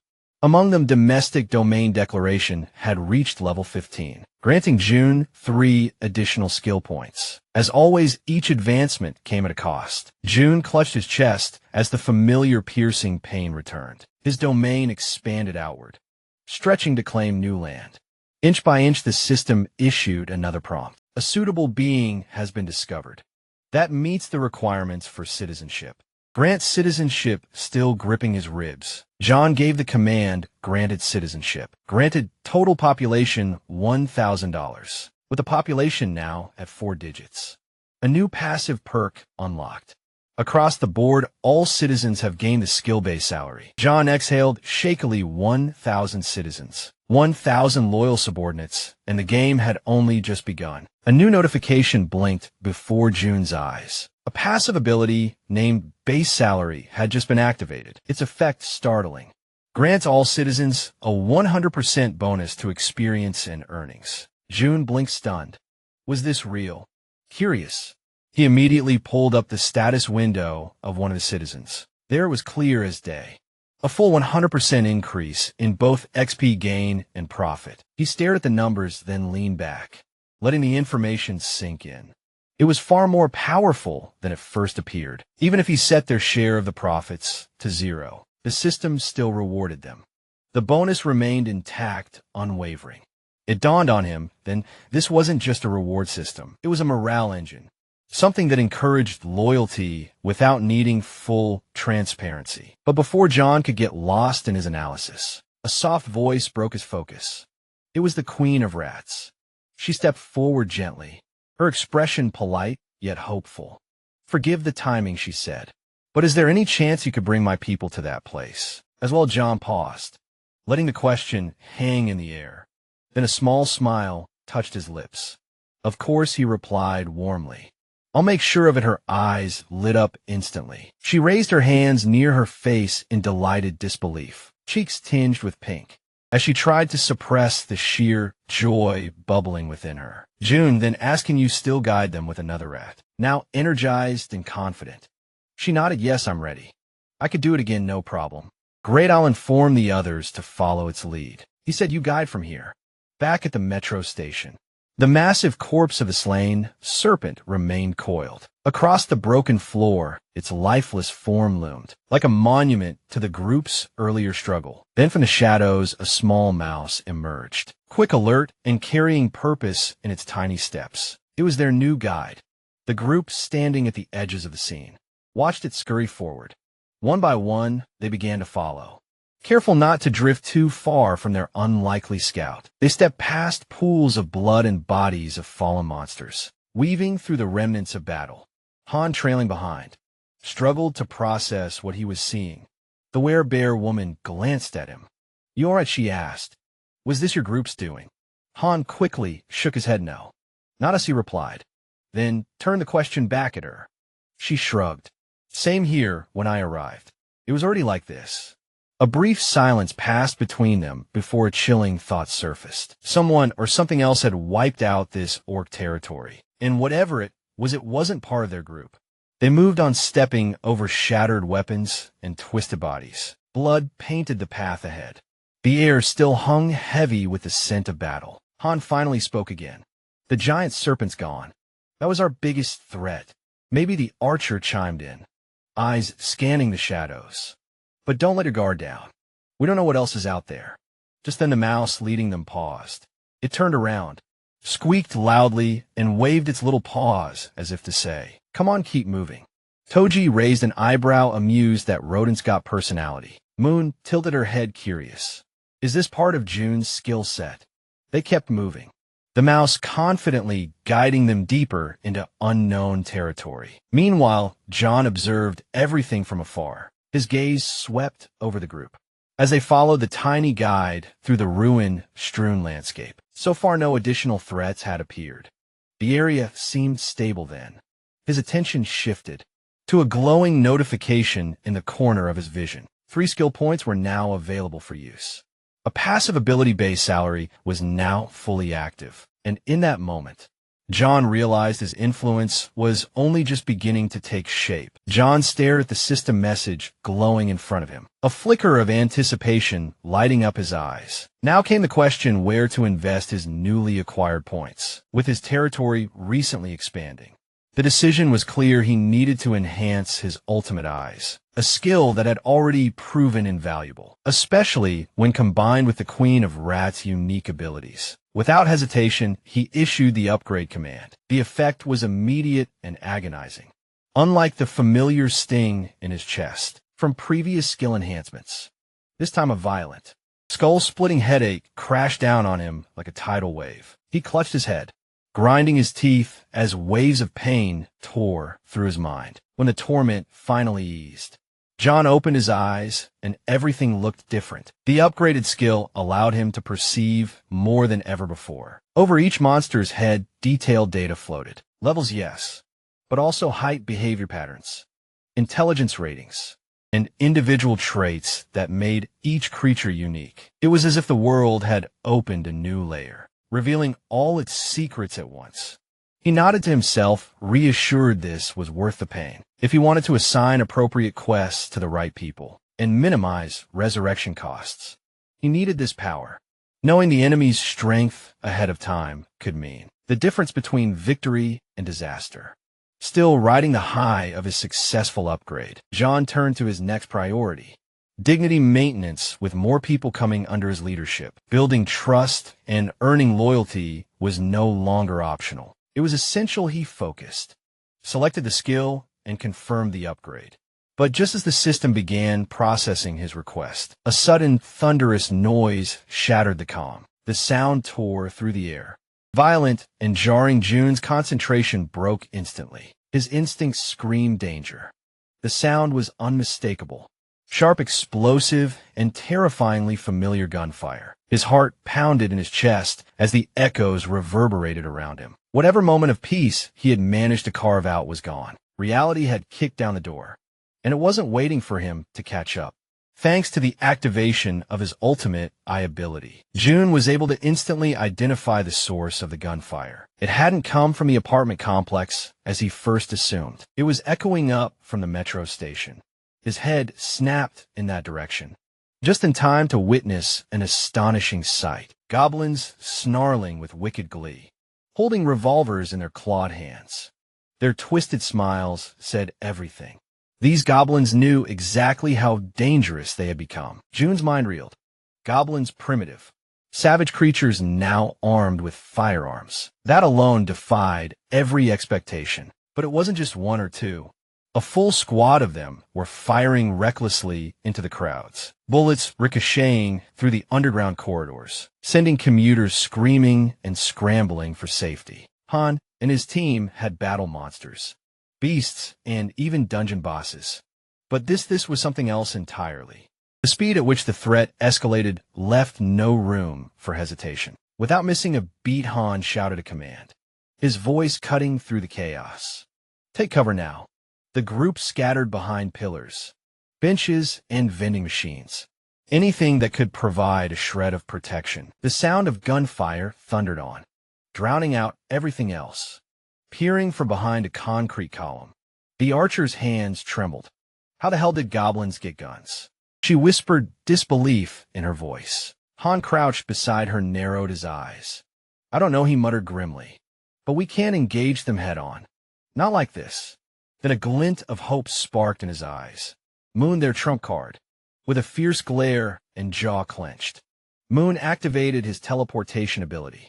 He vanished from behind cover and reappeared in the midst of the armed goblins. Silent and sudden, his spear glinted once in the dim metro light, before it pierced cleanly through the back of the nearest goblin. The creature let out a dying shriek as it collapsed. The others turned startled. But it was too late. Moon, eyes burning with purpose, unleashed a brutal flurry of close-range attacks. His movements were fluid, efficient, merciless. Each goblin that lunged toward him lost its head within seconds. Blood sprayed across the platform like dark mist. But Moon didn't flinch. He was a whirlwind of death among the chaos. From a distance, more goblins raised their revolvers, lining up their shots at the lone warrior. But just as fingers squeezed triggers, arrows flashed through the air, striking their hands and making them drop their weapons in screams of agony. The archer didn't miss. She had waited for the perfect moment, and she delivered. But the assault wasn't over. Toji, clad in dense knight's armor, roared as he charged forward like a freight train, the bear woman right behind him. The two warriors plowed into Y, the remaining goblins with unrelenting force, slicing through them before they could regroup or retaliate. From behind the chaos, the man with glasses and the poison wielder watched with wide-eyed amazement. The synergy, the timing. It was flawless. Their team wasn't just strong. They were prepared as Moon and the archer maintained overwatch. Toji and the bear finished the job, pushing deeper into the metro station and clearing out the last of the goblin squad. When the gunfire finally ceased and the smoke began to settle, John approached the fallen revolvers cautiously. His ultimate eyes flared to life once more, scanning the weapons and the custom ammunition beside them. Details streamed into his vision composition. Craftsmanship, origin. He gave a mental command to register both items into the system. Quiet chime confirmed that the revolver and its specialized bullets were now officially cataloged. John stood frozen, staring at the system message. A firearm in the system inventory. He knew exactly what that meant and what it could mean. On one hand, firearms could revolutionize combat. Even unranked civilians under level 10 could potentially defend themselves or hunt low-level monsters. That would lead to a surge in XP generation. A surge in profits, stronger cities. A safer population, but the risk enormous. He couldn't just release firearms into the general store. Not yet, maybe not ever. Because John understood one hard truth. Power once made easy to wield was nearly impossible to contain. John still couldn't bring himself to fully trust the people entering the shelter. At this stage, he had been letting in newcomers without discretion. No screening, no verification. No standards. He welcomed everyone, offering food and protection, under the assumption that he could manage whatever consequences came his way. Sure, the rapid population growth had its advantages. More hands, more skills, and the beginnings of a community. But John also knew that things change. The moment firearms enter the equation, trust becomes fragile in a world this unstable. It only takes one wrong person to turn everything upside down. He understood that beyond supply limitations, in a post-apocalyptic world, human emotions like envy, fear, and resentment could ignite dangerous tensions. Introduce weapons into that mix, and accidents or even deliberate harm were no longer just possible, but inevitable. Dachuan concluded that while firearms were indeed valuable tools, they needed to be distributed with extreme caution. Only those who had proven their trustworthiness and loyalty would be allowed access. Opening the system interface, he implemented the changes. Verification first, then loyalty threshold. With that settled, John already had someone in mind to be the first recipient. Back at the metro station, a group stood among the fallen goblins, their grotesque forms littering the ground. Without warning, a gun shimmered into existence above the ground, then dropped clattering softly in front of Moon. The suddenness of it startled him. He stared at the weapon, then approached it carefully. Step by deliberate step, when he picked it up, there was already a subtle smile on his lips, his finger resting gently near the trigger. He didn't need to look around or ask questions. He knew who had sent it in his mind. He offered a silent thanks to John.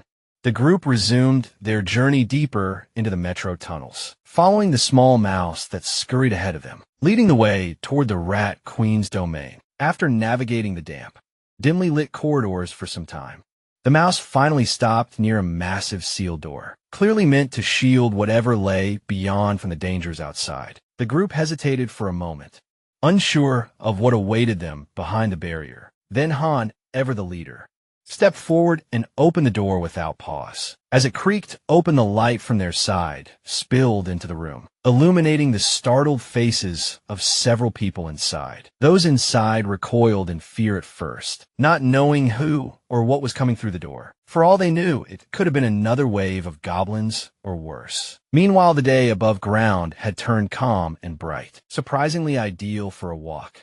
John noticed this and decided it was the perfect moment to step outside and breathe in some fresh air.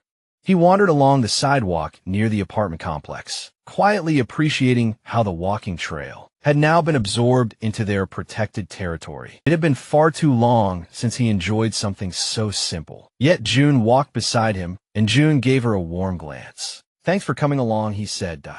Just as they were settling into the peace of the moment, the system chimed in with a notification. An unregistered entity was approaching. Chen's eyes narrowed slightly, but a smile crept across his face. "They're here," he said calmly. Yi-jun looked at him puzzled. Who? The system brought up a profile. An individual who fully met the requirements for citizenship. It then asked whether John wanted to approve entry. Without hesitation, he granted access. Mere seconds passed before Yi-jun heard her name being called out. From a distance, her head snapped up, eyes widening, running toward her. Arms outstretched and voices full of relief were her mother and sister. Yojini. Tears welled up in her eyes. The three of them collided in a tight, emotional embrace, crying, laughing, clinging to one another like they never wanted to let go. Her mother, voice trembling, scolded her softly, "Where did you go?" Without saying anything, "I was so worried."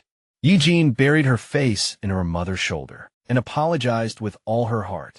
After the reunion, Yi-jun pulled back with a grin. "You smell really nice. Did you take a bath?" With a chuckle, Yejun nodded yes. "And there's hot water here, too. You'll both be able to take one as soon as we're inside." His heart warmed as he overheard their conversation. Talk of clean beds, warm meals, and a safe place to rest. For once, things felt right. June called out to the Rat Queen. She turned swiftly at the sound. Eyes sharp with instinct. "Is something wrong?" she asked, tension flickering in her tone. June offered a reassuring smile. "Nothing wrong, just some news. You've officially been assigned Unit 2701. It's yours to use however you see fit." Her brows rose slightly. "For real?" He nodded. "It's not the most spacious layout. Might get tight with 30 people. But it's yours." She turned back toward her mother and sister. The three of them stood together quietly, still surrounded by the survivors they'd brought with them. Every last person who had been stranded in the metro had made it out alive, 30 in total, all now safe within the shelter. Before she could speak, June stepped forward again, as if reading her thoughts. "Actually, I've arranged for 3 additional rooms for you, just in case. You've more than earned them." Yejun blinked, surprised by his generosity. A pink flush crept into her cheeks. "Thank you," she murmured sincerely. Daejun continued, "You can also access Units 2400 to 2301 and 1902. They're all in the same building, so everyone can stay close." That was the breaking point for her composure. Her eyes welled with emotion. Behind her, her mother and sister exchanged soft smiles, relief evident on their faces. The burden had been lifted. They weren't alone anymore. "I promise," Jean said quietly. "I'll do my best always." In the system's interface, a new notification flashed across June's screen. Loyalty and trust among the citizens had spiked massively. A faint thrill ran through him. He hadn't just saved people, he had inspired them. But just as the wave of satisfaction washed over him, something in the interface pulled his attention. A feature he'd unlocked during his last level up. He'd never looked into it properly. Guardian Beast Management. The name alone sounded powerful, mysterious. June opened the info panel and nearly choked. The cost to activate at 1 billion. He stared at the number, his brain struggled to process it. Was that even real, a billion? Before he could even begin to think about what kind of ability would warrant a cost like that. A voice called to him, "June." He turned. Someone stood in the doorway. Her posture stiff, her face unreadable. It was hearing the girl known for her poisons, quiet, calculated, deadly. But now she looked uncertain. "I was hoping we could speak alone," she said, her voice barely above a whisper. June nodded, guiding her into a side room. Once inside, he closed the door gently behind them. "What's on your mind?" he asked. Keeping his tone light, Hiron's gaze dropped to the floor. She looked nervous, genuinely nervous. Her usual calm had been replaced by something fragile. "I have something I need to tell you," she said. June noticed the tremble in her voice. "Take your time," he said gently. "There's no rush, whatever it is." You're safe to speak freely. His kindness seemed to unlock something in her. She gave him a small, grateful bow. I'm sorry, she said, but I want to leave the team. Silence. June blinked. Her words didn't register right away. He stared at her, searching her face for signs of a joke, a misunderstanding, anything. You want to leave? He repeated. Stunned, she nodded slowly. For June, it was like the air had been knocked out of the room. This had never happened before. Not once, and now everything had changed, with guilt shadowing her expression. The poison-wielding girl lowered her eyes and whispered once again that she was sorry, but she had made up her mind. She needed to leave the party. John heard her voice, but he said nothing. At first, the moment hung in the air, thick and heavy. It had all happened so suddenly. But he struggled to process what she was really saying. Before he could speak, she continued, trying to explain. Her voice wavered with doubt. Her power, she said, had always made her feel like a burden. It wasn't just about strength. It was the sense that she contributed nothing that really cut deep, whether she was there or not. She truly believed that outcome would have been the same. John reached out, gently, his voice soft but steady. Take a breath, it's okay. You can speak freely whatever you're feeling. Don't hold it back from me. She clenched her teeth, as if physically bracing against her own confession. A deep breath later, the truth finally broke free. I'm scared, she said. Barely above a whisper, the fear in her voice caught John off guard. Her body trembled and her eyes filled with tears. I'm really scared, John. The goblins, the OR. CS. The giant snake, all of it. Even the red tiger that chased us rest. Remembering it makes my whole body shake. Tears spilled freely now as she broke down, her words tumbling out between gasps. You saved me so many times. And I just stood there frozen. I couldn't do anything. I was useless. She tried wiping her face with trembling hands, ashamed. I don't deserve to be part of this team. I've failed you. I've failed everyone. John listened in silence, his heart heavy. In truth, a part of him had sensed this for some time. He recalled how terrified she had been when they went to rescue Moon's grandmother, how her hands had trembled while they hunted orcs, and how close she had come to dying during the red tiger's pursuit. Yes, she had struggled. Yes, her impact in battle had been limited, but none of that made her worthless. Her ability, Poison Mist, wasn't easy to wield. It was dangerous, volatile. If misused, it could harm the very people she was trying to protect. That alone made it difficult for her to use it freely. Still, despite the risks and the fear, she had stayed, she had fought. She had stood beside them every time. John looked at her crying face and made his decision. Actually, he said gently, this works out. There's something I've been meaning to ask you. She sniffled, blinking back more tears. What do you mean, do you know Dabin? He lives on the 21st floor of the shared housing facility. He's overwhelmed, too much responsibility, too little support. John stepped a little closer, his tone calm but sincere. I'm working on expanding that setup. I want to establish shared facilities on every floor. Not just the 21st, but I can't do it alone. I need someone dependable, someone I can trust to help manage it. He paused, then asked softly, could I ask you to take on that role?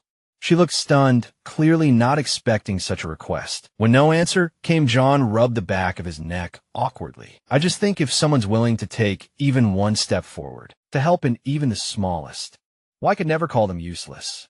She still looked uncertain. So John added quietly, your ability. I know it seems hard to use now, but I truly believe it has amazing potential. It's a control-type poison right. That kind of power, it's rare. Someday, when the time is right, I know you'll shine. He met her eyes, serious. Now, if going outside is too much right now, then don't help from indoors. There's no shame in that. And when the day comes when we truly need your strength out, be counting on you.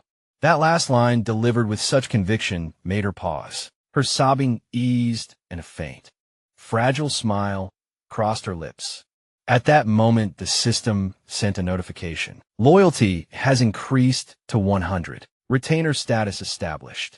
Retainer limit expanded. Jen watched her closely. He hadn't just salvaged her confidence. He had given her a new path. And maybe, just maybe, that would be enough. Heron wiped her face once more, her hands trembling as she offered another apology. But this time a sincere smile followed. She admitted with a quiet laugh, That John had just seen a vulnerable side of Herb, promised she would give everything she had to support him from now on. Her words struck something in John. He looked at her, and for the first time in a while felt a sense of lightness return to his chest. He hadn't been alone in this, after all. She had been pushing herself just as hard. He gave her a nod of understanding, silently accepting her vow and offering his unspoken thanks. Time passed. The air inside the room felt calmer now, but a persistent glow in the corner of Chen's vision dragged his attention back to the system interface. A prompt hovered unresolved.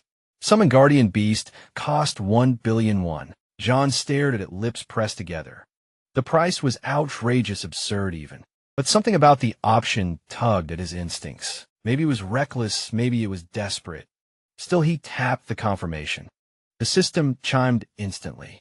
1,000,000,001 deducted, summoning initiated. Before John could second guess himself, a blinding light erupted from beneath his feet. He jumped, startled as a glowing magical circle flared to life on the floor, painted in radiant yellow sigils.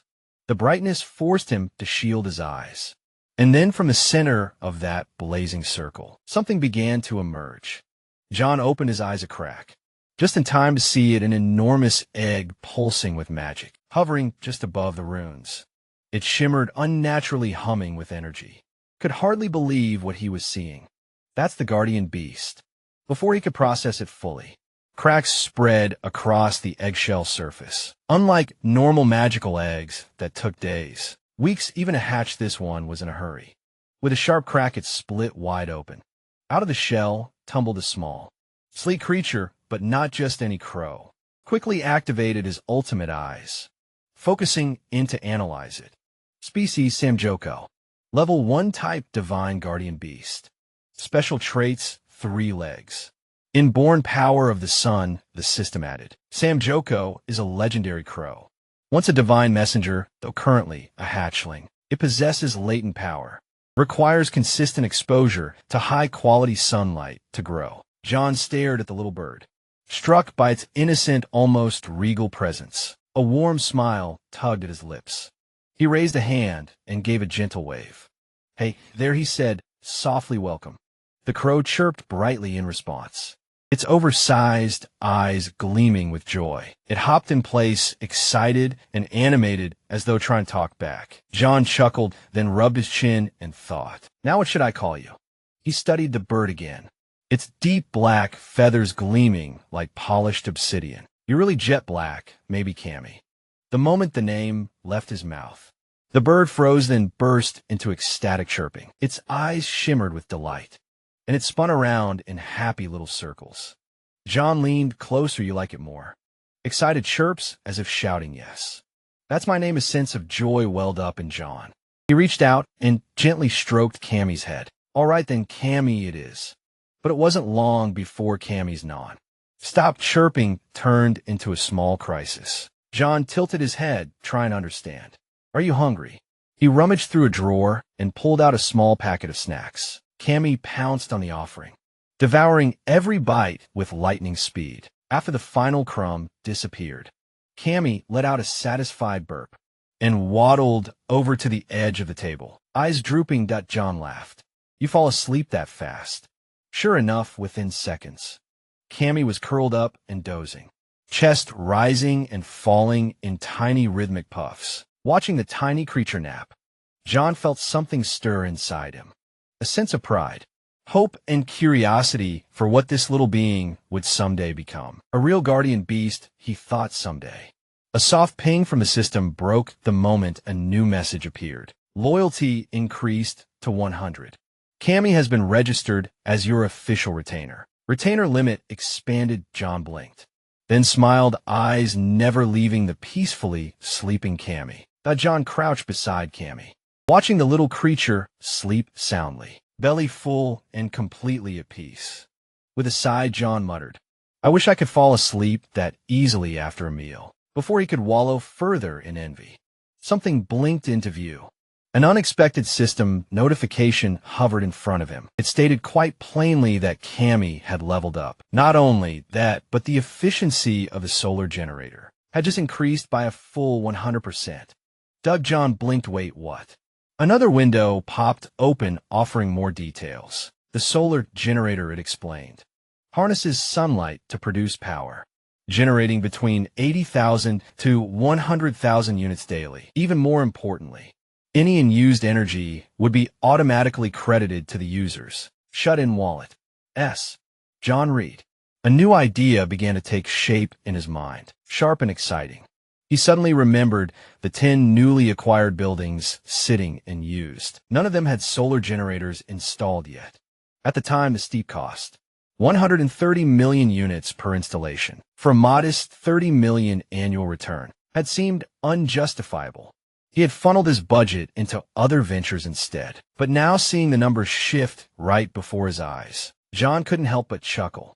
The equation had changed. Cammy's level continued to rise steadily, and with each level gained, another alert chimed and generator efficiency was increasing again. Watching in awe, John saw the system recalculate. What was once a 30 million annual return was now projected at 90 million. A triple increase. A wide grin broke across his face. This changes everything. Without another moment of hesitation, John opened the system interface and issued a command. Install solar generators in all 10 buildings. The confirmation came almost instantly that installations would be completed within 24 hours. Later that day, John found himself standing outside room 3001. He rang the doorbell. A voice called out from inside. Who is it? It's me. John answered calmly. The door opened, revealing Fatty, his eyes scanning John with mild concern. What's going on? Something happened. John didn't answer right away. His face was serious, uncharacteristically so. I need a favor, he said. His tone heavy. Fatty raised an eyebrow. A favor from me? What kind? John glanced around, then leaned in slightly. I need you to hold on to my money. They spoke quietly for a few moments, their words hidden from us, the audience, but when the conversation ended, Fatty stood frozen in the doorway, completely stunned whatever John had told him. It had been no small matter. Before anything else, John had come to an important realization. After reflecting deeply on the mechanics of tax collection, if he entrusted a large sum of money to a reliable citizen and simply let it sit, that wealth would steadily generate returns. The system would deduct a one-time 10% tax upon the initial donation, but from that point onward, the invested amount would yield a consistent 10% profit each month. John began sorting through profiles, scanning for someone trustworthy enough to manage such a responsibility. He browsed through several status screens until his eyes landed on one person, Choi, affectionately known as Fatty. With a trust score of 89 and a loyalty score of 98, Fatty stood head and shoulders above the rest. There was no doubt in Chin's mind this was the person. The moment he made his decision, the system flashed a confirmation. 1 billion had been successfully donated to Fatty, with a standard 10% fee applied. Almost immediately, the system updated again. Fatty's loyalty and trust had increased even more. Fatty, looking nervous but curious, asked in a quiet voice, "Am I really just supposed to hold on to it? Can I maybe use a bit of it truthfully?" John had expected that question. Originally, the plan was exactly that, to allow small use of the funds. But he hadn't anticipated that Fatty's loyalty would reach the full 100. Moved by that, John gave a small nod yes. He said, "You may use a portion. I trust you." Fatty's eyes widened in disbelief. He bowed deeply, visibly overwhelmed with gratitude. "Thank you truly." He whispered, "Come on."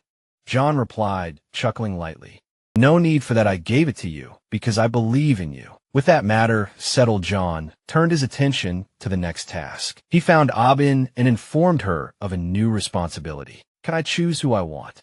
she asked with a spark of excitement in her voice. "Absolutely," John said. "Pick whoever you like." He then introduced her to a new potential recruit, Heron, known to some as the Poison Girl. He added that, as the new team leader, Dabin would also receive double the usual weekly pay. Her loyalty surged immediately, grinning from ear to ear. Dabin threw an arm around Heron and declared with enthusiasm, "We'll do our best with infectious energy." She grabbed Heron's hand and hurried off toward their first mission. "Come on, let's go." She shouted back, "Wait." "Slow down," Heron called out, trying to keep pace watching them rush off together. John felt a sense of reassurance. The two seemed like a perfect match. He had no doubt they'd make a great team. Then came a tougher part of the day, a conversation he'd been putting off. John headed over to Wu Apartment 2. Unit 109, the group there had been through a lot. When they saw him arrive, they came out to greet him. "How are you all feeling?" John asked. Han stepped forward. "We're doing all right," he said. "But what brings you here?" John Chin's expression turned serious. "It's about Kamayan Station. After the last monster incident, the area is now officially clear. The subway tracks and surrounding zones are safe for now." He paused, making sure everyone was listening. "From Kamian to the next stop, there are barely any monsters left. This is our chance to move, to claim the area before something else does." The crowd was quiet. Everyone understood what he was saying. That John continued, voice steady. "This kind of opportunity doesn't come often. We act now, or we risk losing it." A memory flashed in his mind. Heron pleading through tears. Desperate for a chance, that moment had stuck with him. And that was when John truly realized how urgent it had all become. Watching the group now, John couldn't help but feel a strange mix of guilt and awe. These people, his companions, his responsibility, were literally putting their lives on the line to carry out his plans. And it hadn't been luck that saved them last time. It was Yi Jin, the queen of rats. Thanks to her, they had detected the presence of the monstrous snake near the station. In advance had they walked into that unprepared deed. He didn't even want to imagine the consequences. In a world where death lurked around every corner, Jin knew his desire to protect his makeshift family might seem selfish. But despite that, he made his decision. He issued the command. Han's team would advance to Jagali Station tomorrow. He couldn't afford to retreat. Not now. The next morning, Cammy yawned and stretched with cat-like laziness as the sun peeked through the windows.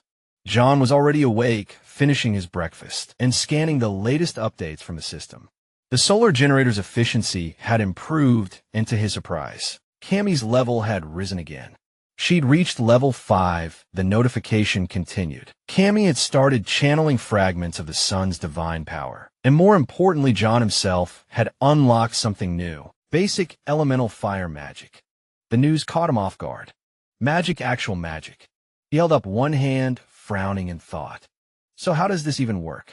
As if in response, a flickering flame curled to life on his fingertip. It floated gently like a candle's flame, yet somehow alive, was oddly familiar. It reminded him of how it felt when using his dignity. Maintenance skill intrigued.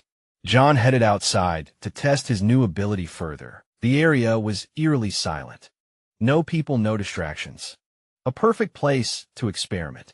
He closed his eyes and let his imagination take over, picturing a roaring inferno. A firestorm large enough to consume everything in sight. Slowly, heat coalesced in the center of his palm. A fireball taking form, the power surged through him, igniting something primal inside. With a focused motion, he hurled it forward, and it fizzled. The flames sputtered out midair, unimpressive and small. John stood there, shoulders slumping.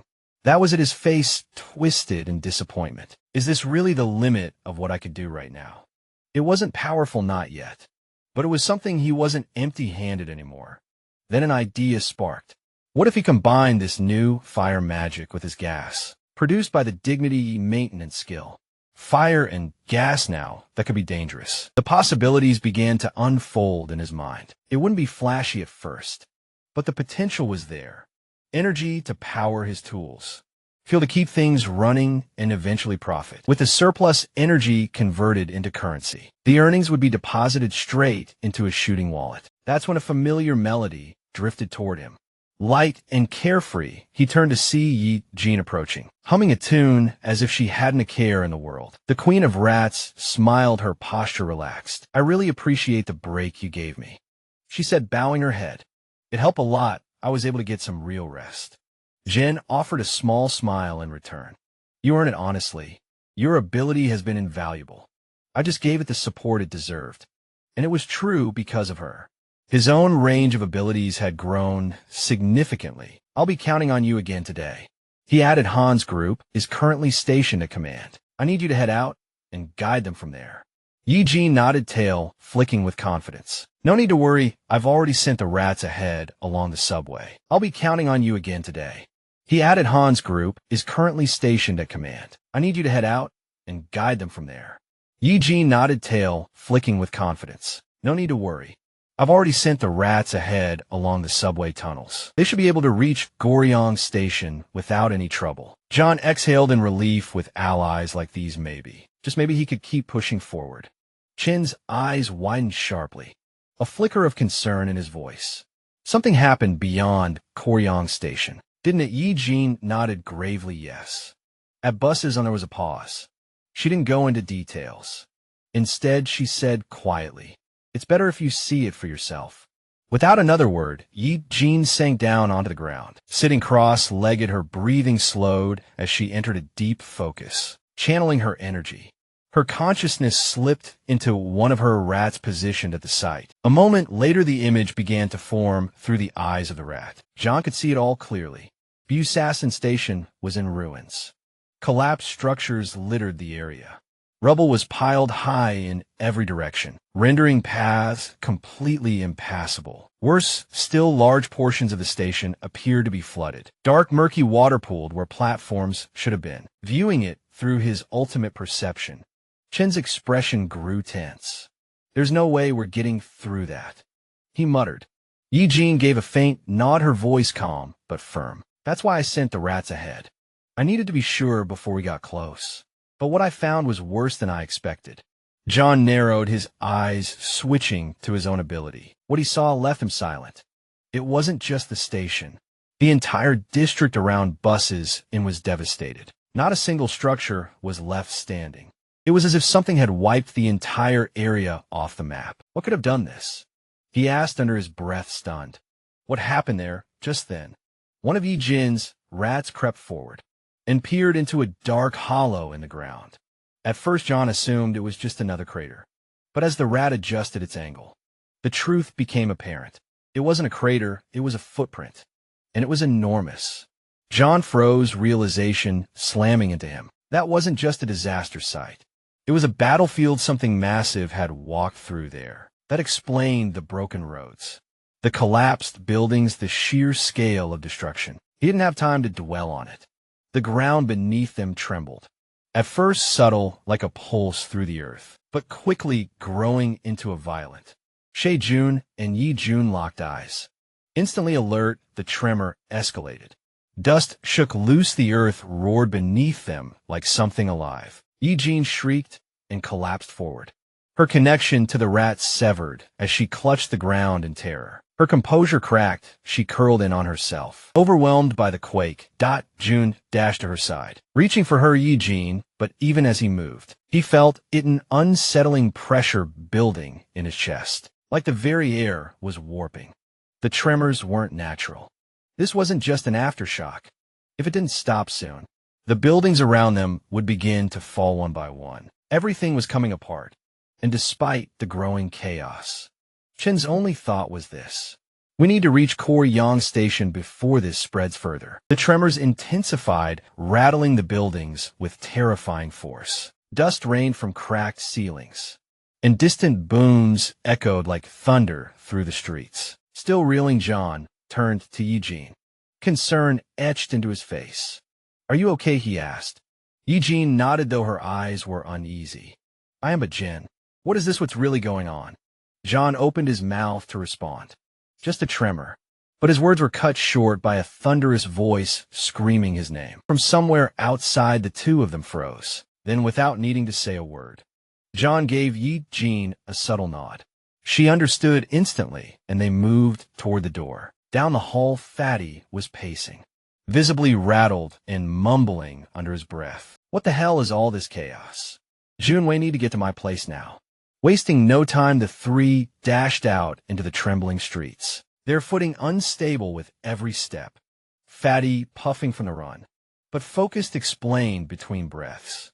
"From my balcony, we can see the station hotel. Give us a clear view, might help us figure out what we're dealing with." As they ran, John couldn't shake the memory of the earlier crash. Something deep down told him that whatever was happening now had everything to do with that. Eventually, they reached Fatty's apartment.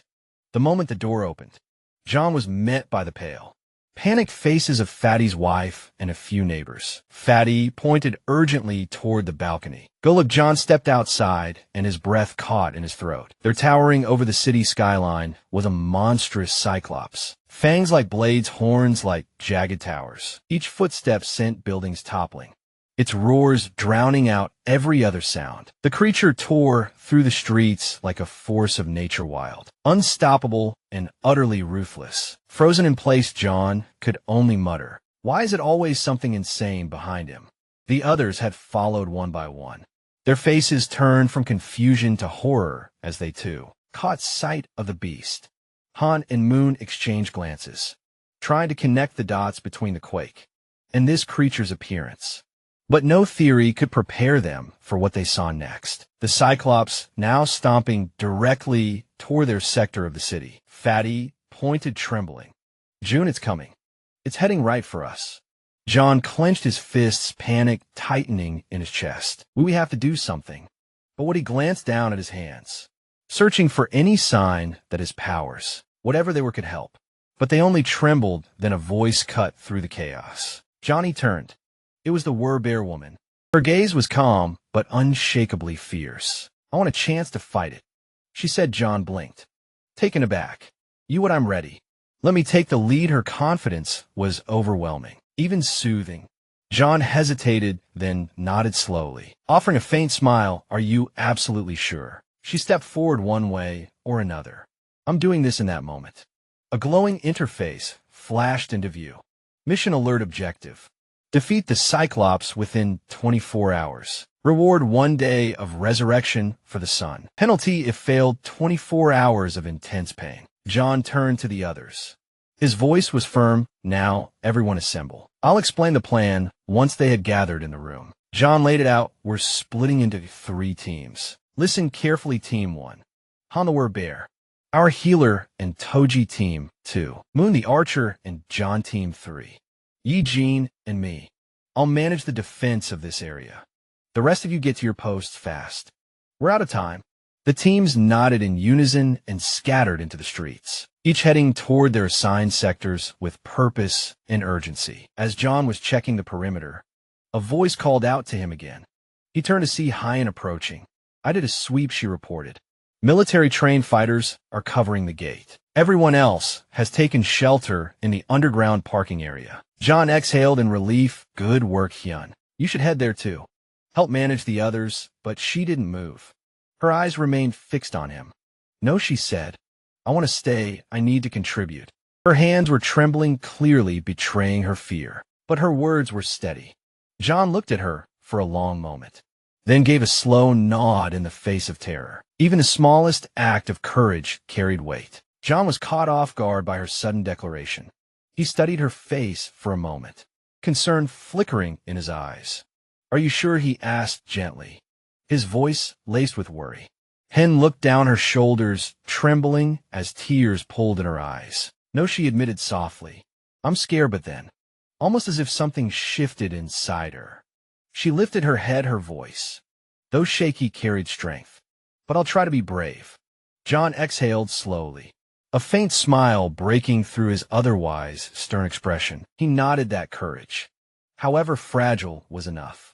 Without another word, he turned and called out, summoning Yi Jin and Hurin to accompany him to the main gate. There was no time to lose.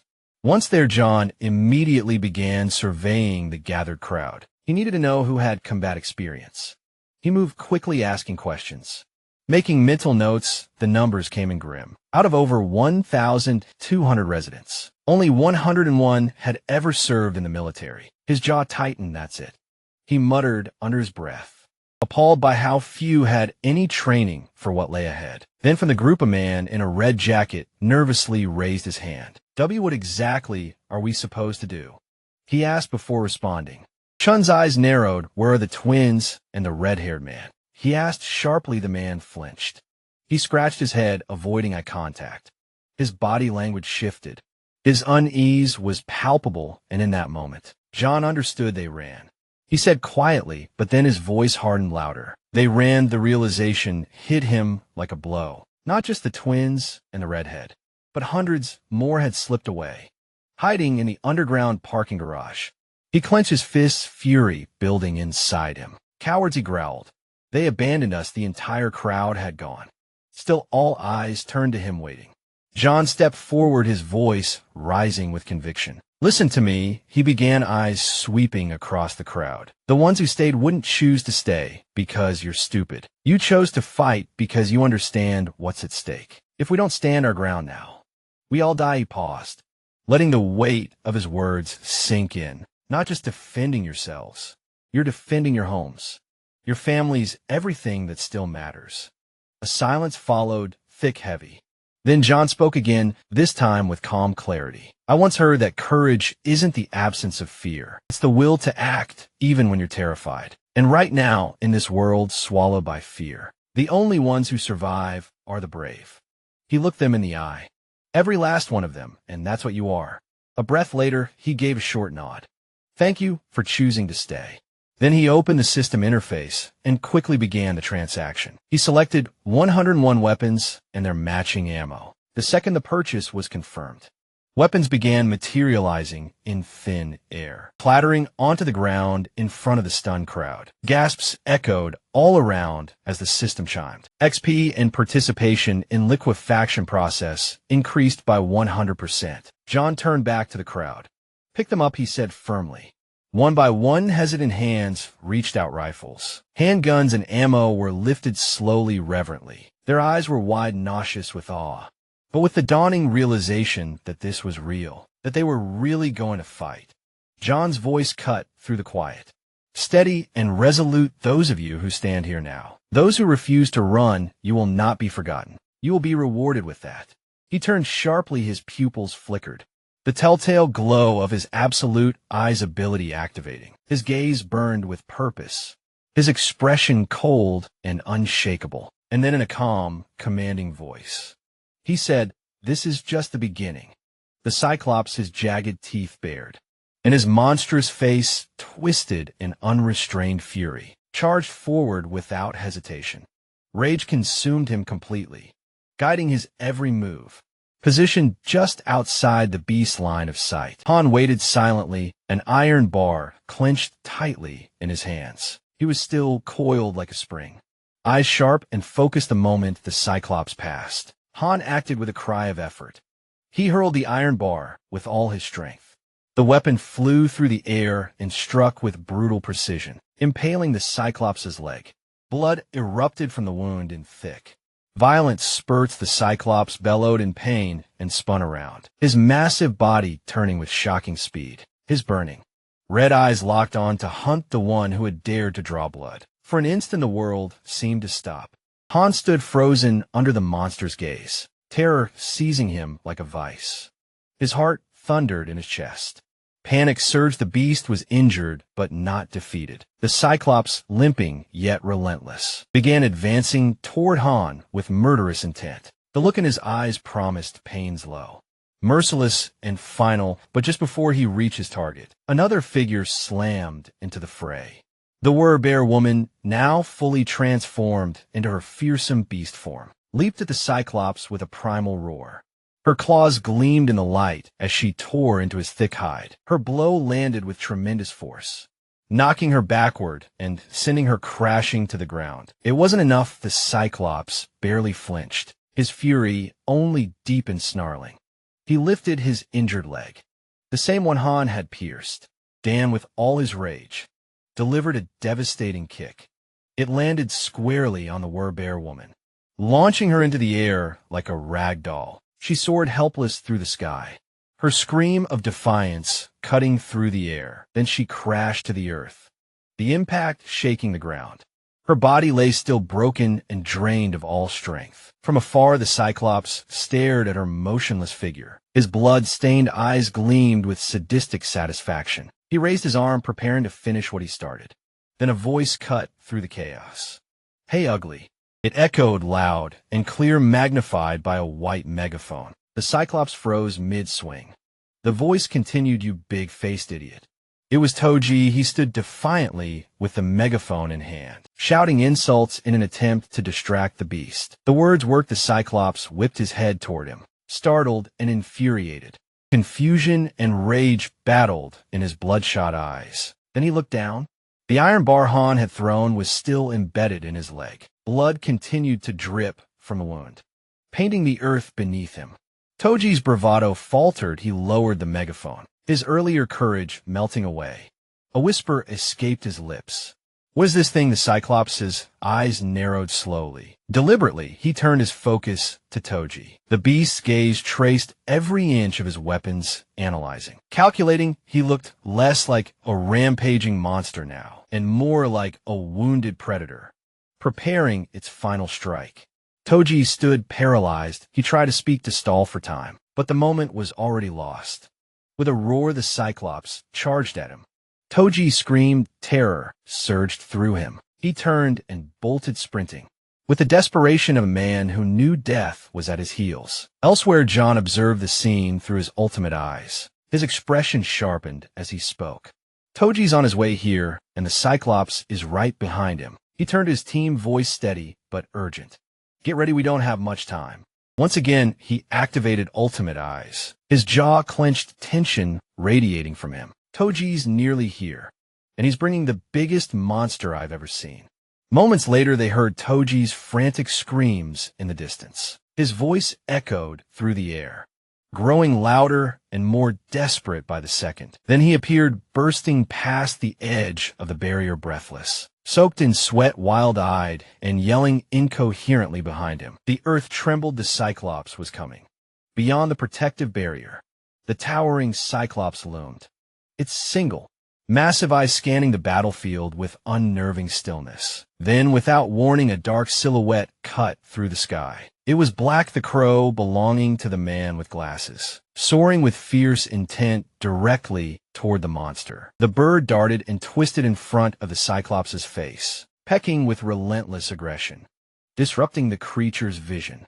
No matter how the Cyclops swatted or roared, Black would not retreat, driven by instinct or command. The crow stayed locked on target, denying the giant even a moment of clarity. Frustrated and disoriented, the Cyclops finally squeezed its eyes shut in agony. That was the signal. The archer woman was already poised, her stance rock solid, every muscle aligned in perfect discipline. She raised her bow, her breathing slow and steady. Eyes narrowed as she locked onto her mark. As if on cue, Black flew away and returned to his master's arm, landing with a quiet grace. Without hesitation, the archer released.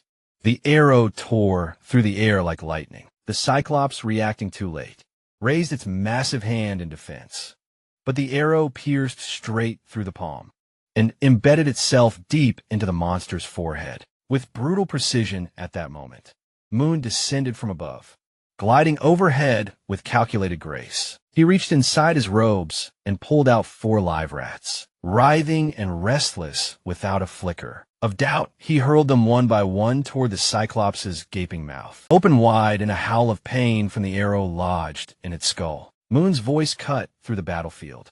John's shout rang like a command. Had gone according to plan up to this point. Now the next step belonged to John.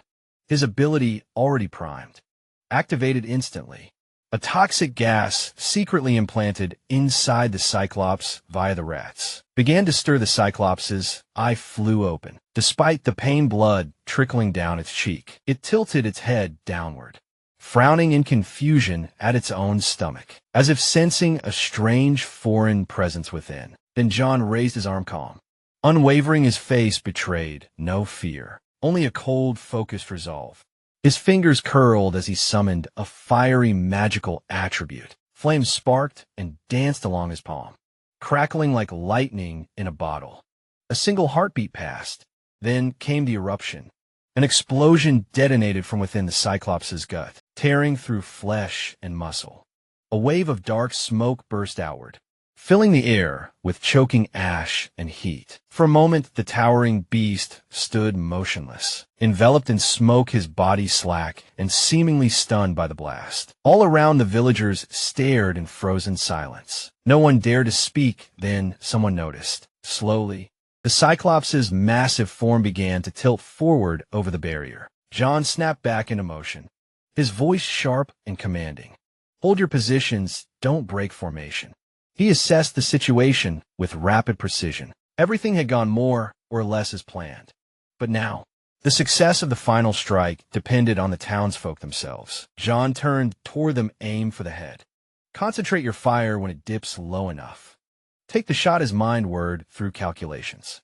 Ideally, he hoped the final blow would come from one of his trusted allies, a symbolic end to the nightmare. But his thoughts were cut short when a trembling figure stumbled toward him. It was Fatty, clearly shaken. Barely able to speak, he pointed frantically behind John, trying to form words, but none came out. Relax, John said, trying to steady him going to fall. That explosion was enough. But then John turned and his blood ran cold. The Cyclops was still standing. The smoke had cleared just enough to reveal its silhouette, monstrous and unmoved. Its eye, burning with fury, was fixed directly on John. Not with confusion, not with pain. With purpose. Chin's expression collapsed into disbelief. His heart pounded, his instincts screamed at him to run, but his legs wouldn't move. The beast hadn't fallen, it hadn't even flinched. Outside the barrier, the Cyclops radiated power and dominance, as if mocking their efforts. Its arm rose slowly, the motion deliberate. Brutal, massive fingers clenched into a devastating fist, as though sealing a verdict. Then came the strike with terrifying speed. The Cyclops slammed its fist down on the barrier with the force of an avalanche. The impact sent a concussive blast through the air, rattling the ground and shaking every building in the vicinity. The shockwave roared across the field like thunder, leaving chaos in its wake. The moment the Cyclops' massive fist collided with the barrier, the system triggered an emergency alert.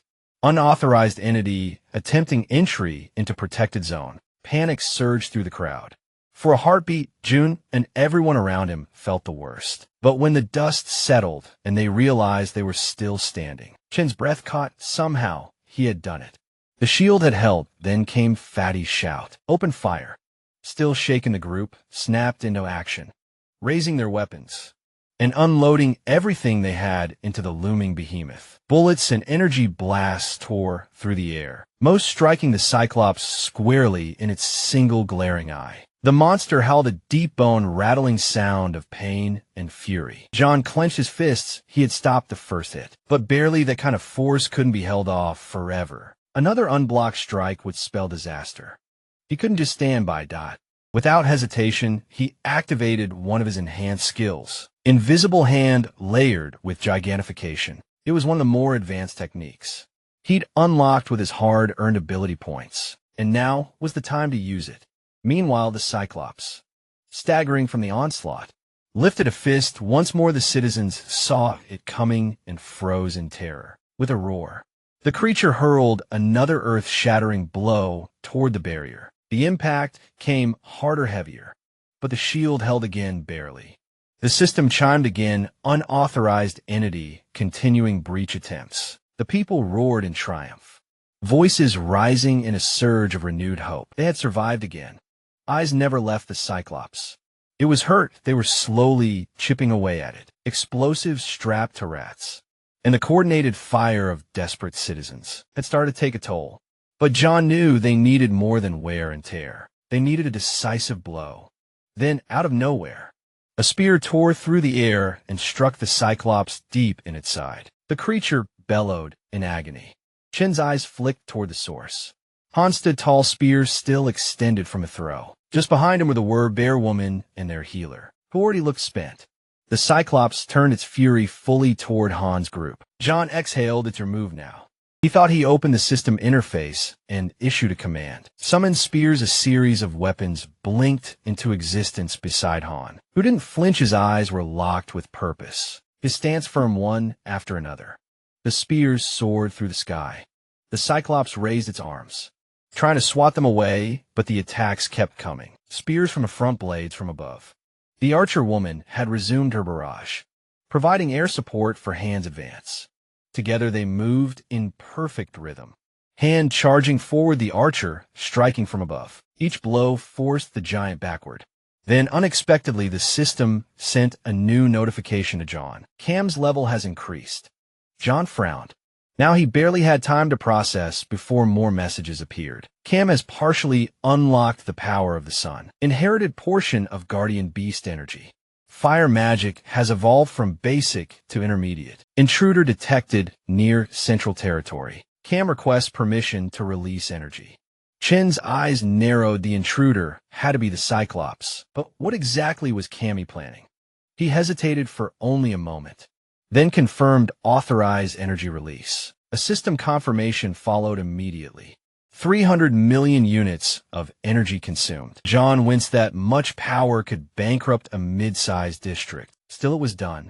He watched as the energy began to pour from the solar generators, funneling through conduits, all directed toward Cammy's station.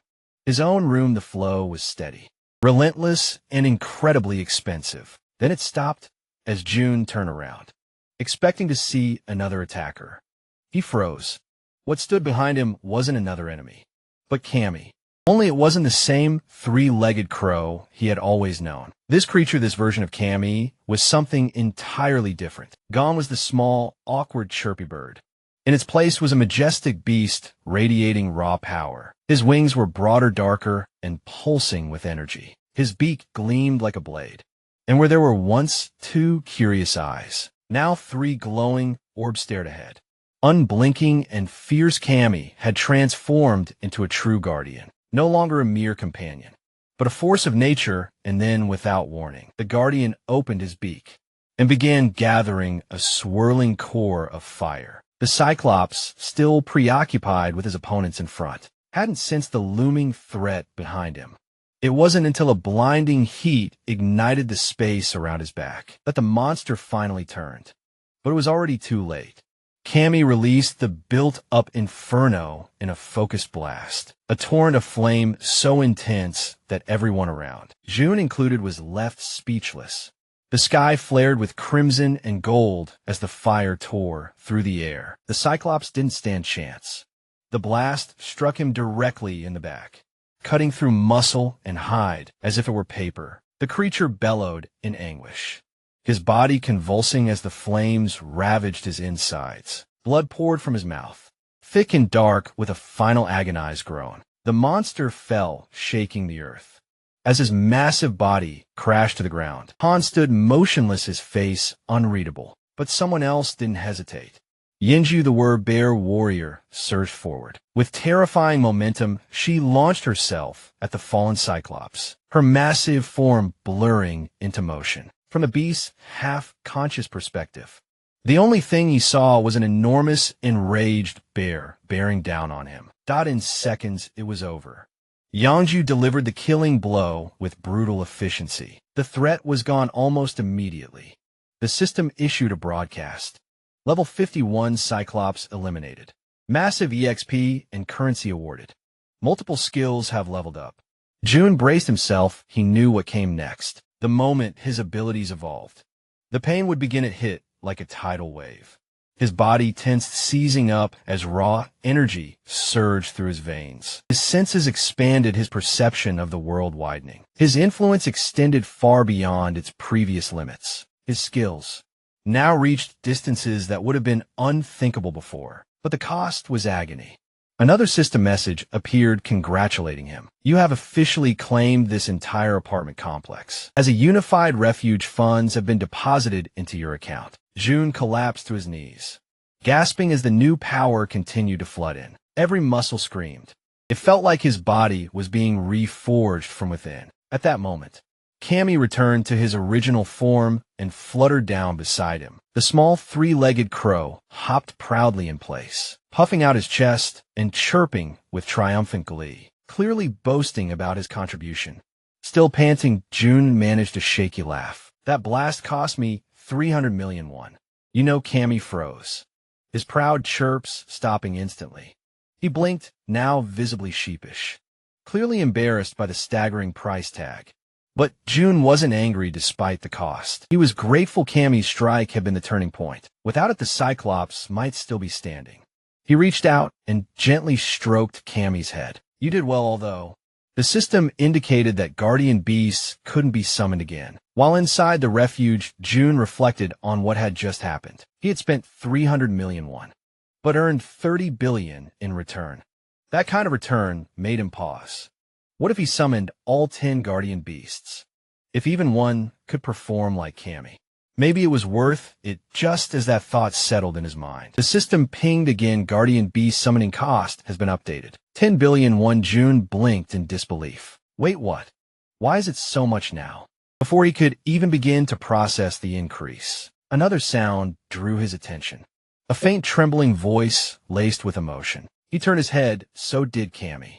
There, standing at the edge of the battlefield, was Yinju. The powerful Werbear woman now stood perfectly still, her shoulders trembling ever so slightly. From where June knelt, he could hear her breathing, could see the tears gathering in her eyes. In that moment, something deep and unexpected stirred in him. The system notification still blinked at the edge of his vision, but the sound it made had shifted. No longer a sterile ping, but something gentler. Something human. It echoed, just faintly like a wish. Finally heard. The sound of something Yinju had longed to hear finally becoming real. Sometime before all the chaos unfolded, inside a dilapidated, long, abandoned building, a man quietly exercised his special gift, drawing fresh, clean water into a small glass bottle. Around him, a handful of desperate people looked on with gratitude. Their lips were cracked, their eyes sunken from thirst. But for now, they had water. And that was something. The man with the ability remained silent, though his thoughts raced. As he handed out the water, he couldn't ignore a looming dread. They were completely out of food. He had organized everyone into a careful line, rationing what little they had. The clean water was a miracle, yes, but it wasn't enough. Their stockpile had run dry. That was the harsh reality of this refuge. This brief sanctuary they had managed to hold on to had reached its limit. The resources were gone. The man's chest tightened with unease. Sooner or later, they would have to leave this place, no matter how safe it had once seemed. And then the building shook.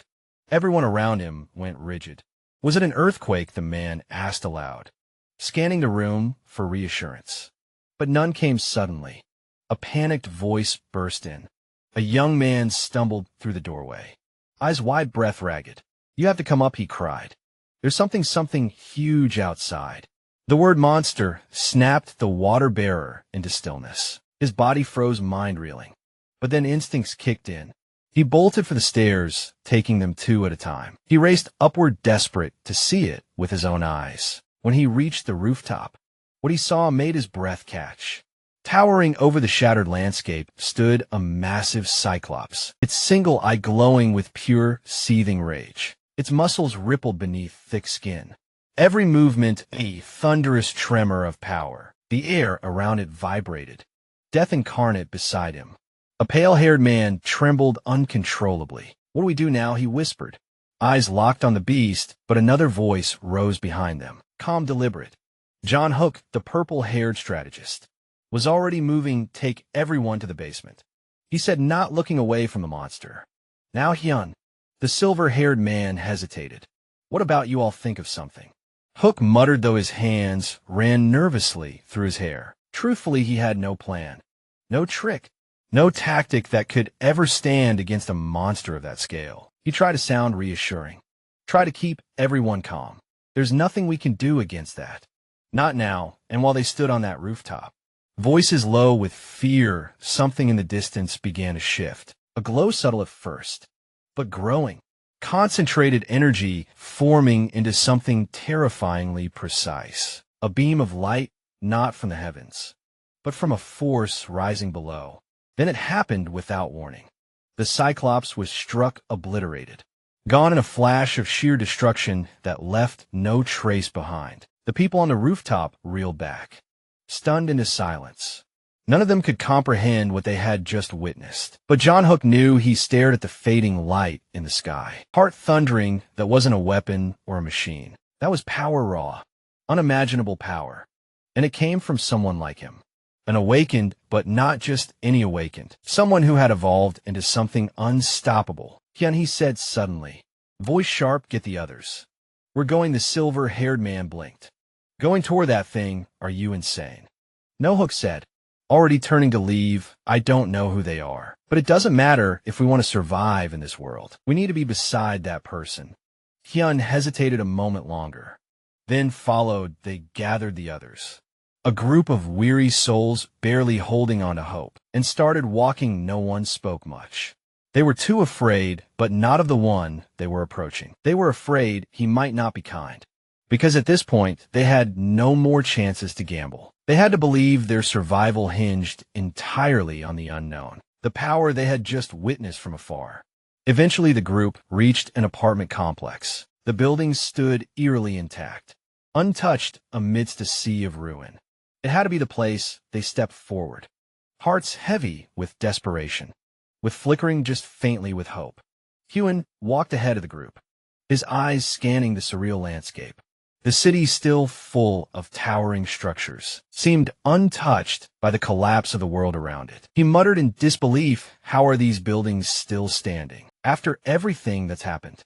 Before anyone could answer, he smacked face first into something invisible. He stumbled back, rubbing his forehead in confusion, just as a translucent system notification blinked into view. Access denied. Entry prohibited. The message was quickly followed by another. Would you like to apply for citizenship? With no better options and curiosity piqued, they all accepted in an instant. Their status was updated, citizenship granted. But along with it came a prompt for their first task. Initial quest: proceed to apartment 3001 to meet Junda. They made their way to the towering apartment building and climbed to the 30th floor. When they arrived, a man was already there, as if he'd been waiting calmly and with eerie familiarity. He greeted each of them by name, though none of them had ever seen him before. I'm Johnny, said simply. Hook felt something deep stir within him. The moment he locked eyes with John, an unshakable instinct kicked in. This was the man, the one who had somehow brought the towering Cyclops to its knees, standing here, now face to face. That intuition screamed louder than ever. Without hesitation, Hook stepped forward, grasped Chin's hand with both of his, and said earnestly, please take care of us. He didn't fully understand why, but he knew this was a pivotal moment, one that could never be allowed to slip away. Meanwhile, in a quiet corner of this strange world, warmth filled a humble home. Yinju the Werbear was carefully preparing a meal in the kitchen. A rare glow of peace shone in her eyes. She called out cheerfully, "Siu." Food's ready. A small boy came running over, eyes sparkling as he took a seat and eagerly dug into the meal. It's really good, Mom. Yangju smiled gently. You like it that much, huh? The boy nodded, then tilted his head in curiosity. Wait, are we celebrating someone's birthday? You made seaweed soup. She froze for just a moment, her eyes softening as she pulled him into a warm embrace. No birthday, she whispered, but I knew it was your favorite. Just then the front door creaked open and John stepped inside. The little boy's face lit up. Wizard Uncle Yinju turned John. Everything goes smoothly. They've arrived. They've been fed and have a place to stay. He hesitated, then added, but there's something I didn't expect. It looks like they can't leave the residence for now.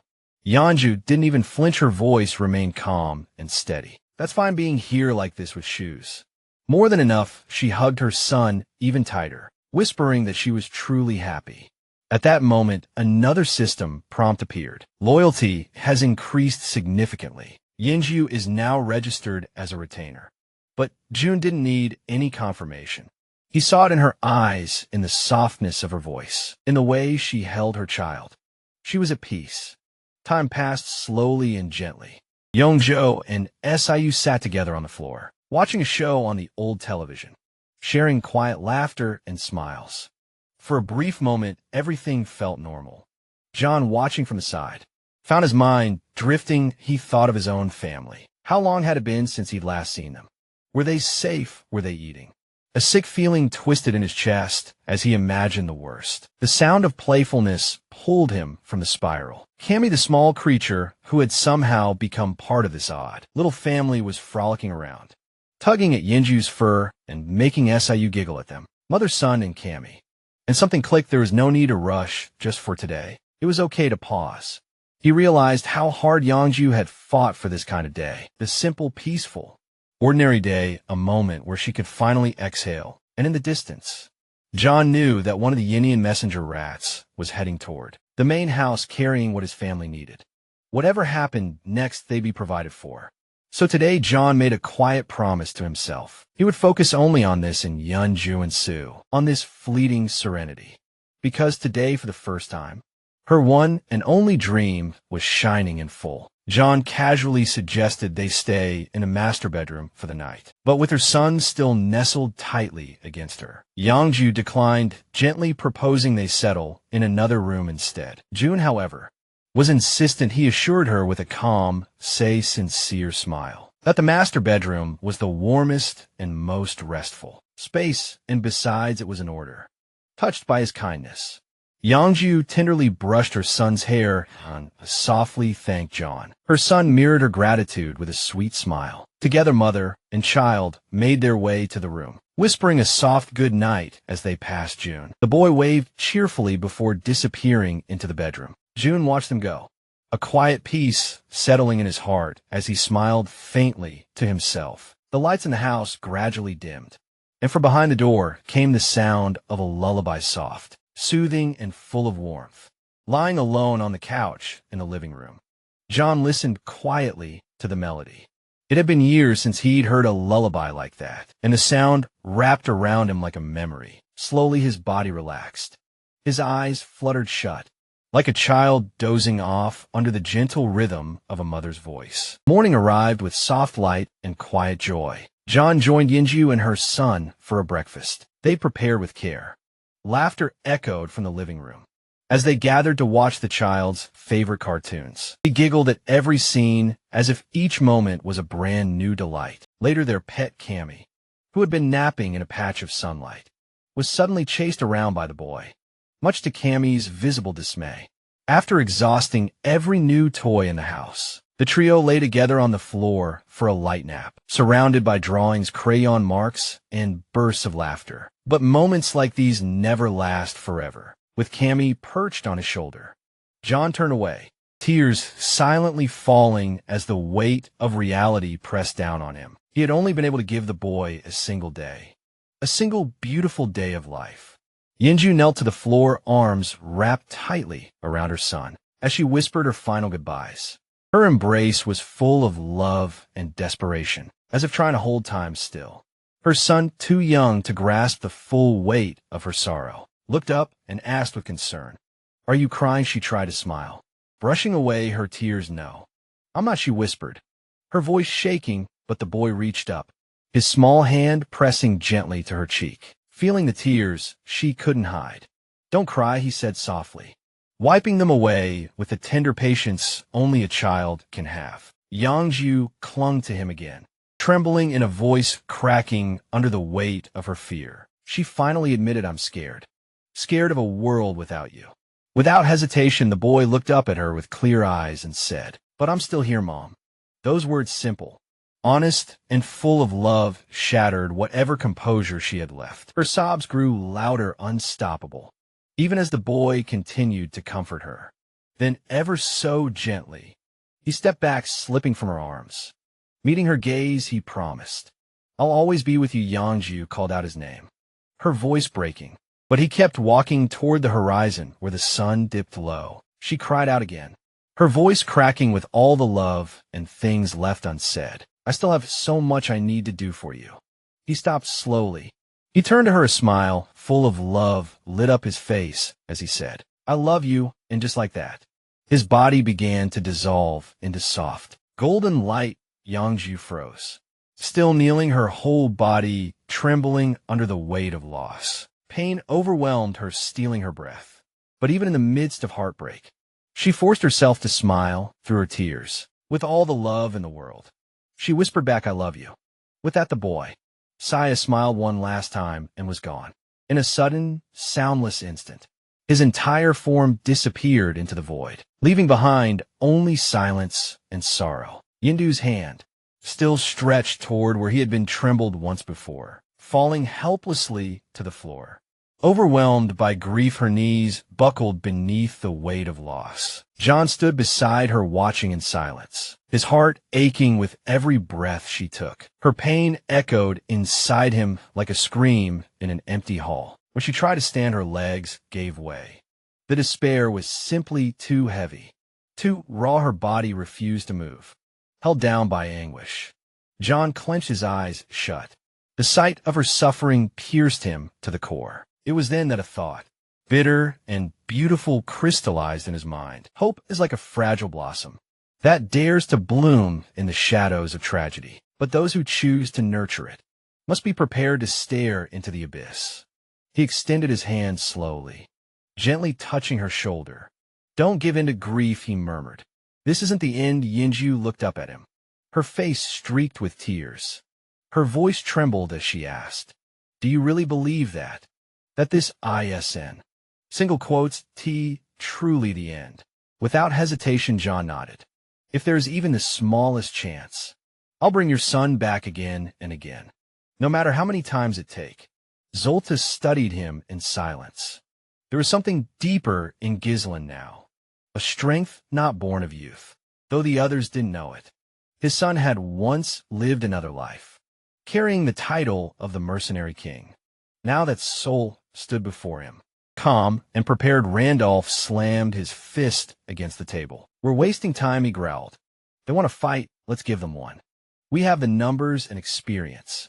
We'll crush them." But before anyone could respond, a knight burst into the room, panting and mud-splattered. "News from the gates," the knight shouted. "The Old's army has arrived." A hush fell over the chamber. Then disbelief turned to dread. Leading the vanguard was Victor, heir to Count Desmond the Knight, said to be on the verge of transcending humanity, clad in resplendent silver armor. Victor had been trained from boyhood to master the blade. Now he marched under Dial's banner, his blade destined for Persium soil, though Dial's lands were modest. The same couldn't be said for Desmond's. His house had quietly aligned itself with the duchy's growing influence. Meanwhile, in Raymond, Emilio, backed by the same duchy, was fanning the flames of rebellion.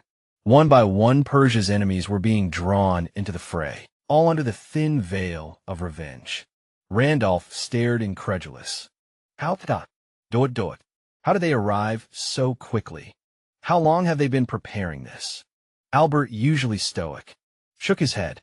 "It's as if this was set in motion long before Gilmore even died." Still, Walter remained pensive, calculating the pieces were falling into place. Another soldier arrived, breathless. 6,000 confirmed troops, he reported. A supply division of at least 1,000 more is marching behind them, and siege engines of full deployment is underway. Panic rippled through the room. Homer, pale and stricken, turned to Randolph. This is a full-scale invasion," he said, voice quivering. "What in the God's name is happening?" The disparity in power was staggering. Impossible to ignore. Albert, equally baffled, broke the silence. "How is this possible?" he asked. "The Old is just as destitute as Persia. How could they field an army this size?" Still grappling with the unfolding disaster, Randolph slammed his fist against the table. "This is exactly why I told you not to reduce our forces," he snapped, anger coloring every word. Before the tension could spiral further, Zolter's voice thundered through the war chamber. "Enough, all of you. Pull yourselves together."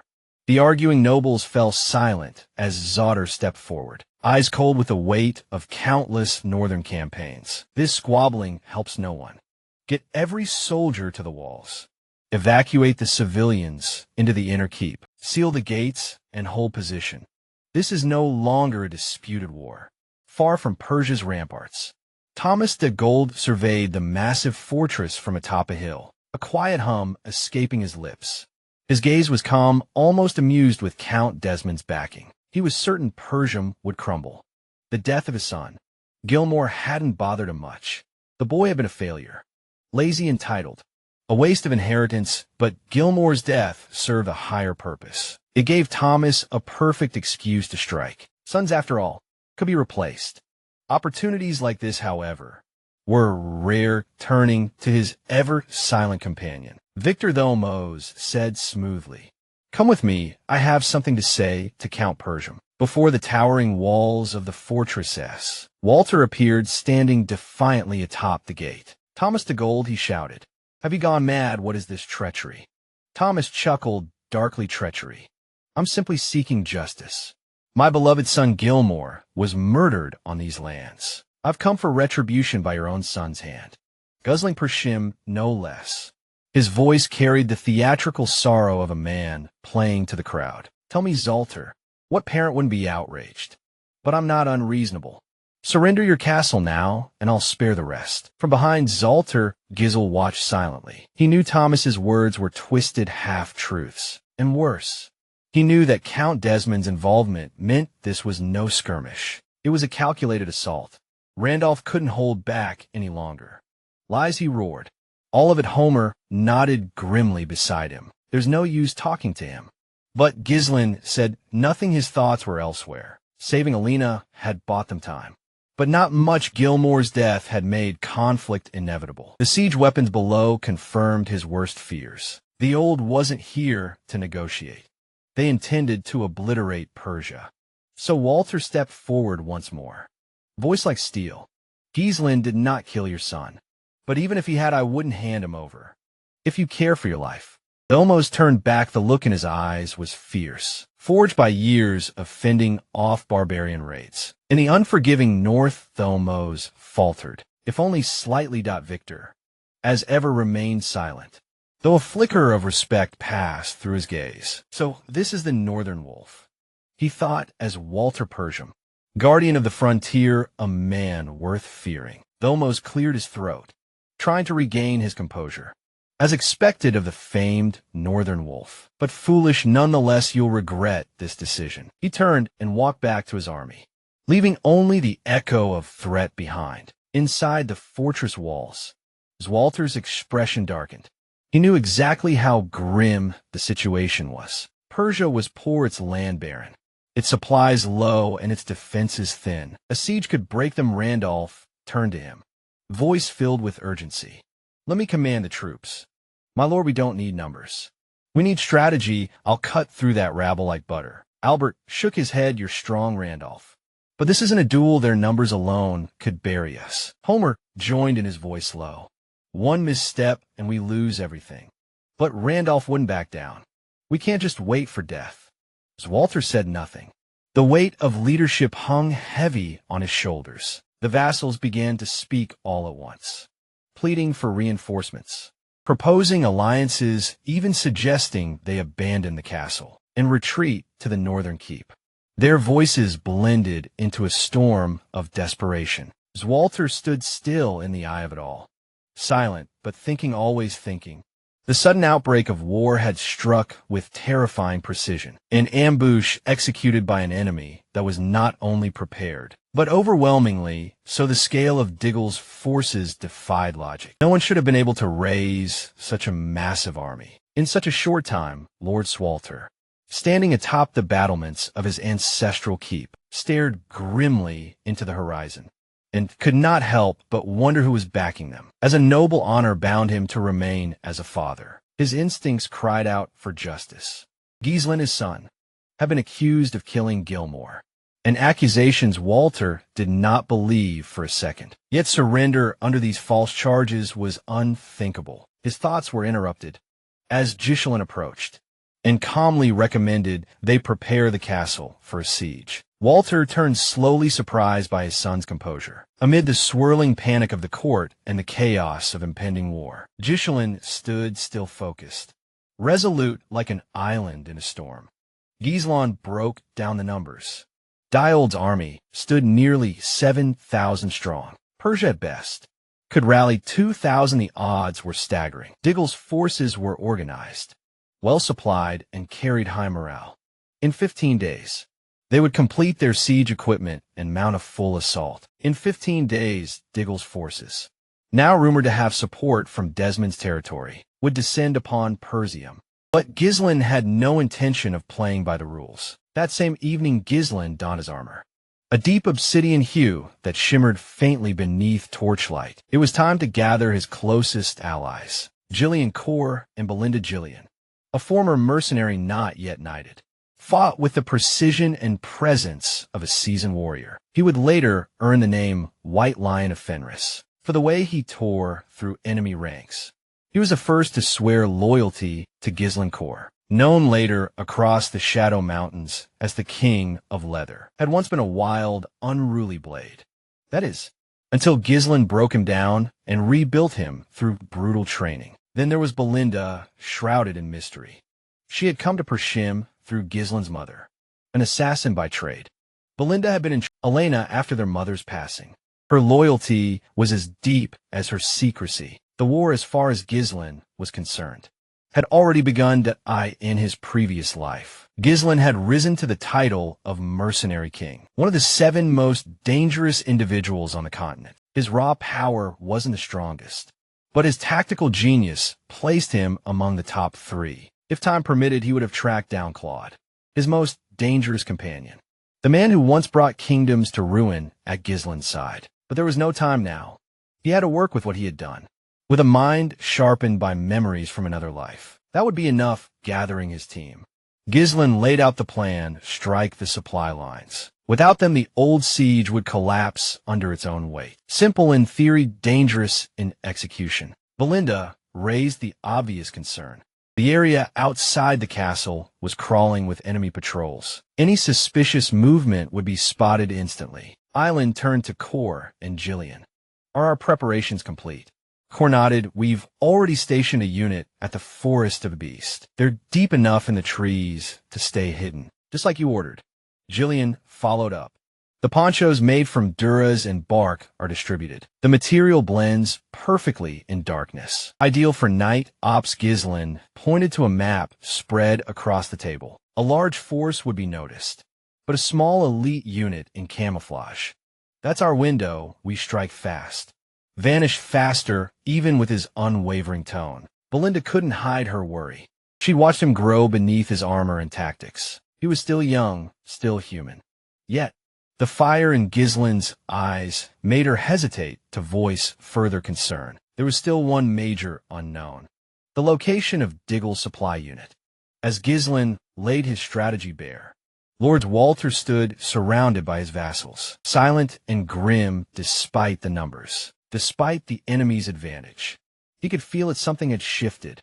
The tides of war had begun to turn, and Gizlen, reborn with memories of failure and a future no longer written, had just started to rewrite history. Gizlen's voice cut through the stillness like a blade. Belinda, locate the old supply unit. I want their position immediately. Belinda blinked momentarily, stunned by the sheer audacity of the order. Her breath caught as she processed what this mission truly meant: venturing into enemy territory, risking everything. She glanced at the young lord, her eyes narrowing with concern. He's willing to gamble this much just to end it all. But there was no room for doubt. Straightening, she gave a sharp nod. Understood, I'll handle it. As Belinda disappeared into the shadows to begin her reconnaissance, Gizlen watched her go, a flicker of tension hidden behind his cold demeanor. He knew full well the risk behind enemy lines was no small feat, but if anyone could pull it off, it was her. His trust in Belinda was unwavering. Now all that remained was his final move.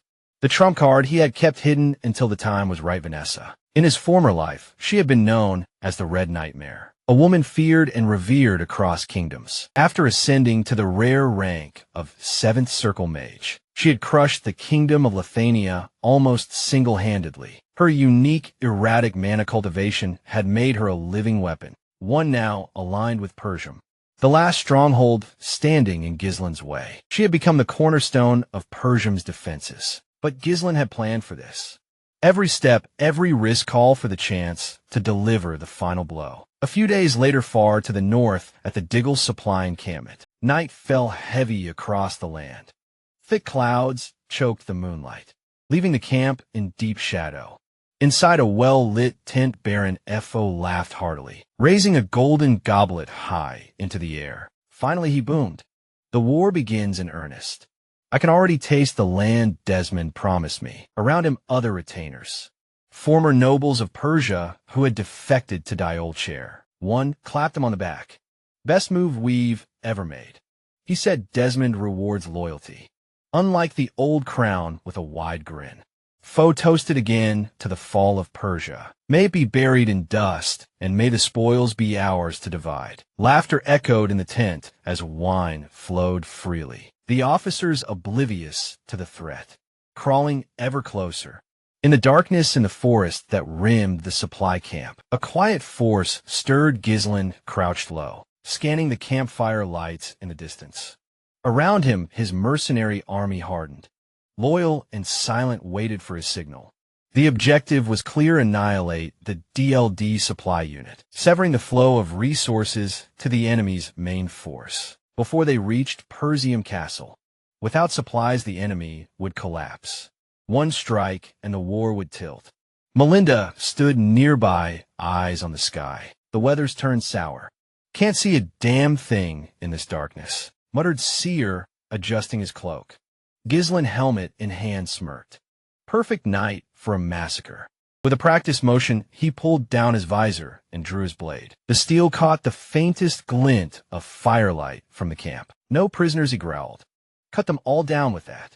He surged forward like a shadow, given form, his army following behind like a tidal wave. There was no hesitation in Ghislain's eyes.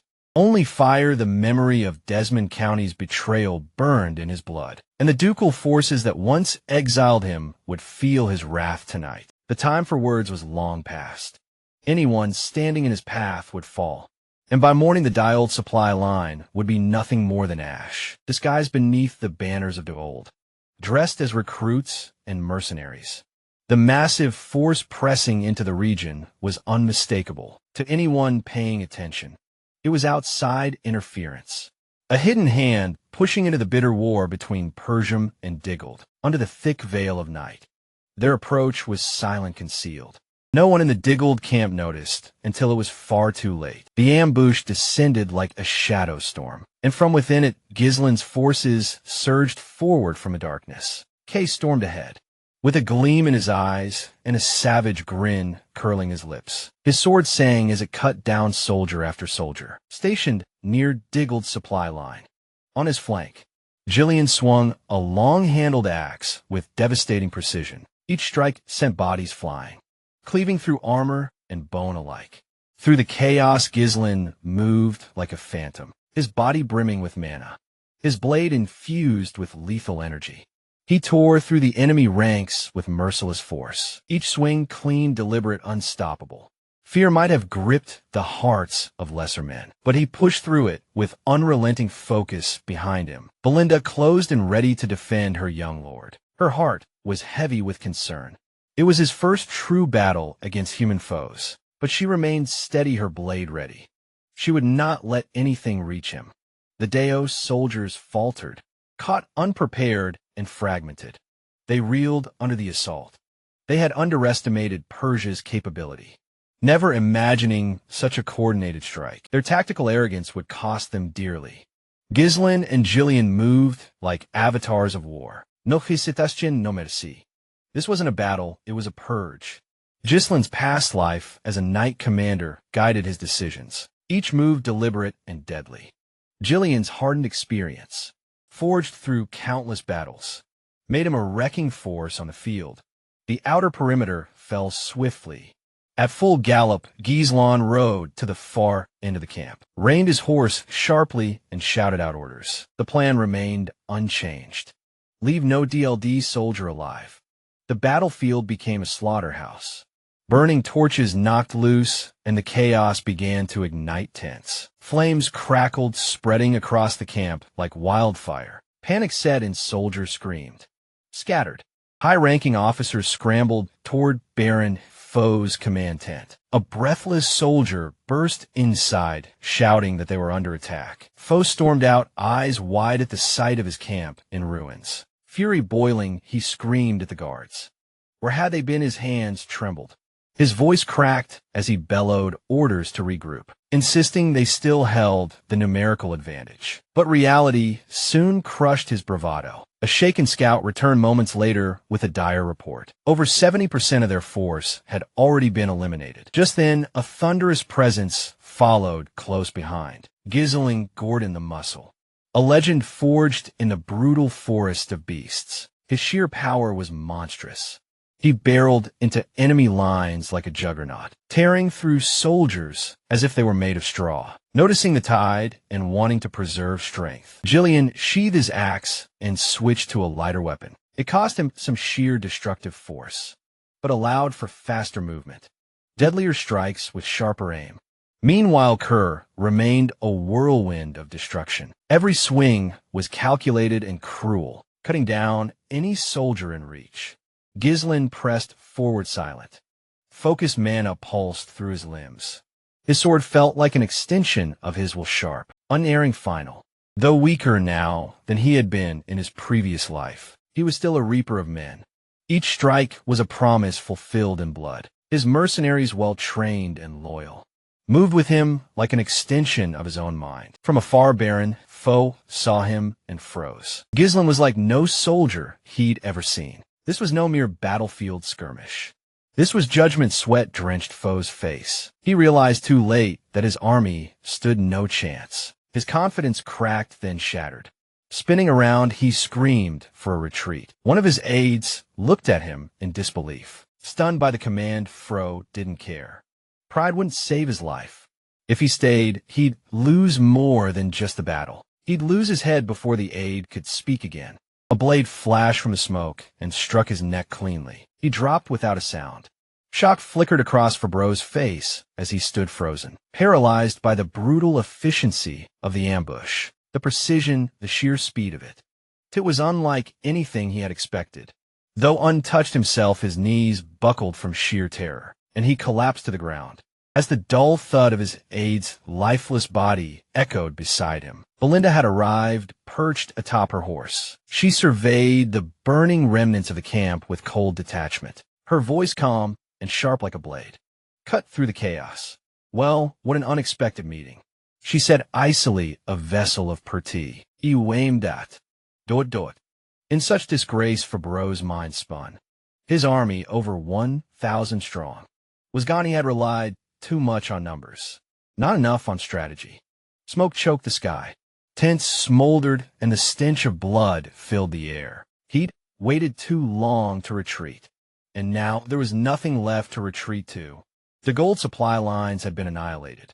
Fabreau was the sole survivor, and a bound one at that, kneeling before Ghislain and his mercenaries. Fabreau bore the weight of his defeat, though a noble by birth. Tradition dictated that captured lords were spared execution and held for ransom. There was a flicker of hope. Maybe he could still survive this. That flicker vanished when Belinda dismounted and slammed her boot onto his head, pressing his face into the dirt. This man, she said to the gathered mercenaries, was no mere soldier. He served as an envoy to Deald and doubled as their supply commander. He's been feeding them intel for months. Panic surged through Fabreau. He turned to Giz, desperation rising like bile in his throat. Please, he cried. I surrender, willingly spare me. I'll serve Persia again, I swear it. It hadn't occurred to him until now that the young lord of Persia, mocked as the northern scoundrel, could field such a terrifying force. He had miscalculated everything. Ghislain remained impassive. He calmly inquired whether Fab had been bribed, eager to preserve his life. Fabreau confessed instantly it was Count Desmond. He forced my hand. I had no choice. He threatened me. Ghislain didn't react. His mind was already elsewhere, drifting to memories from a former life, to the demonic forces he had once faced. Fabreau's confession confirmed what he suspected. Desmond's county had secretly funneled troops into the old, igniting war with Persia still kneeling. Fabreau sensed his moment slipping. He pushed harder, practically shouting, I've been loyal to Persia for years. Count de Gold will pay handsomely for my release. You'll profit far more by keeping me alive. At that, Ghislain dismounted. His boots landed in the dirt with a finality that made Fabreau shiver. Raise your head, Ghislain ordered. Fabreau's eyes widened with hope. Relief spread across his face as he lifted his head. Thank you, my lord. He stammered, thank you for sparing me. I promise I will dedicate my life. The blade moved before the sentence finished. A clean, practiced stroke silence. Fabreau's head hit the ground with a soft, wet thud, his eyes frozen in confusion. As if he never truly understood why death had come so swiftly, Gislan stared at the body, not with anger, but with cold finality.